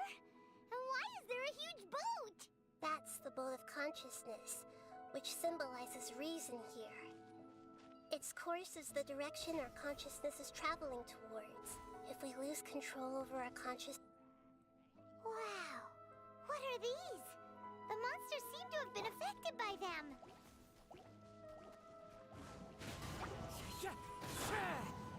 My apologies. Yeah. Yeah.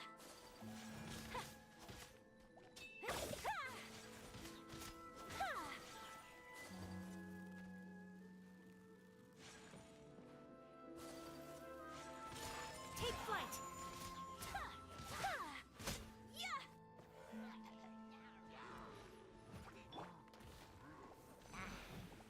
Into the wind. Clouds high. The birds come.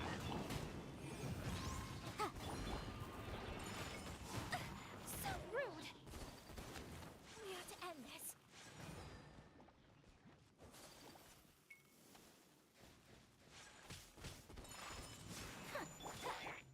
Incinerate!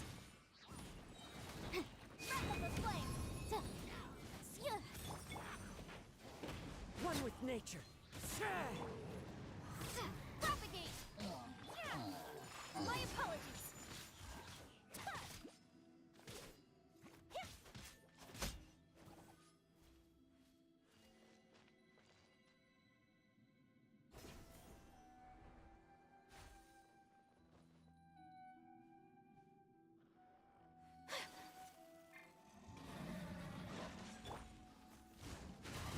As one with wind and cloud. Sakura swirl!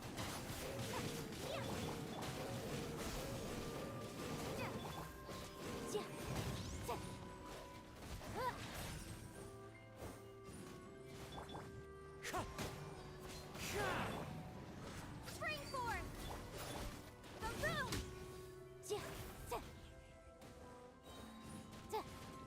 Time for your arraignment!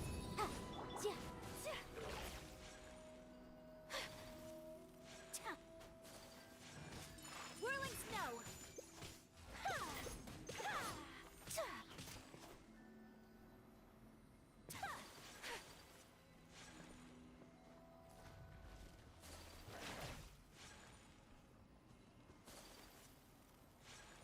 Take flight!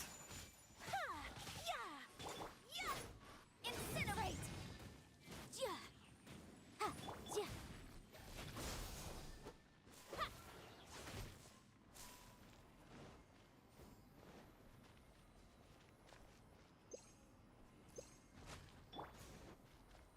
The wind knows me.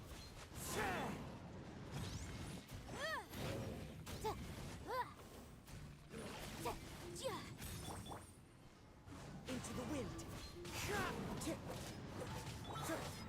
Scatter! My apologies! Look! The four-leaf sigil has appeared in the sky!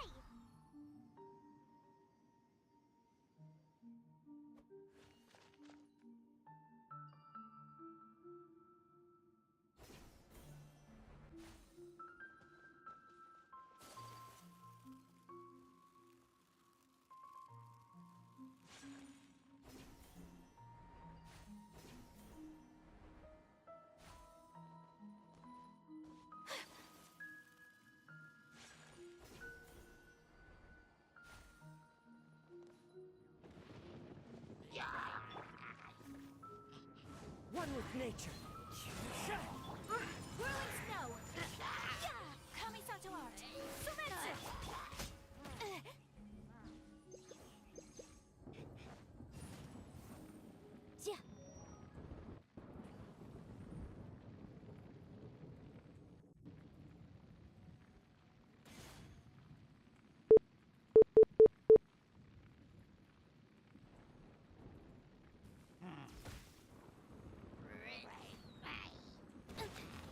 Yikes!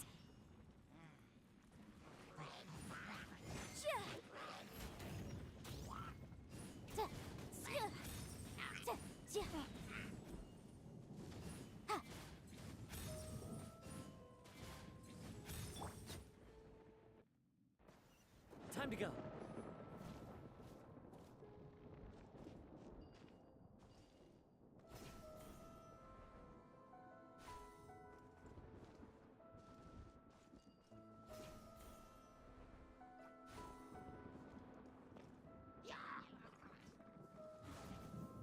The wind knows me.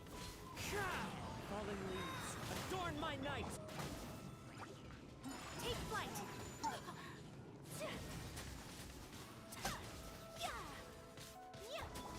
Germinate!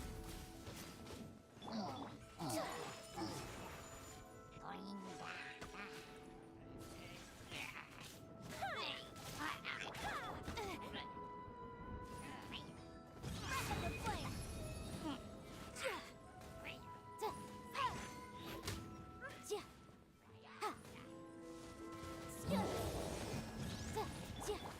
Wind Strider!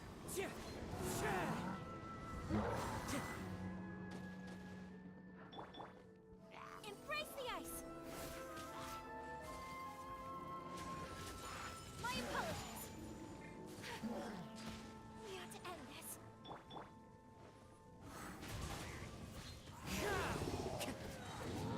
Clouds high, the birds come!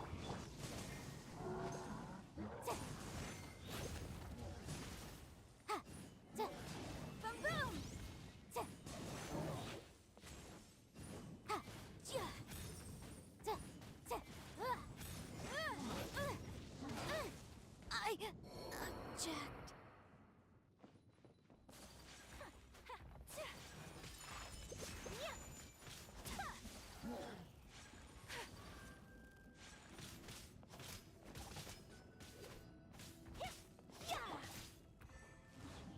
Into the wind. Whirling snow. Propagate. Spring forth. Sakura swirl. My apologies.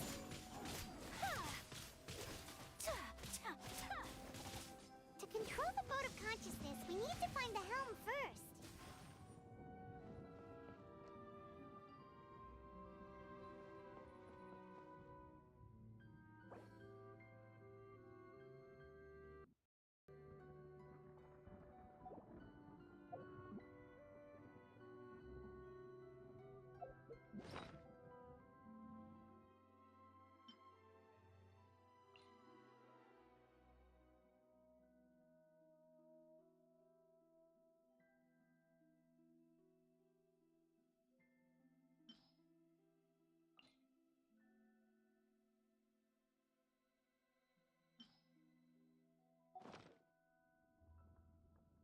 A blade is like a tea leaf. Only those who sample it many times can appreciate its true qualities.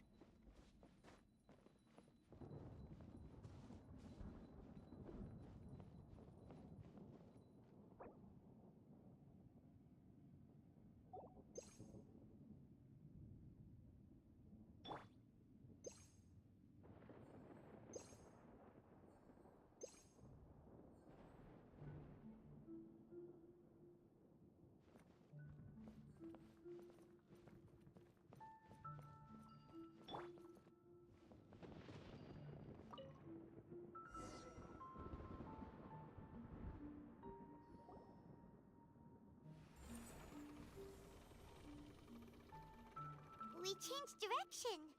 Are we still going the right way, Nahida? Mm-hmm. Judging from the current route, the boat of consciousness will soon take us out of here.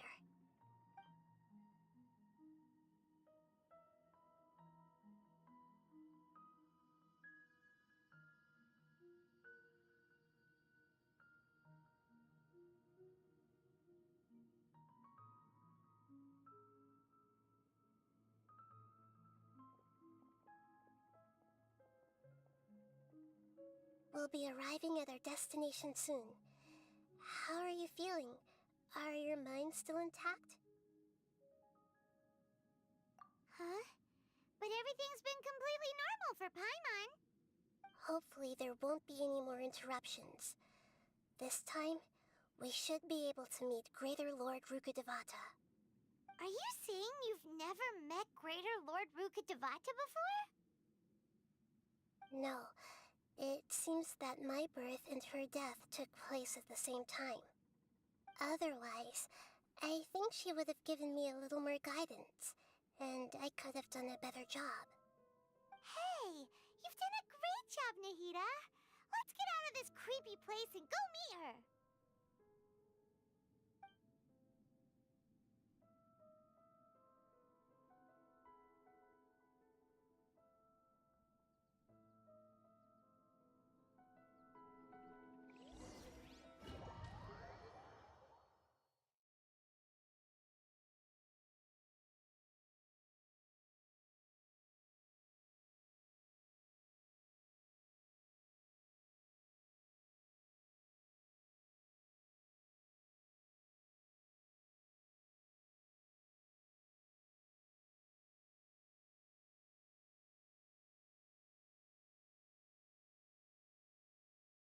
So, is this the place you were talking about? The base of Irminsul?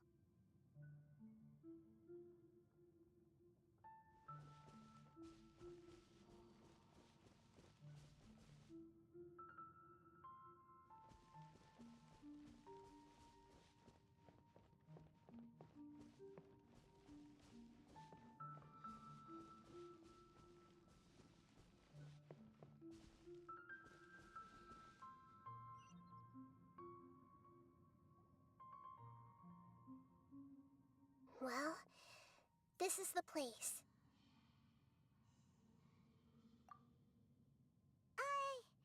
We're here to find Greater Lord Rukkhadevata, right? But the one standing over there is... Is that... me? She looks exactly like me. Are you Greater Lord Rukkhadevata? Yes, that's me. Are you surprised by my appearance? Irminsul and the surrounding lands have been reproduced here as they were years ago. But this is just a realm of consciousness. We are manifestations of the same nature. Hence why we would appear exactly the same. We're of the same nature. Why? Because you are me, and I am you. You are me in the new samsara.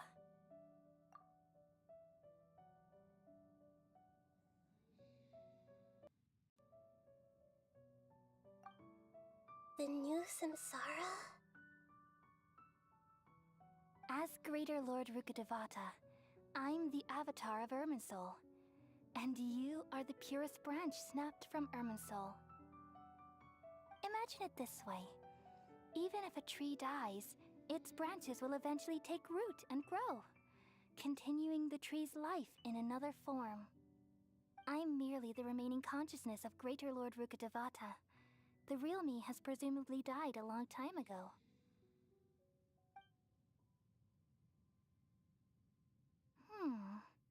Judging from your appearance, I've probably been dead for 500 years.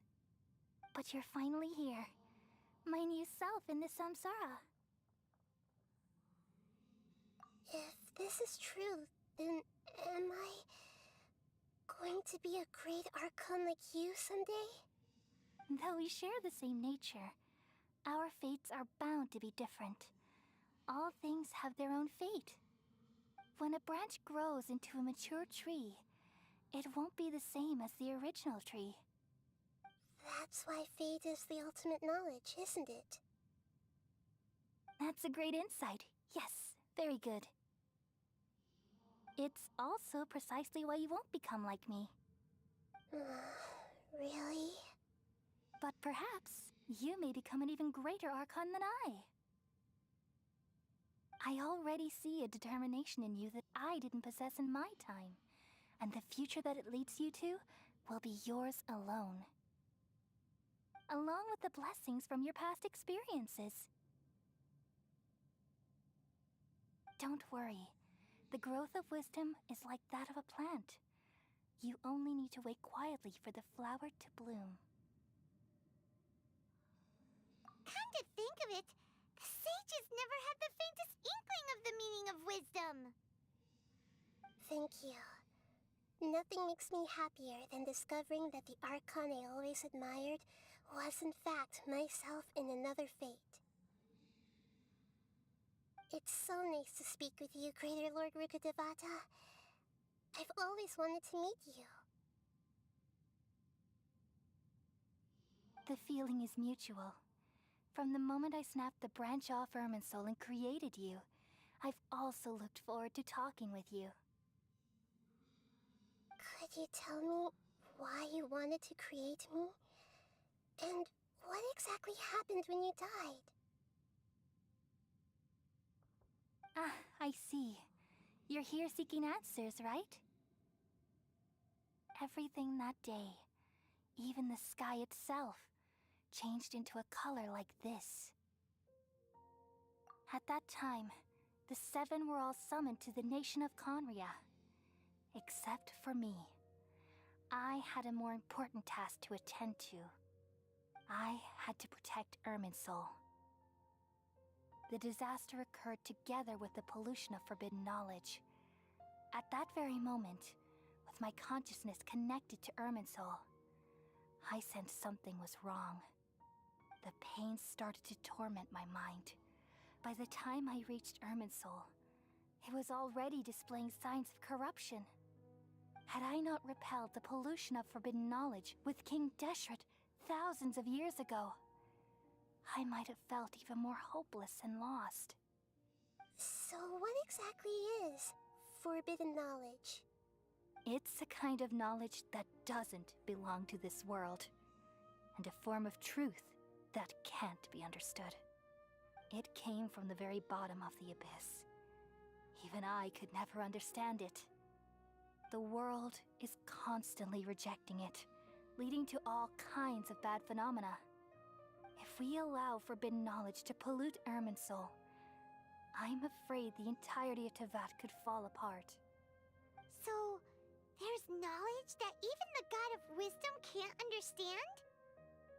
At that time, I knew I couldn't repel the forbidden knowledge with my strength alone. Which is why I created a device that compiled human wisdom and named it the Akasha. It's truly the world's most amazing invention. Thank you. For a long time, I thought dreams were the fruit of human wisdom. Though it was selfish to do so, I borrowed people's dreams using the Akasha.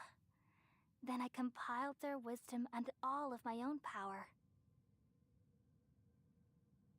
Well, did it work? Thanks to the wisdom of the people of Sumeru, almost all the forbidden knowledge was cleared from Irminsul. But things didn't go as smoothly as I thought. I had a terrible headache, which gave me an uneasy feeling. And then I remembered that my consciousness was also connected with Irminsul.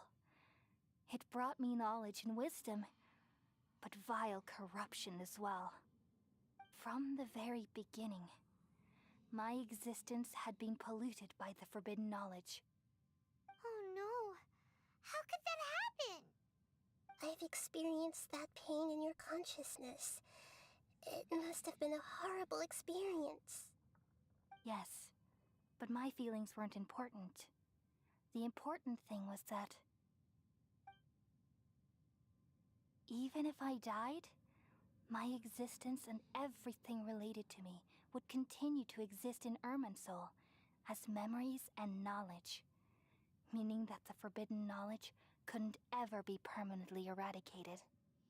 And there's no way for me to eliminate myself. It would be a sort of paradox. So, I took the purest branch of Irminsul as my incarnation in the next samsara, and left a trail of clues. All in hopes that you would come here and remove me and my pollution from Irminsul forever.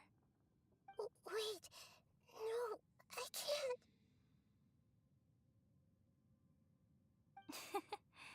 So you realize what that implies.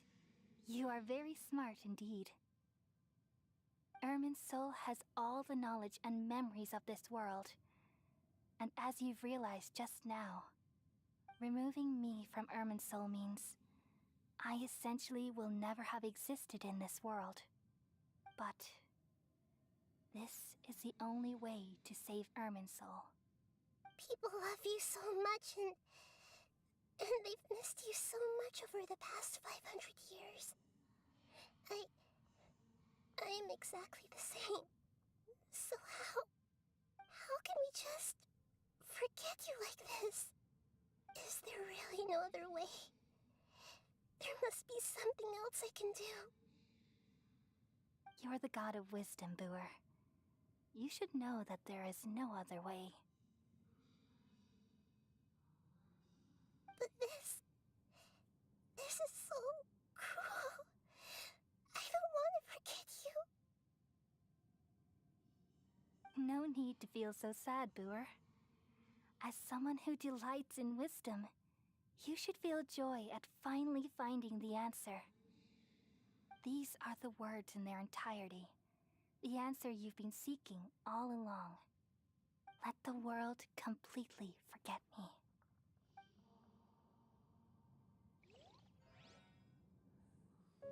We all nestle under the great tree of wisdom, peering out to perceive the world.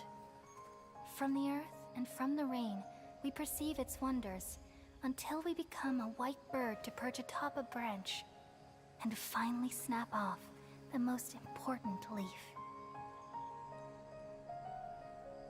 Once upon a time, I alone dreamed in this world. In my dreams, everybody would also dream after they fell asleep. Wild and wonderful thoughts would emerge from their minds. Some tumbled to the ground, and others floated to the sky, connecting all things in the world into one dazzling net. Among a plethora of worlds were numerous smaller worlds, all of fate, finding within the tapestry their brilliant glow. I gradually understood that these indescribable and constantly changing things are the most profound things in the world. Only they can completely repel the madness. Only dreams can awaken consciousness from the deepest darkness.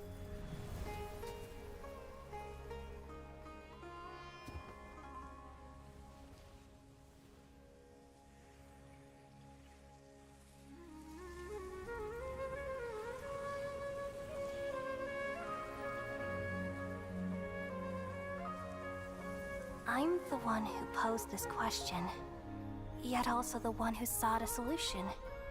Saving the world with the dreams of the people used to be my answer. And now, you've also found your own answer, and I shall return all the dreams to the people.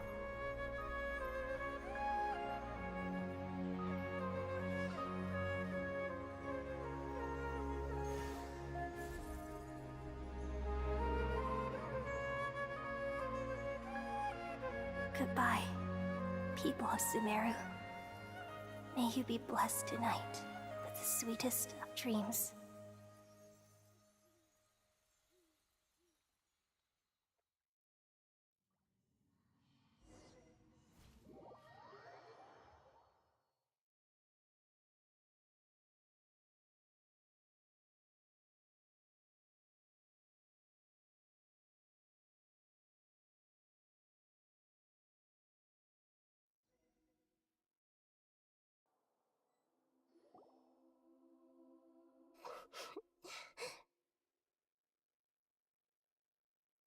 I'm alright. I'm just a little confused. We've just saved the world, right? So why am I crying?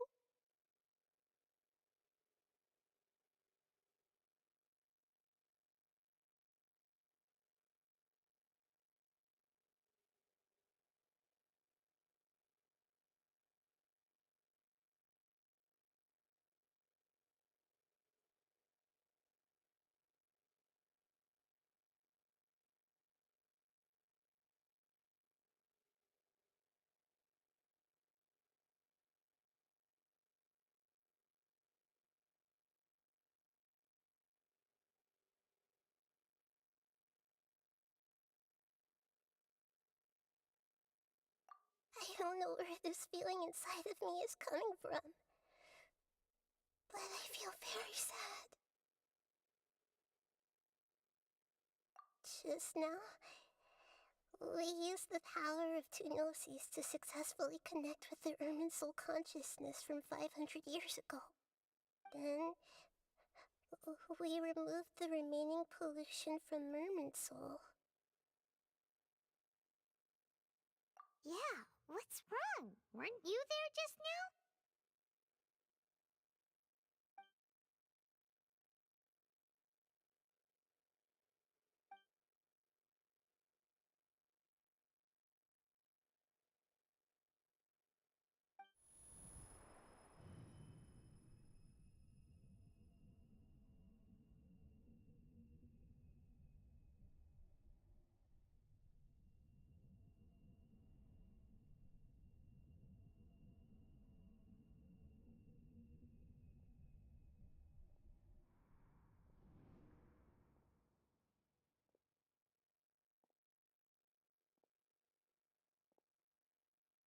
Huh? That sound. Traveler!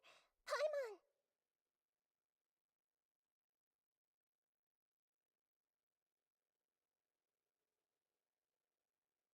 I've been waiting here far too long. But finally I have the chance to be alone with you. All the precious time I wasted has finally paid off. The doctor! What have you done? Just a type of sound wave that can quickly put defenseless people into a dream. As I expected, it doesn't have any effect on gods. This is the only thing of interest I found among the sage's research. I thought I'd take it for a little spin. Don't worry. I know you would never forgive me if I actually killed them. I'm here to negotiate with you. Naturally, I won't do anything dangerous that could potentially damage our relationship. Negotiate with me? I heard you had already left Sumeru. Why are you here again now? I left Sumeru, but I also stayed in Sumeru. Even the God of Wisdom is restricted by the habits of cognition. How disappointing. You mean there are many different versions of you in this world? An astute guess. Even the same individual will have different cognitions at different ages. A long time ago, I made a major decision in hopes of preserving all my perspectives of how I observed the world. Observation is the first step of any experiment, but observing the current world doesn't satisfy me. It lacks an important dimension, that of time. So I saved segments of all my ages and made them into independent individuals. That's all there is to it. Indulge me. How does the God of Wisdom find my method of seeking knowledge?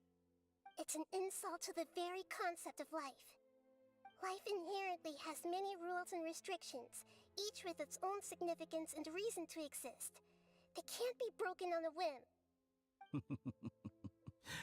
Good. Amazing, even. Indeed, it's difficult for humans to make peace with themselves, not to mention oneself from a different period. Since you're in the academia, why wait until now to show up? You could very well have stopped us and helped that fake god. Simple. Let me ask you this. Would any staff member ever help the subject in the middle of an experiment? It was my experiment.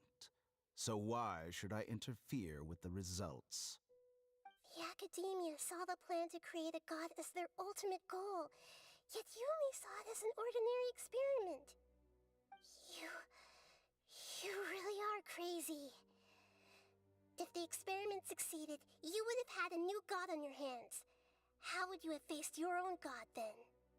Would you still take the same stance? Would you still hold the same view of yourself? I'm first and foremost a scholar.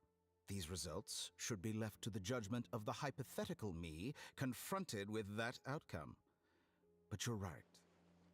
And that's exactly why I'm disappointed with the conclusion of this experiment. As an individual, you don't have any sense of belonging. You seem to have even fewer convictions than a typical scholar. Oh no, I certainly have my own convictions. They just don't fit your standards, that's all. All right, that's enough conversation for today. The experiment is over, and it's time to tidy up the equipment and reclaim any useful materials. For example, the Gnosis. Lesser Lord Kusanali, you're an intelligent Archon. I'm sure you understand the disparity in our combat abilities at this time.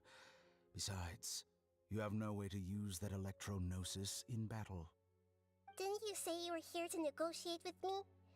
Somehow, it's starting to seem like you intend to take it by force now.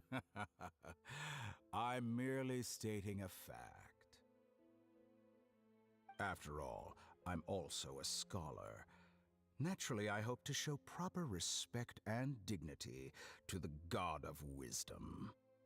Your hypocrisy is built on absolute confidence. I understand your scheme, but... what if I were to destroy the Gnosis now, and awaken the heavenly principles. Awaken the heavenly principles?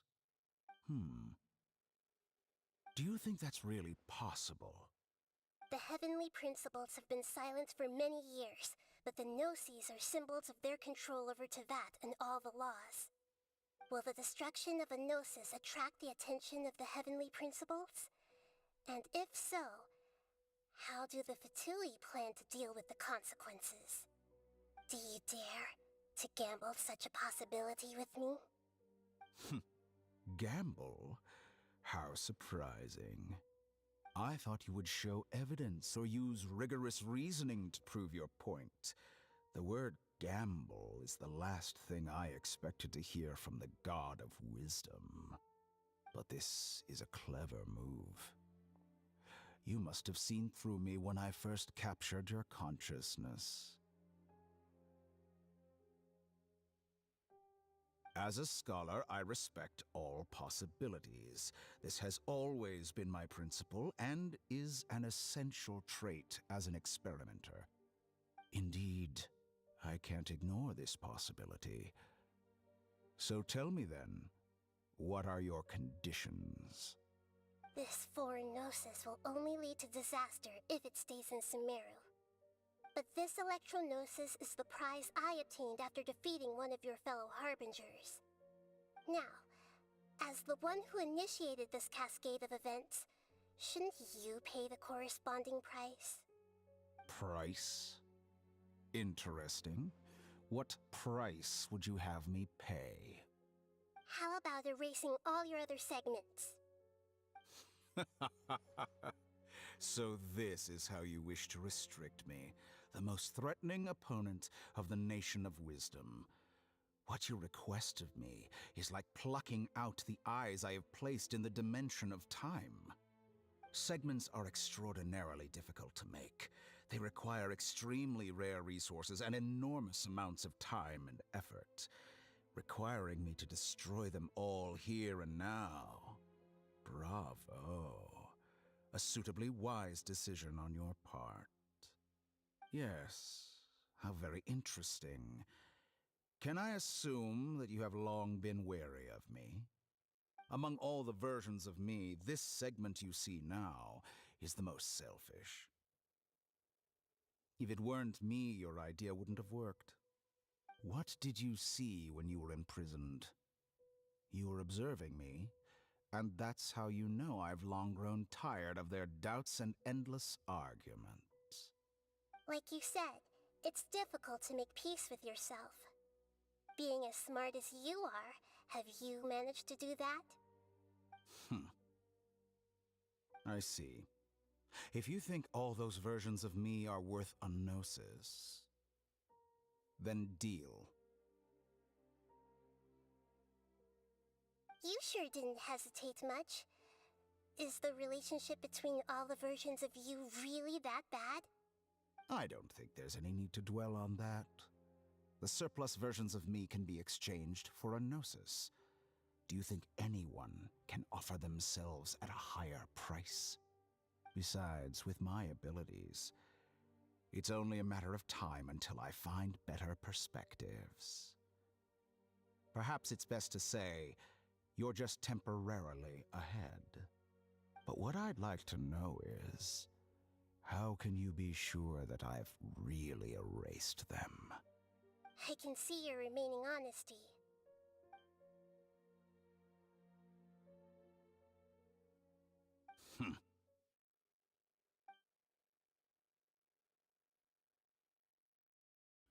What a ridiculous decision! You can't be serious!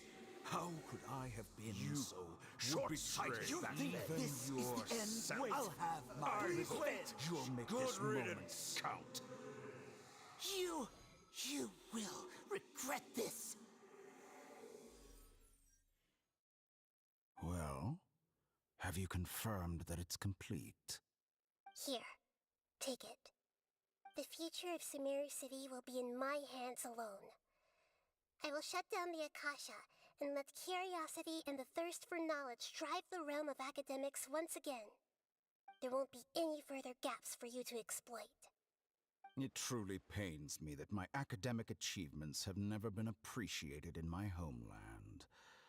Of course, I have no interest in being rejected by this city for a third time. Another chess piece. And where is your dendronosis? Don't be greedy, Harbinger of Snezhnaya. No, this is a different transaction. If you intend to turn off the Akasha anyway, then there's no further use for the Gnosis of Sumeru, is there? Besides, isn't it the Archon's duty to deliver what's desired of the Seeker? Oh, judging from your expression, you don't seem to find the idea very agreeable. Then let's think of it this way. Since you're the god of wisdom, how about I exchange some knowledge with you? People exchanging knowledge with the god of wisdom is the stuff of legends. Yet here you wish to exchange knowledge for the god of wisdom's property. Arrogant as that is, it has piqued my interest. Let me ask you, have you in all your mighty knowledge ever heard the rumor that the skies of Tevat are fake? Huh? That's the secret hidden by Irminsul concerning the truth of this world.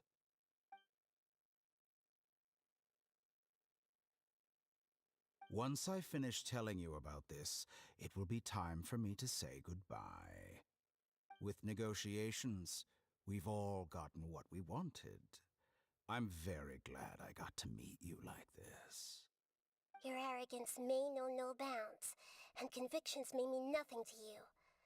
But I'll still listen to what you have to say.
Together!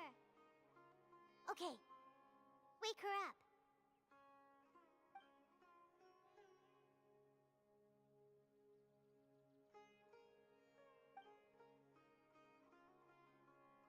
Are you awake? Kali says it's time for breakfast. Come on, get up! Good morning! How are you feeling today?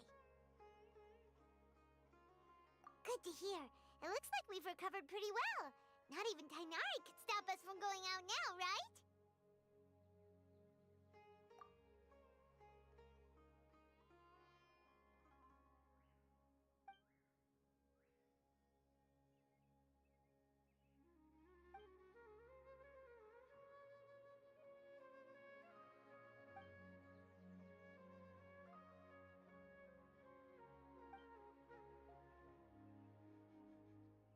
Come on, Traveler, let's go!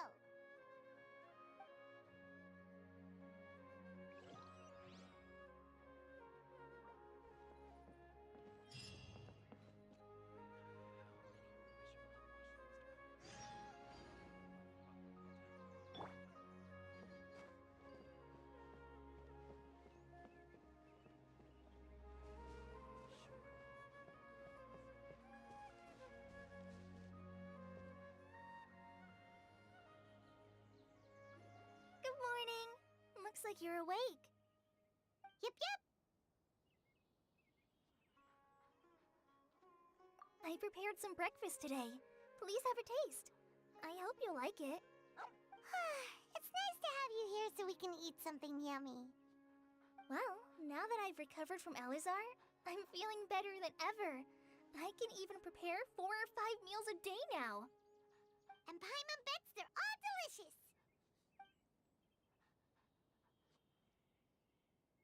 Oh, by the way, someone brought a letter for you after you went to sleep last night. Nope. Paimon wanted to read the letter with you after you woke up, so Paimon didn't open it. All right, let's read it now. Oh, it's from Nilu. Ahem. We're going to hold a feast at the Grand Bazaar and celebrate Cyano's reinstatement as the General Mahamatra. As heroes of Sumeru, please be sure to attend. I'll wait for you. The date of the banquet is written on the back. It's in 2 days. Oh, I've also heard that you've become heroes here as well. That's amazing. Sometimes I'm really envious of strong and confident people like you. Oh, you're embarrassing me. Anyway, let's go to the Grand Bazaar to have a look. Oh, before you leave, be sure to inform Master Tainari.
Good morning. How do you feel today?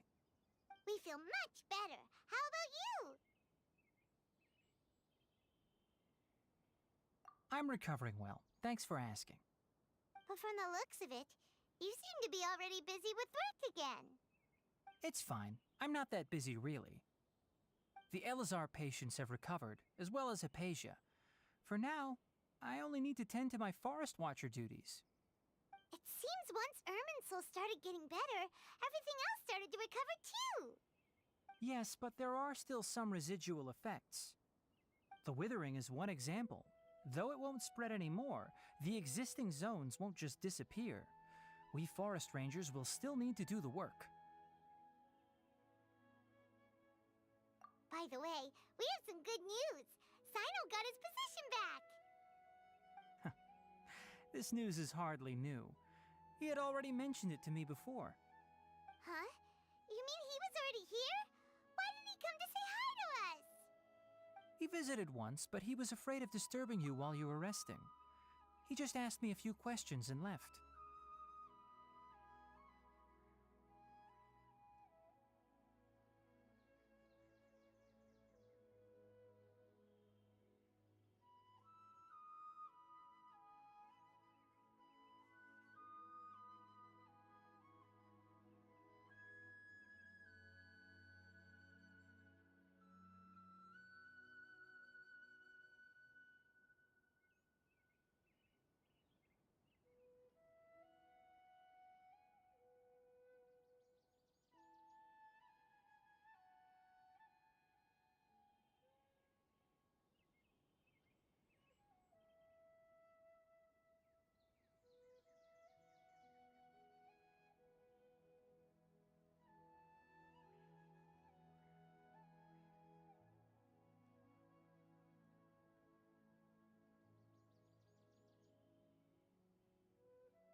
And you probably already know all about the celebration feast. Celebration feast? No, I haven't heard anything about that. Huh? But didn't Nilu say in her letter that they would celebrate Sino? He didn't tell you? Perhaps, or alternatively, he doesn't know about it either. Come to think of it, Sino doesn't seem like the type who'd enjoy a celebration feast. You and Kale are both Sino's close friends. Why don't you come to the feast with us? Kala has taken over some of my tasks these days. I don't think she'll have time for it. Not to mention me. You see, some VIPs have come to the forest recently. Huh? VIPs? Very important Paimons? Well, technically speaking, they are former VIPs. The sages involved in recent incidents have begun their training in the Avidya forest, and the people they had previously imprisoned have all been released. Huh? Yes, he's a little weak, but he isn't injured and his condition is stable. Lesser Lord Kusanali, in her boundless mercy, has decided to spare Azar and the other wrongdoers. Supposedly, they were ashamed of their shallow ideologies and have decided to dedicate the rest of their lives to cultivating wisdom in the Avidya forest. When they learned that Lesser Lord Kusanali had defeated the Balladeer and saved Irminsul, they were shocked at first, but also became happy, feeling that the sacred light guiding them on the path of discovering wisdom had begun to shine once again. As a result, work has increased for the forest rangers. That sounds really exhausting. There's nothing we can do, really. But that's another topic. Back to the matter at hand. Are you two planning to head out? Ah, right! We're here to request permission to head out. Would that be okay? You've recovered well. You may go, but be careful. Yay! Will do!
welcome.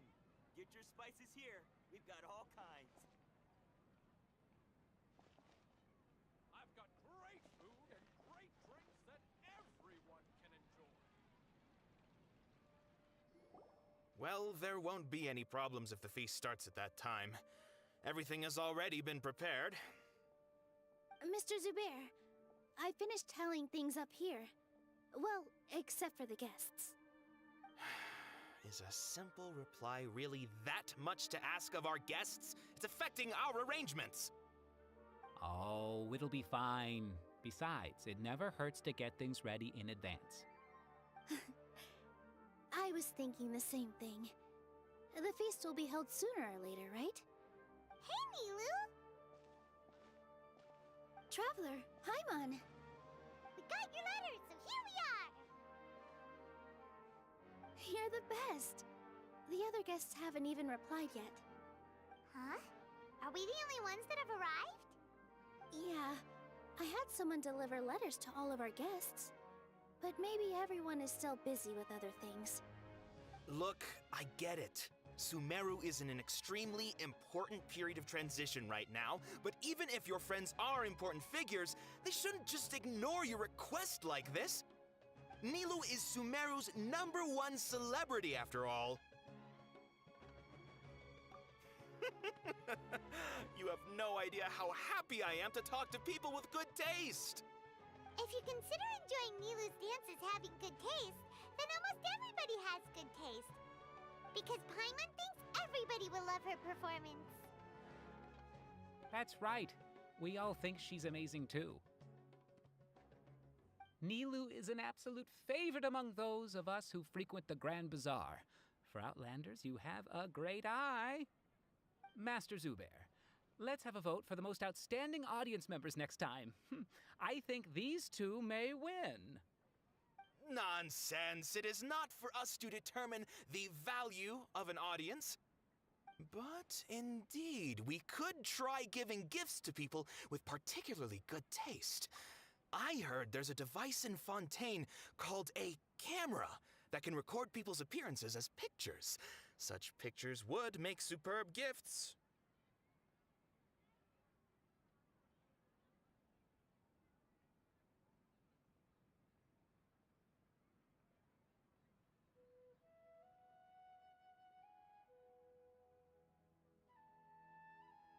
Ooh, good idea. I wonder where we can find one.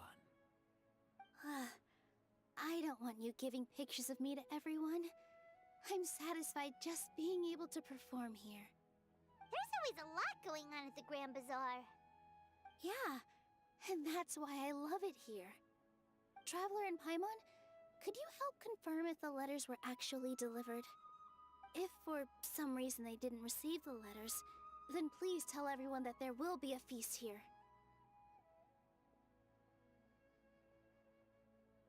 Yeah, we can also check out how everything in Sumeru is going now.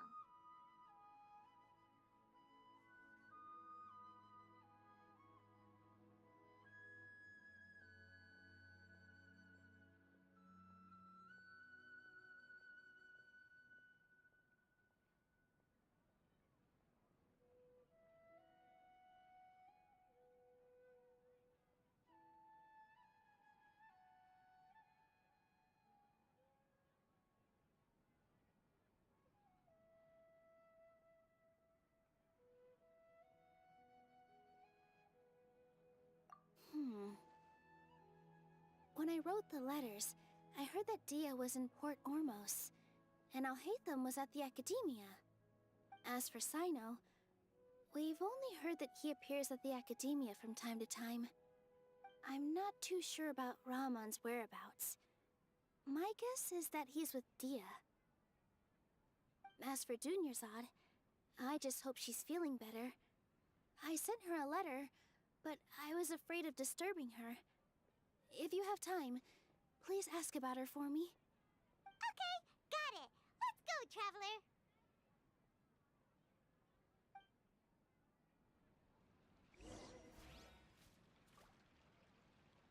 In my opinion, Jutes is the best stall Dad, in the let me whole learn to bazaar.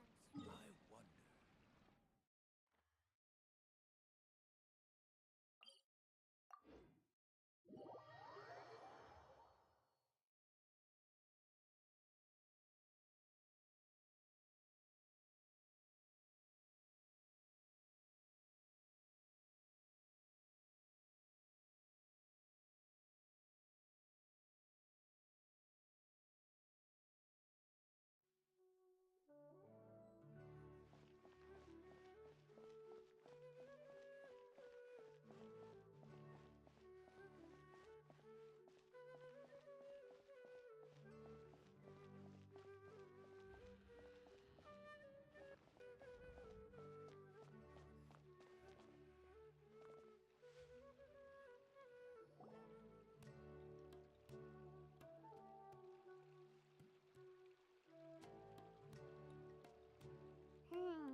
haven't seen Alhaitham anywhere.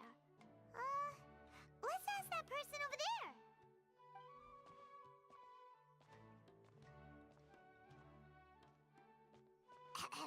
Hey there, have you seen Alhaitham around?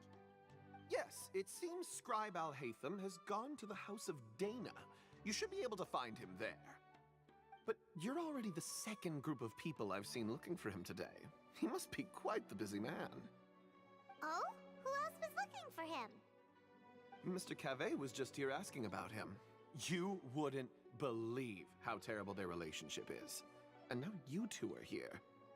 Don't tell me everyone's here looking for gossip about the sages. No way! We're strictly here on business. Ah, I see. Sorry, I thought maybe everyone's as interested in rumors about the sages as I am.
Alhaitham should be around here somewhere, right?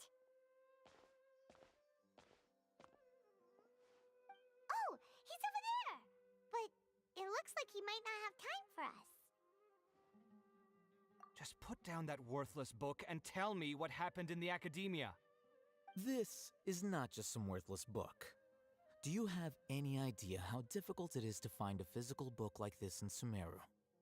It doesn't matter. It's probably just another thing that you used your authority to get your hands on anyway. Just put it aside. Listen, I came back today only to hear that the sages have disappeared. Oh, you sound surprised. I thought you would already know the inside story. Would I be here asking you if I knew? You're the scribe, not me. So just tell me what you know already. Well, I almost became a sage. Huh? Oh, don't sound too surprised now. You're the renowned Kaveh, light of the Ksharawar. Besides, as a master builder and craftsman, chances are you'll be appointed as a sage too. Why do I feel like you don't really mean it? Huh. What makes you say that? Why would you question my heartfelt sincerity? Maybe it's because you've never said anything good about me before. Yeah, well, I share a similar sentiment, and anyone who knows you as well as I do would surely do the same. Ah, you... See? This is why I hate discussing anything with you. Your ridiculous and arrogant attitude always gets in the way. It seems that you really can't stand my personality. Ha! What was your first clue? Well, then you might as well move out of my house. Are you threatening me? Stooping to a new low, I see. Ugh, and don't change the subject. You, a sage? What a joke. The academia might as well just close tomorrow. Are they having a fight? Forget what's going on with the academia. Haven't you been busy with your construction project? Tell me, when are you going to build yourself a mansion? Don't get me started. I get angry just thinking about it. So, what great building did our master architect work on this time? Like I need to tell you. Keep your nose out of my business. No. I think we deserve to know. Where were you when Sumeru needed you most? I was in the desert for a large project, but considering Haravatat's utter ignorance of architectural and aesthetic matters, you probably wouldn't understand. Which is truly unfortunate. I can only pity the man who doesn't understand the first thing about beauty and romance. Unlike a true... hold on, wait a second. What do you mean by when Sumeru needed me most?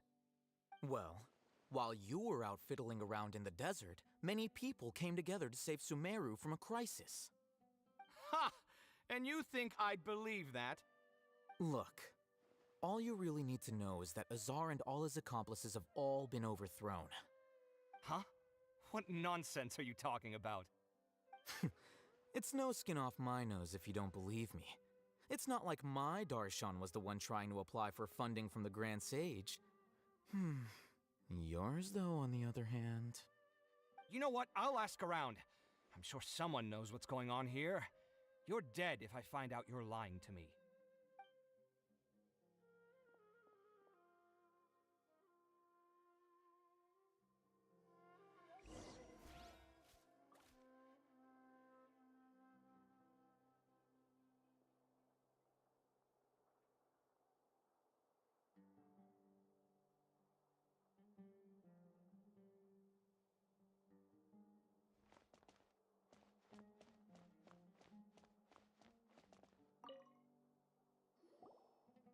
Hatham? Oh, it's you two. What's the matter? We're running some errands for Nilu. Have you received her letter? Letter? Nilu said she sent out a letter inviting everyone to a celebration feast in 2 days at the Grand Bazaar. We'll also be celebrating Zaino's reinstatement as General Mahamatra. If she addressed the letter to all Hatham of the Academia, then the letter should have gone to my office. I've been busy these days, so I haven't had time to check for any new mail at my office. I only now have some free time to attend to personal matters. Have you always been so busy with your work? Of course not. I'm only busy these days because several sages have been dismissed recently and the whole Academia was practically turned upside down. Kainari told us they all went to train in the Avidia Forest. Apparently they will spend the rest of their lives there. That is already the best possible ending for the likes of them. 4 of the 6 great sages were possessed by their desire for power and attempted to create a new god. In order to pull it off, they even imprisoned the other 2 rational sages. To imagine such things could take place in the Academia. I don't know where to begin.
you're right.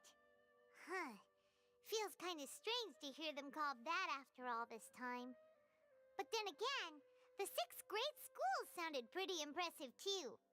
Yes, at least that's how they're supposed to sound. It's said that when the Academia was first founded, the Dendro Archon herself established the 6 great schools, each representing one of the 6 different types of wisdom. Numerous Darshans have sprung up and faded. Only the 6 Darshans attaching themselves to the 6 great schools have stood the test of time and obtained permanent seats in the Academia. Now, the 6 Darshans are nearly synonymous with the 6 great schools, and the leaders selected for the schools are the 6 great sages. Among the 6 great sages, there is one central leader, the Grand Sage. Unfortunately, only the sages from Vahumana and Amorta remain now. They were imprisoned for opposing Azar and were only rescued after Azar's downfall. So who's managing things in the other 4 schools now? Do they need to find someone new? Yes. Normally, new sages are selected based on a strict set of criteria. Oh, didn't you just say something about becoming a sage? If they pick you, then we'd have a huge connection in Sumeru. Yes, about that. You didn't let me finish my sentence. The person in charge of personnel affairs nominated me to be the Grand Sage in place of Azar and help Lesser Lord Kusanali manage the Academia. But I refused. Huh? But why? Ugh, can't you be a little more ambitious? I'm not even interested in being one of the 6 great sages. Like I said before, I don't like being a leader. Oh, all right. So are you busy these days trying to find others to take the job? That's not my job either. I'm only responsible for handling important affairs within the Academia before the new sages take office. And the first thing I'll do is reject Kasharawar's application for funding. By the way, who was that other person just now? Is he your friend? Do we look like friends? Paimon doesn't know. That's why Paimon's asking.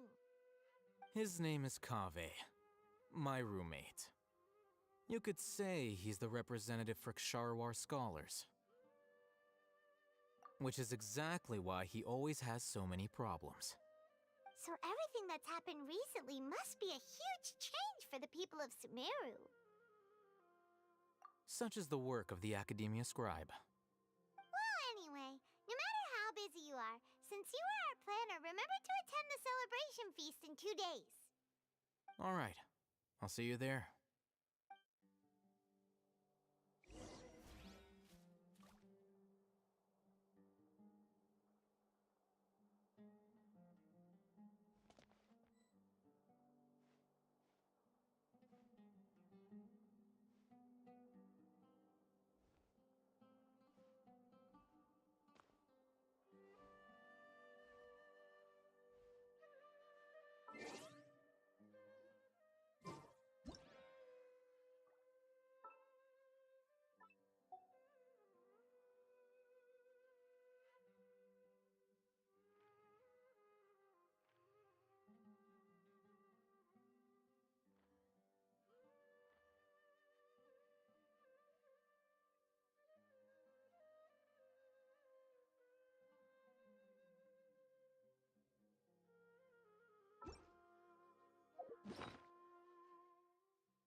this is Port Ormos.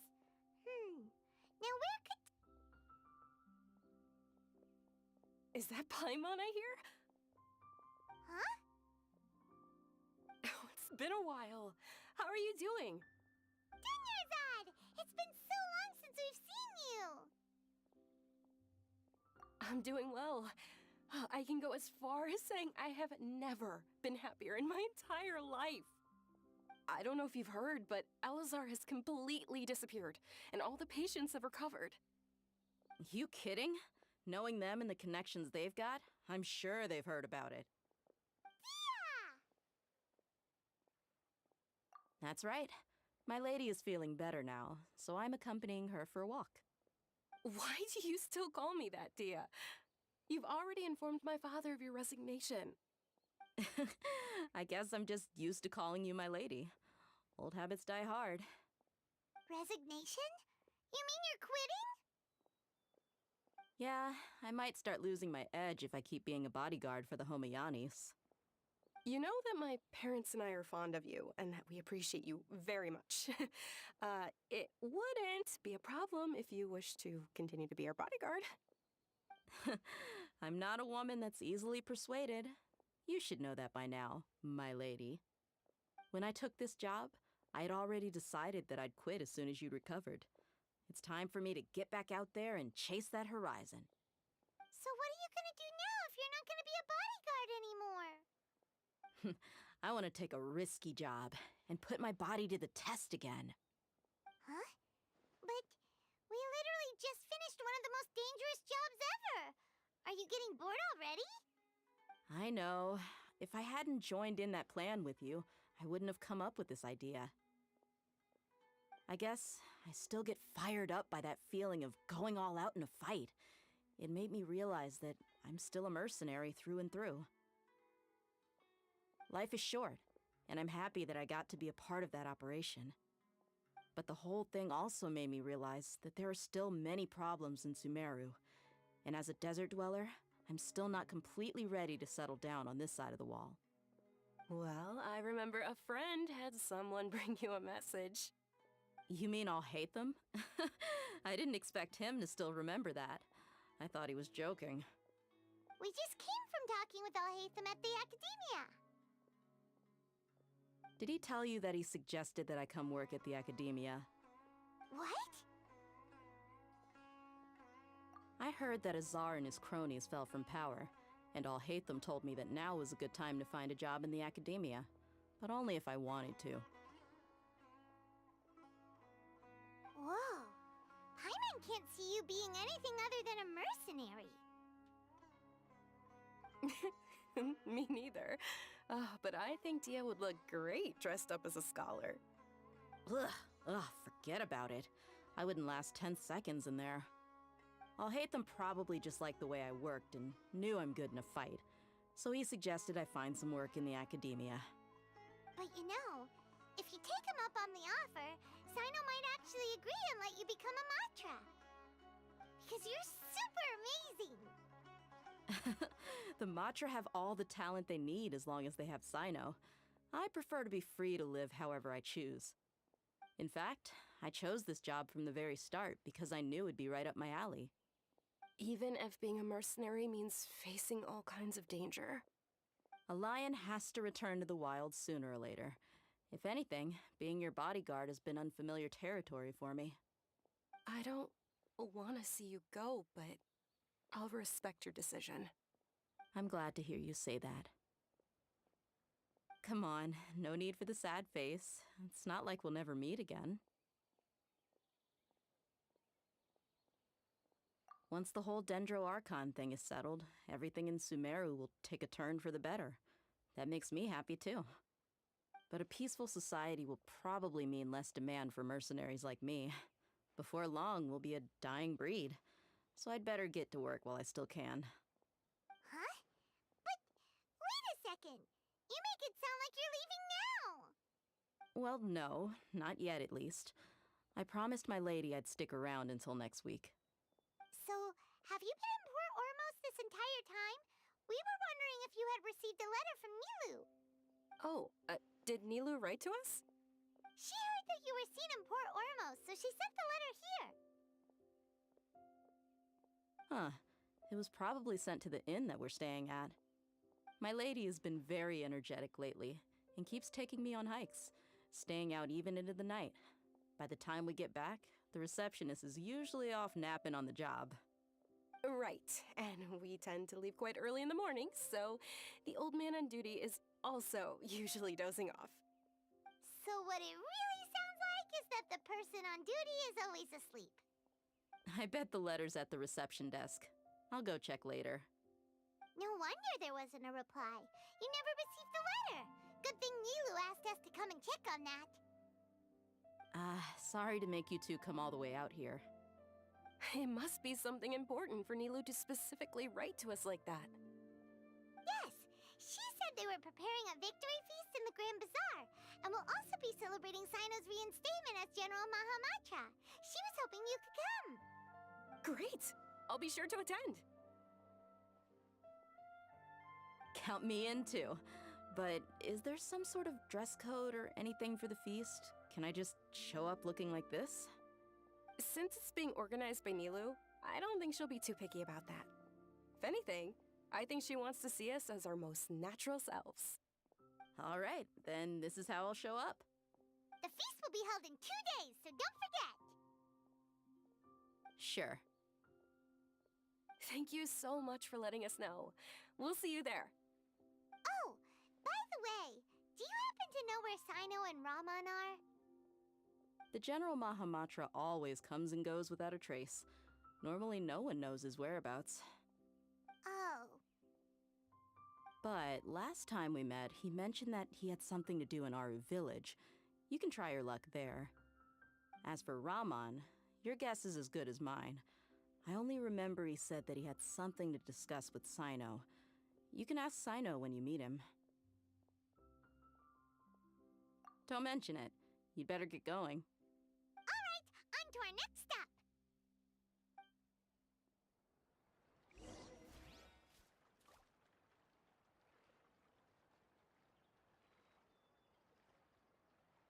If you want to eat like a king, you've got to work like a mule.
last visited Aru village.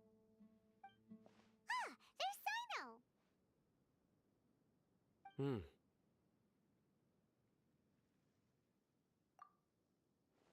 What brings you here? We recovered well, and Tanari agreed to let us leave, so now we're out and about again. It seems Gandharvaville's medical treatment is still as good as ever. And Tanari is recovering well, too. That's good to hear. Yeah, you're the one who brought us to him when we lost consciousness, right? Thanks for that. You're welcome. Tainari has excellent medical skills, and Kale is quite attentive. It was the best place for you. But why are you just standing here like a dead tree? I'm meeting some people. Oh, you mean Candace? I've already talked with Candace and the village chief. They're still at the usual place. You can go there if you'd like to see them. But you know one of the people I'm meeting as well. Oh, by King Deshret's blessing, my friend suddenly appears in the desert. Don't tell me you've run into trouble and need us to help now. Raman! And, Sataria? Oh, you know me? Oh, well, you're pretty famous in the academia. Don't worry, these are our friends. No need to be so guarded. I see.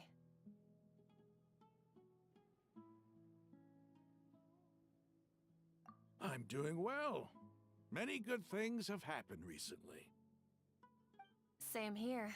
Really, I feel that my whole life has started to shine after suddenly finding a new direction.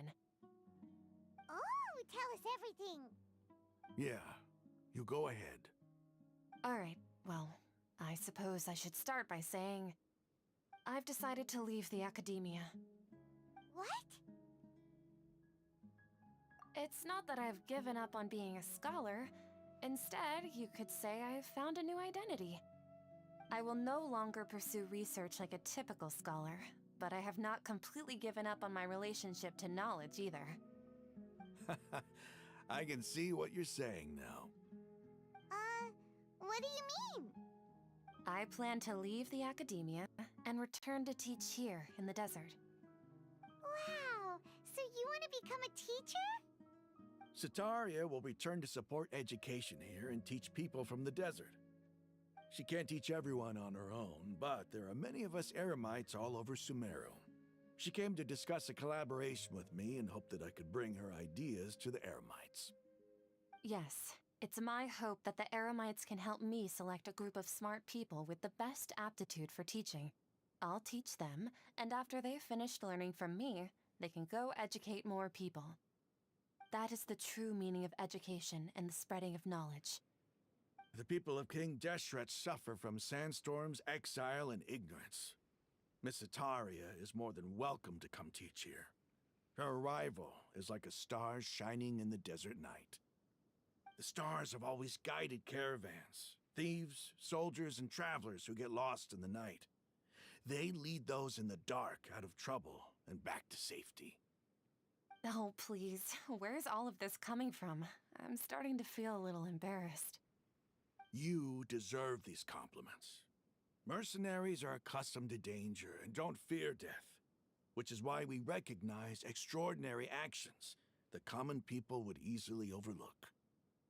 Sataria's idea will bring much good to many people.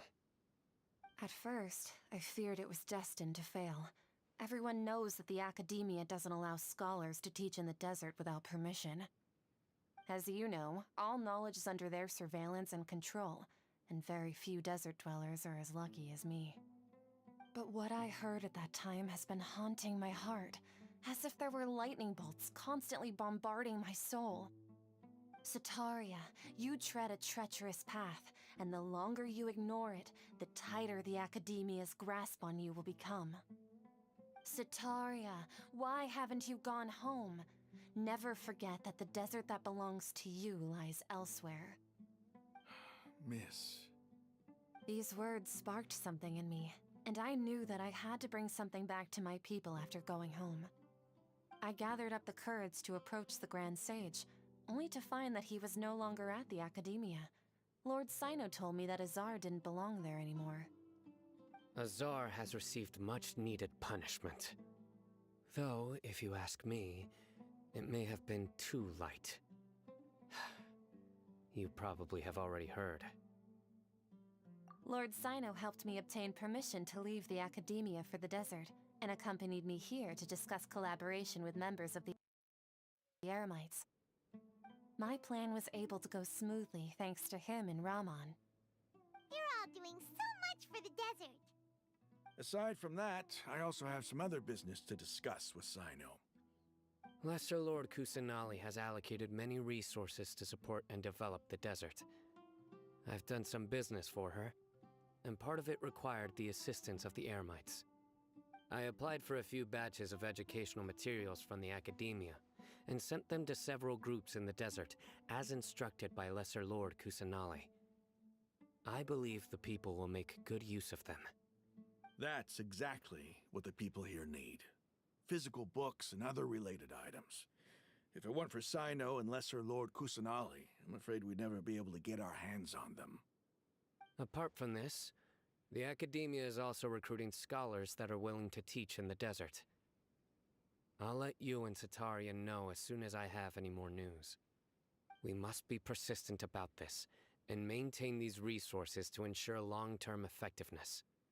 This is the first time in hundreds of years we've had a glimmer of hope. I think this may be the turning point for the desert. Remember these words. Here lies our faithful priest, Kasala. His wisdom is a miracle among the people, deserving of high praise and admiration. I hope people with wisdom like that priest will rise again among the desert dwellers. Then we'll once again see the wisdom and glory that once shook the world.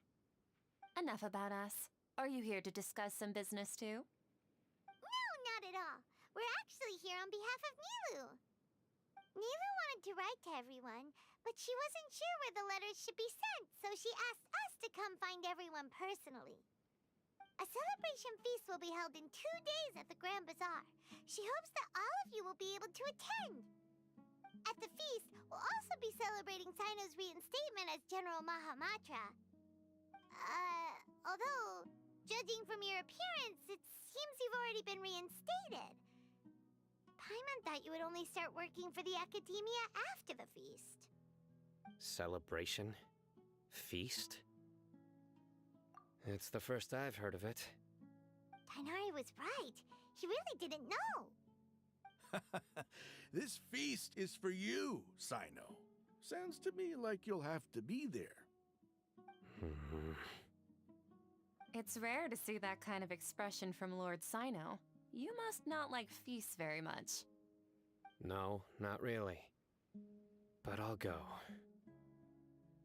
Well, I still have a lot to handle here. Besides, I need to look after Miss Sataria in the desert, so I'll have to pass. I'm afraid I won't be able to join you. Although, if you'd be so kind, please give a message to Miss Nilu for me. The message is, I'm sorry for how I treated you before, but now I understand the beauty of your dance. It's like a light shining in the sky. You and the art you symbolize are not only beautiful, but also lively and powerful, so much so that it was prohibited. Please keep dancing, and someday I'll be able to appreciate your art in person. Okay, we've got all that down. Our job here is complete as well. Oh, Sino, remember, party's in 2 days. Make sure you're there. Got it.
Today's the big day!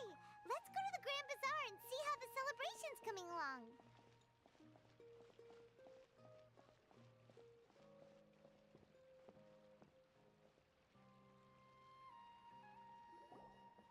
Everybody's already here. Looks like we're the last ones to arrive. I'm here. Ah, there you are. Well, look who finally decided to show up. You look like you came here immediately after finishing up some work. I'm very happy to see you here. But we're not late, are we? It's just that everyone else arrived ahead of time. I propose that the last one who arrived be put in charge of today's speeches. Nah, there won't be any speeches today. Oh, really? Well, even better. Come join us over here. Let's share some great food and drinks, and chat about all sorts of fun things. Everything looks quite good. Wow! Paimon can't wait! Traveler, just look at all the delicious food here!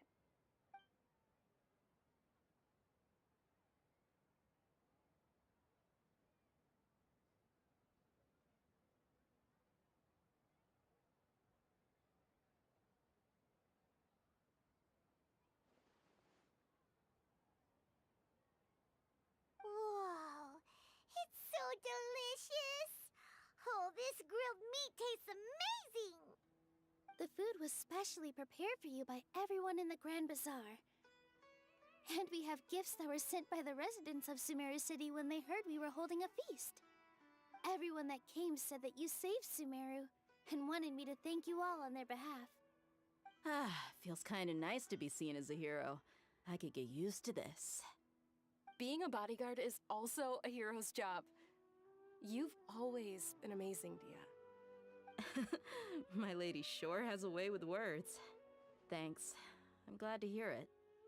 And I'm happy to meet everyone that participated in the great plan. Don't mention it. Come to think of it, we've really done something impressive together. It's unbelievable! We owe it to our abilities. And luck. Really? Why do I remember everybody thinking that luck was against us and feeling like we hardly had a chance of succeeding? That's how I remember it too. It's luck that brought us together, and it was luck that let us form a team.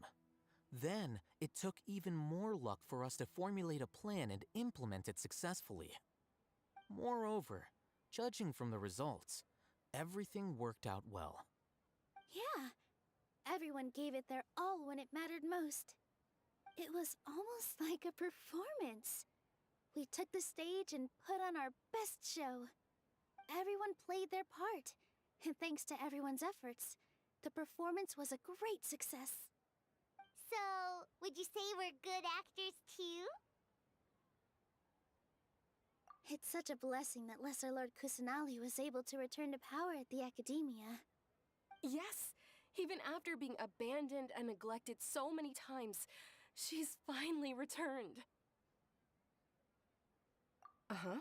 Lesser Lord Kusanali once used all her power in a great disaster, which resulted in her losing all her wisdom and memories of the past.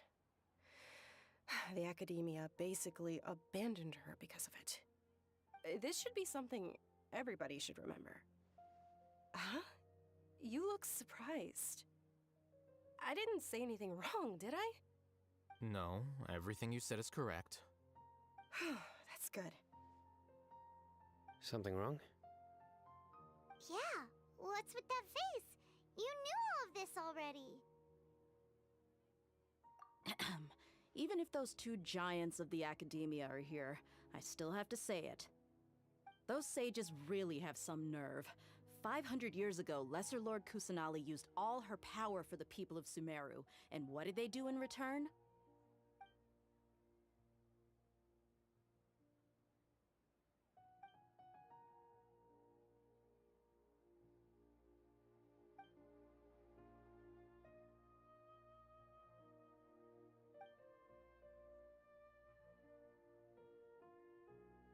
If you bite the hand that feeds you, don't act surprised when it turns into a knuckle sandwich, right, Sino? Perhaps I shouldn't say this, but their treatment of Lesser Lord Kusanali calls for a more severe punishment. You could simply tell Lesser Lord Kusanali that you wish to have Azar and his accomplices severely punished. I respect our deity's decision, and won't interfere in any way. While we're on this topic, why didn't you accept the Academia's invitation to become the Grand Sage? Are you trying to say that I'm fit to be a sage? Not at all. But every person handling the selection process has said that you are the most suitable candidate to lead the Academia right now. Why? Because he dethroned Azar from power? Could you try to put it another way? This is a good thing, yet you're making it sound like I overthrew Azar for my own personal gain. But seriously, though, I always wondered if you had some personal motives behind it. I did have my own motive, but it had nothing to do with being a sage. If the rules of our nation were suddenly cast by the wayside, then it wouldn't be long until chaos ensued. I had no intention of letting their dreams disrupt my life. By that, you mean your life working as the Academia's scribe? Precisely. Wait, is that all? So, that's the only reason why you joined us and came up with all those plans? It's reason enough. You've certainly got quite the personality. You flatter me. All right then. How about you? You've already resumed work as the General Mahamatra, right? That's right. Will you be happy with that life? It's not about being happy. There are merely a lot of things that I must do. Even so, keep your spirits up and try to be happy, okay? And try to smile more every day, just like I'm doing now. Thank you. I'll keep that in mind.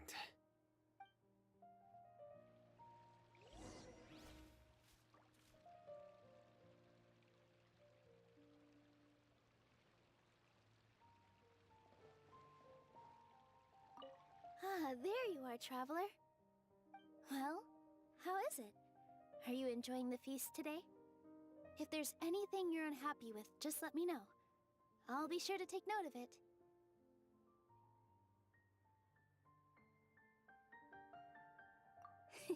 That's good. It's the first time I've ever invited so many exceptional people to one place. I was a little nervous myself. You see, every guest here is quite extraordinary. It's unbelievable that we've got everyone together here. Almost like a fairy tale. Make sure you live it up tonight. I'll be happy as long as you're enjoying yourselves.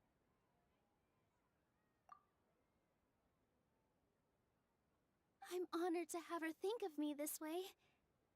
If I have a chance in the future, I would really like to invite her to one of my performances. I can't explain why, but I just feel elated right now. Thank you.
The atmosphere here is good, and everything is delicious. Yeah. I don't often come to such places, but it feels quite good. I have a lot to handle these days.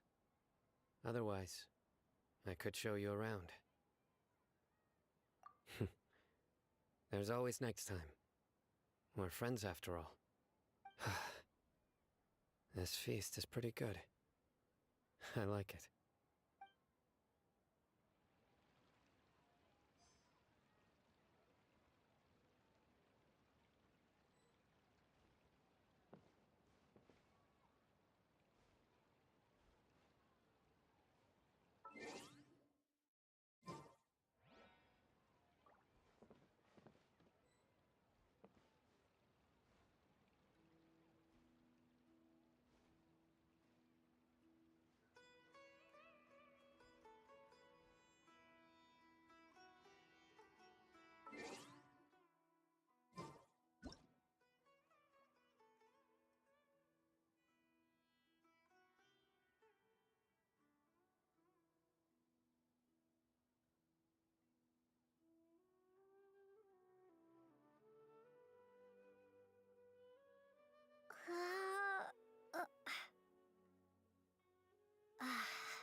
My lady, the grilled meat over there is delicious. Have you tried it? Yes, I also tried some fruit just now. Oh, they're very sweet. What an amazing place to relax. No wonder everybody likes to rest at the Grand Bazaar. You said it. Oh, look who else is here. Hello! Oh, I'm so happy Nilu invited everybody. Oh, now I have the chance to meet all the heroes.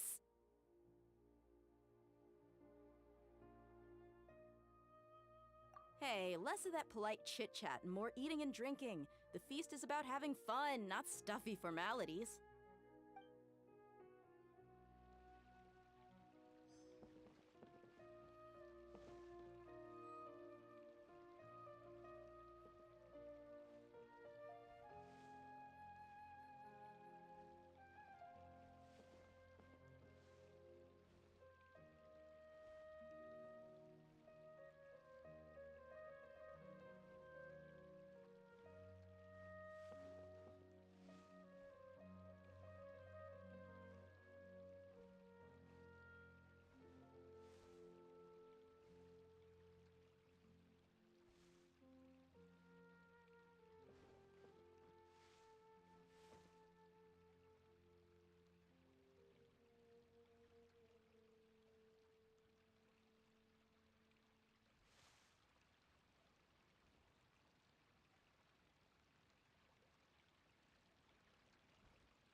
I seldom participate in such lively gatherings, but the atmosphere here is quite good.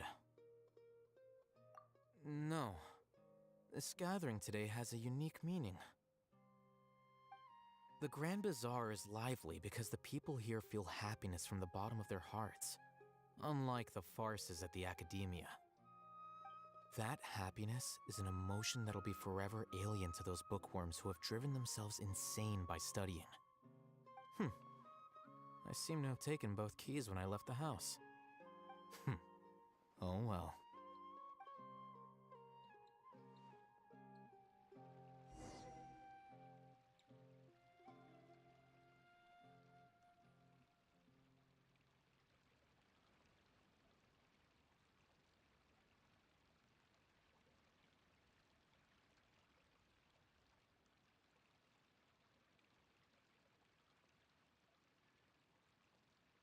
Hey, what's wrong? Your head is starting to droop. Hey, you can't just fall asleep here. Paimon will go find something delicious for you to eat. You'll wake up once you've put something yummy in your tummy.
Of course, just wait here for Paimon.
It's me.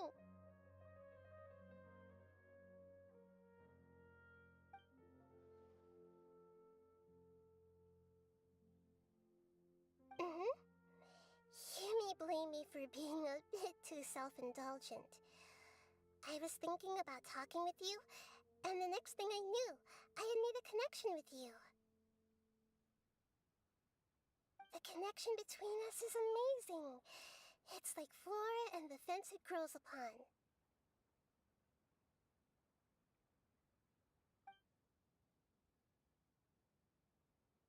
I heard there's an amazing celebration feast today at the Grand Bazaar. I wanted to have a look for myself, so I snuck in. Lately, I've been so busy dealing with all the fallout from recent events, so I really haven't had any free time. Although you've already helped me with a lot, there's still one more thing I hope you can help me with.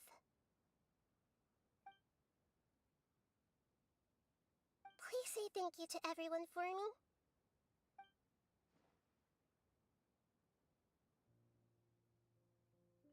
Oh, is it not convenient for you to do that for me?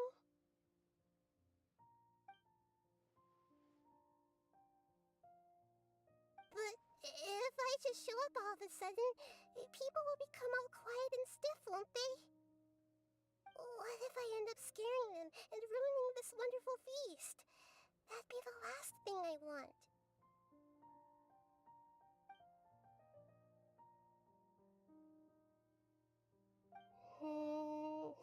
Let me think about it.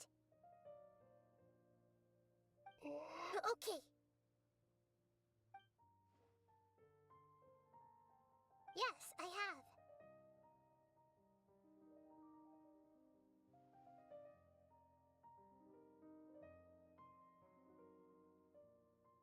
You said I should go thank everyone as myself, right?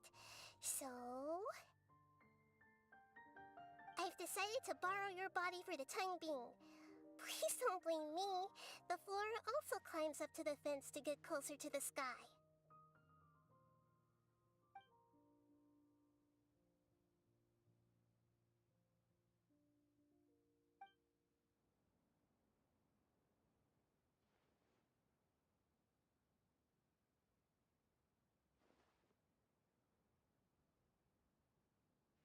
Everyone! Are you awake now? Paimon was just about to bring you the food. It's me. Huh? That voice. Nehira? Hold up. What's going on? I didn't expect to have a conversation with the consciousness of Lesser Lord Kusanali in the Grand Bazaar. Interesting. Is this also a part of the feast? No, of course not. Are you Lesser Lord Kusanali? Hello, Nilu. You know who I am? Yes, I already know every one of you. Nilu, Alhaitham, Sino, Dia, Paimon, and Dunyarzad. Lesser Lord Kusanali? I took the liberty of occupying the traveler's body so that I could thank all of you in person. Thank you so much for rescuing me, even if that meant placing your own safety in peril and taking the risk of becoming enemies with the academia, the sages, the doctor, the balladeer, and even the entirety of Sumeru. Without you, without any of you, I would have been in a much more difficult situation. Had you not helped me to resolve the crisis, not only I, but Sumeru and even the entirety of Tevat would have suffered great misfortune. People refer to you as the heroes who managed to rescue a god. I'm quite fond of this name. It not only explains your identities, but also bears witness to your relationship with me. Please, allow me to present to you my most sincere gratitude. Lesser Lord Kusanali, you have done so much for Sumeru, and I didn't even have a chance to do anything for you. You don't have to do this. Dunyarzad, The suffering you endured during your illness is also proof of you being with me and praying for me. Thank you. You don't need to be so ceremonious. It's always been my duty to protect you. This is how the relationship between the Academia and Dendro Archon should be. We just did what was necessary and set things back on the right path. You're an Archon, but you act so humble. You really don't need to be so polite with us. I'm honored to have been able to take part in this plan. I hoped you liked the dance I dedicated to you. Thank you, all of you. Thank you so much.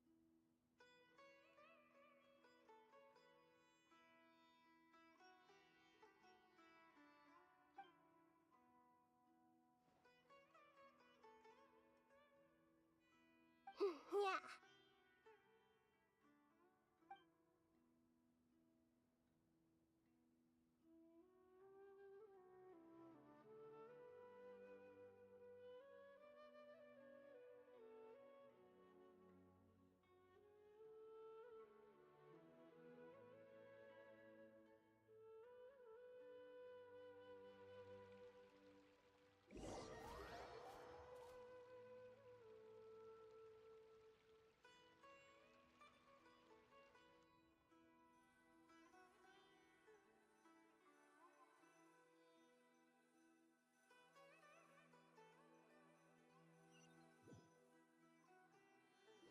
Are you awake?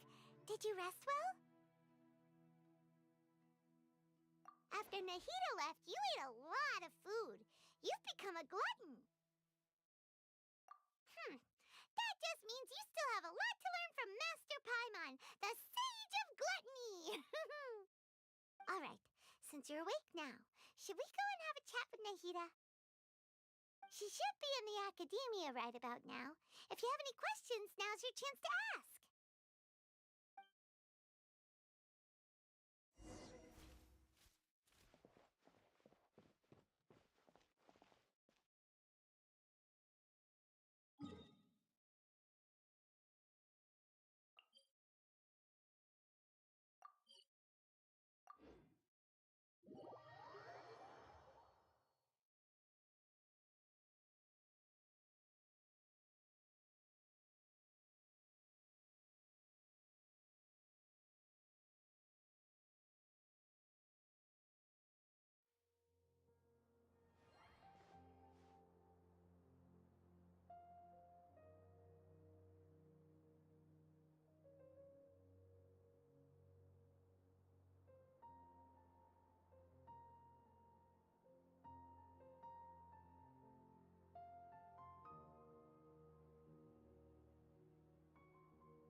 Traveler and Paimon. What a fantastic night. I'm still immersed in all the happiness and joy, like a candle floating on water. So are we, and that's why we're here to talk with you. Is there anything you want to know?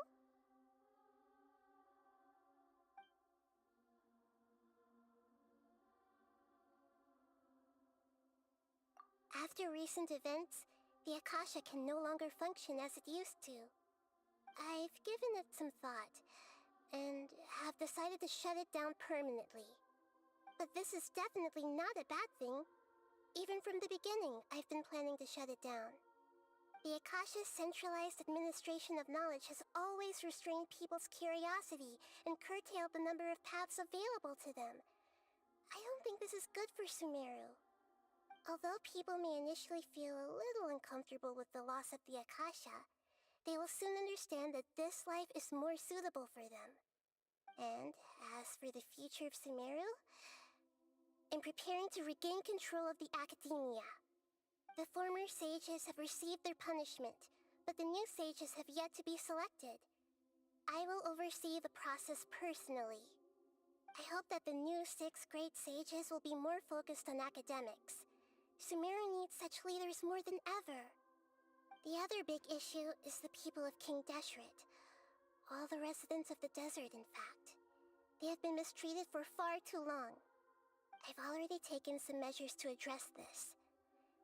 It will take some time to rebuild everything, but no matter if it's culture, friendship, or trust, we will rebuild it.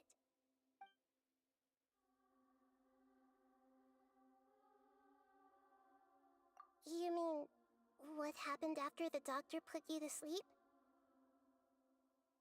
Not exactly. The top-ranked Fatui Harbingers, up to number 3, possess power comparable to that of gods. I was no match for him in that kind of situation. However, in spite of the bad situation, I still managed to make a fair deal with the doctor. I'm sure you remember the entity that changed your fate, the Heavenly Principles. In fact, the Heavenly Principles has been quiet since the Conria disaster 500 years ago. I used this point as leverage against the doctor.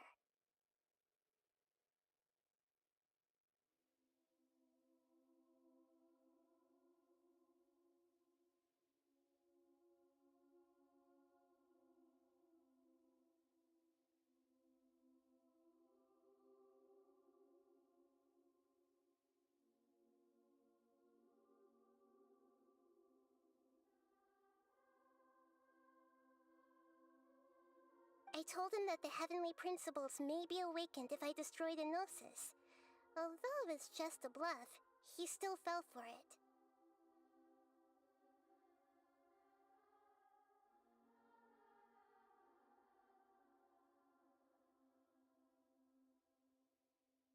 I assumed that the Heavenly Principles wouldn't just stand by and let such extensive damage to its laws take place. And as for what I exchanged for the Gnosis, the exchange served as both punishment for the doctor, as well as a boon of new knowledge that I couldn't refuse as the God of Wisdom. He's still in a coma. I've hidden him like how one would hide a feather. I know you have many misgivings about him, but as someone who had become a god, he has retained a number of very useful features. Don't worry, I'll keep an eye on him and make sure he doesn't do any evil. In addition, there are still some mysteries left in him. Some things may be very clear from my perspective, but he is still yet to understand them himself. His future will be determined by fate.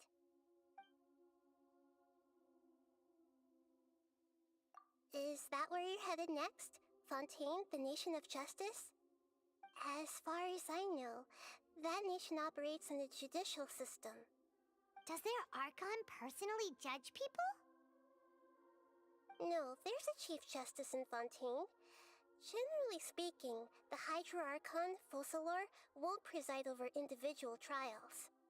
However, even then, Focalor will still make herself present at just about every trial.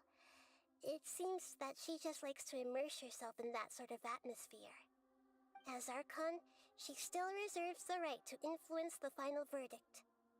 Anyway, let's just say she's got, a very unique personality.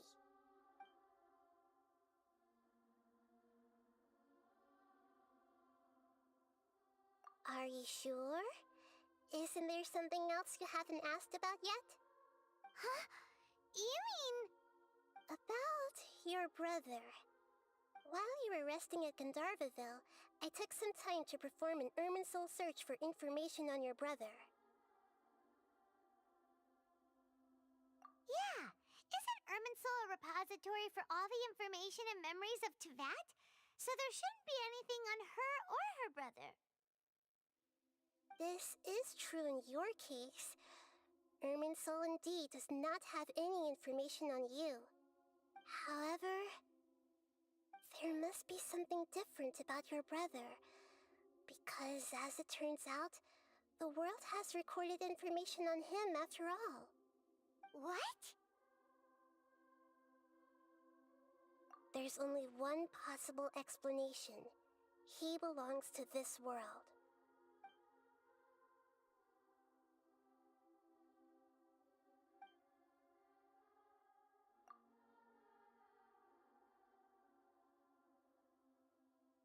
But nothing about this makes any sense!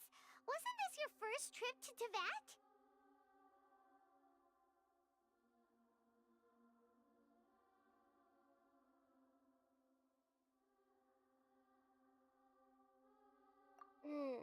According to the records I was able to access, your sibling suddenly appeared in Conria. After the Conria disaster, he began his journey through the 7 nations of Teyvat. But just as his journey was about to reach its conclusion, the Irminsul records on him suddenly become fuzzy. What do you mean, fuzzy? Did something happen to him? All I know for sure is that somebody, for reasons only they can know, is deliberately obfuscating his fate. And whoever it is, if they can do that, who knows what else they're capable of. But even that wouldn't explain how he somehow comes from this world. Something else I noticed was that according to these records, the Fatui have not classified your sibling as one of the Descenders. What's a Descender? Paimon's never heard of it. Look, I'm sure you must be curious about the information I received from the Fatui in return for my gnosis, right? A very important part of the intel was about this world's Descenders. External beings, ones that don't belong to this world. Traveler, you are Teyvat's 4th Descender. Huh? So the Fatui count 3 other Descenders before the Traveler, and her brother isn't even one of them? That's right. My current hypothesis is that the first Descender was likely what we now call the Heavenly Principles. As for the other Descenders, I still need to verify their existence. It could take me some time. Paimon's head's about to burst from all this crazy new information. And yet, even knowing all this, I'm sure you must still have a lot of unanswered questions. I must say, I truly regret that I can't help you more as the God of Wisdom.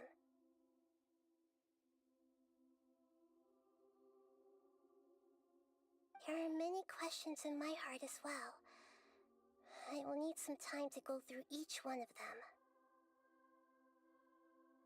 And soon, you'll also begin your journey anew and depart from Sumeru. I'm very interested in your future. It's a journey that can't be observed or recorded by this world. If fate is the ultimate knowledge, then your future will be the ultimate fate. Paimon's sure glad we got to meet you, Nahida. The pleasure is all mine. I can't thank you enough. Alright, that's enough talk for today. If you ever miss me, just close your eyes, and maybe I'll appear in your dreams.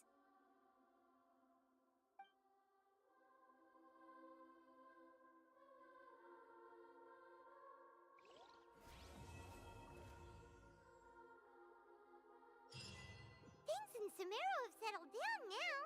Paimon bets people will be coming up with new and interesting ideas at this time. How about we take a walk around Sumeru City and see if anyone needs our help? Paimon has a sneaking suspicion that it just might pay off. Is there anything you want to know?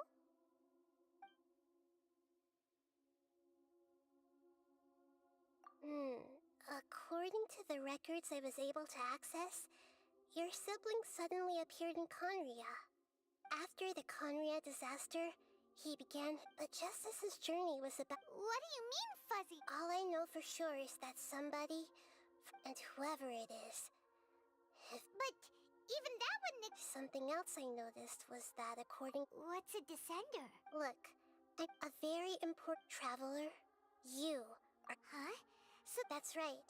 As for the other descent— And yet, there are many questions in my heart as well. I will need some time to— And soon, you'll also be— I'm very interested if fate is the— I'm sure glad we got to meet you, Nahida. The pleasure is all mine. Alright, that's enough.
board here, and it has pictures of fungi on it.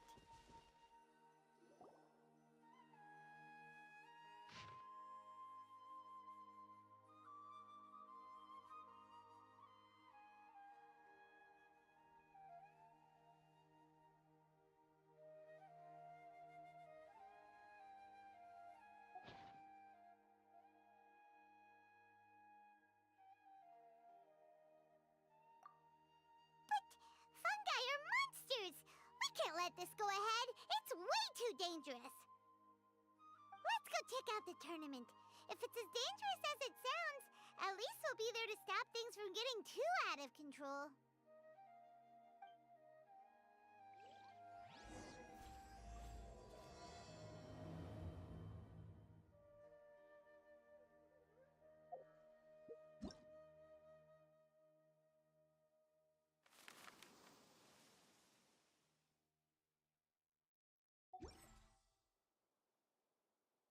All my goods come directly from the palace of Alcazar's Array.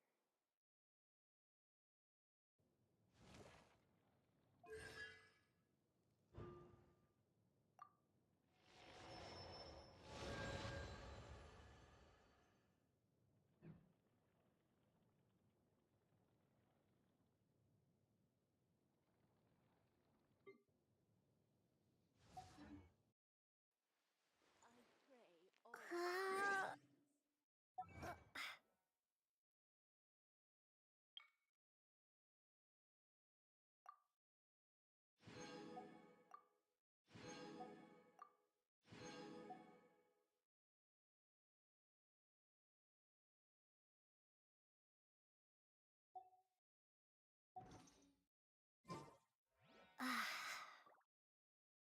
only take orders from my employer.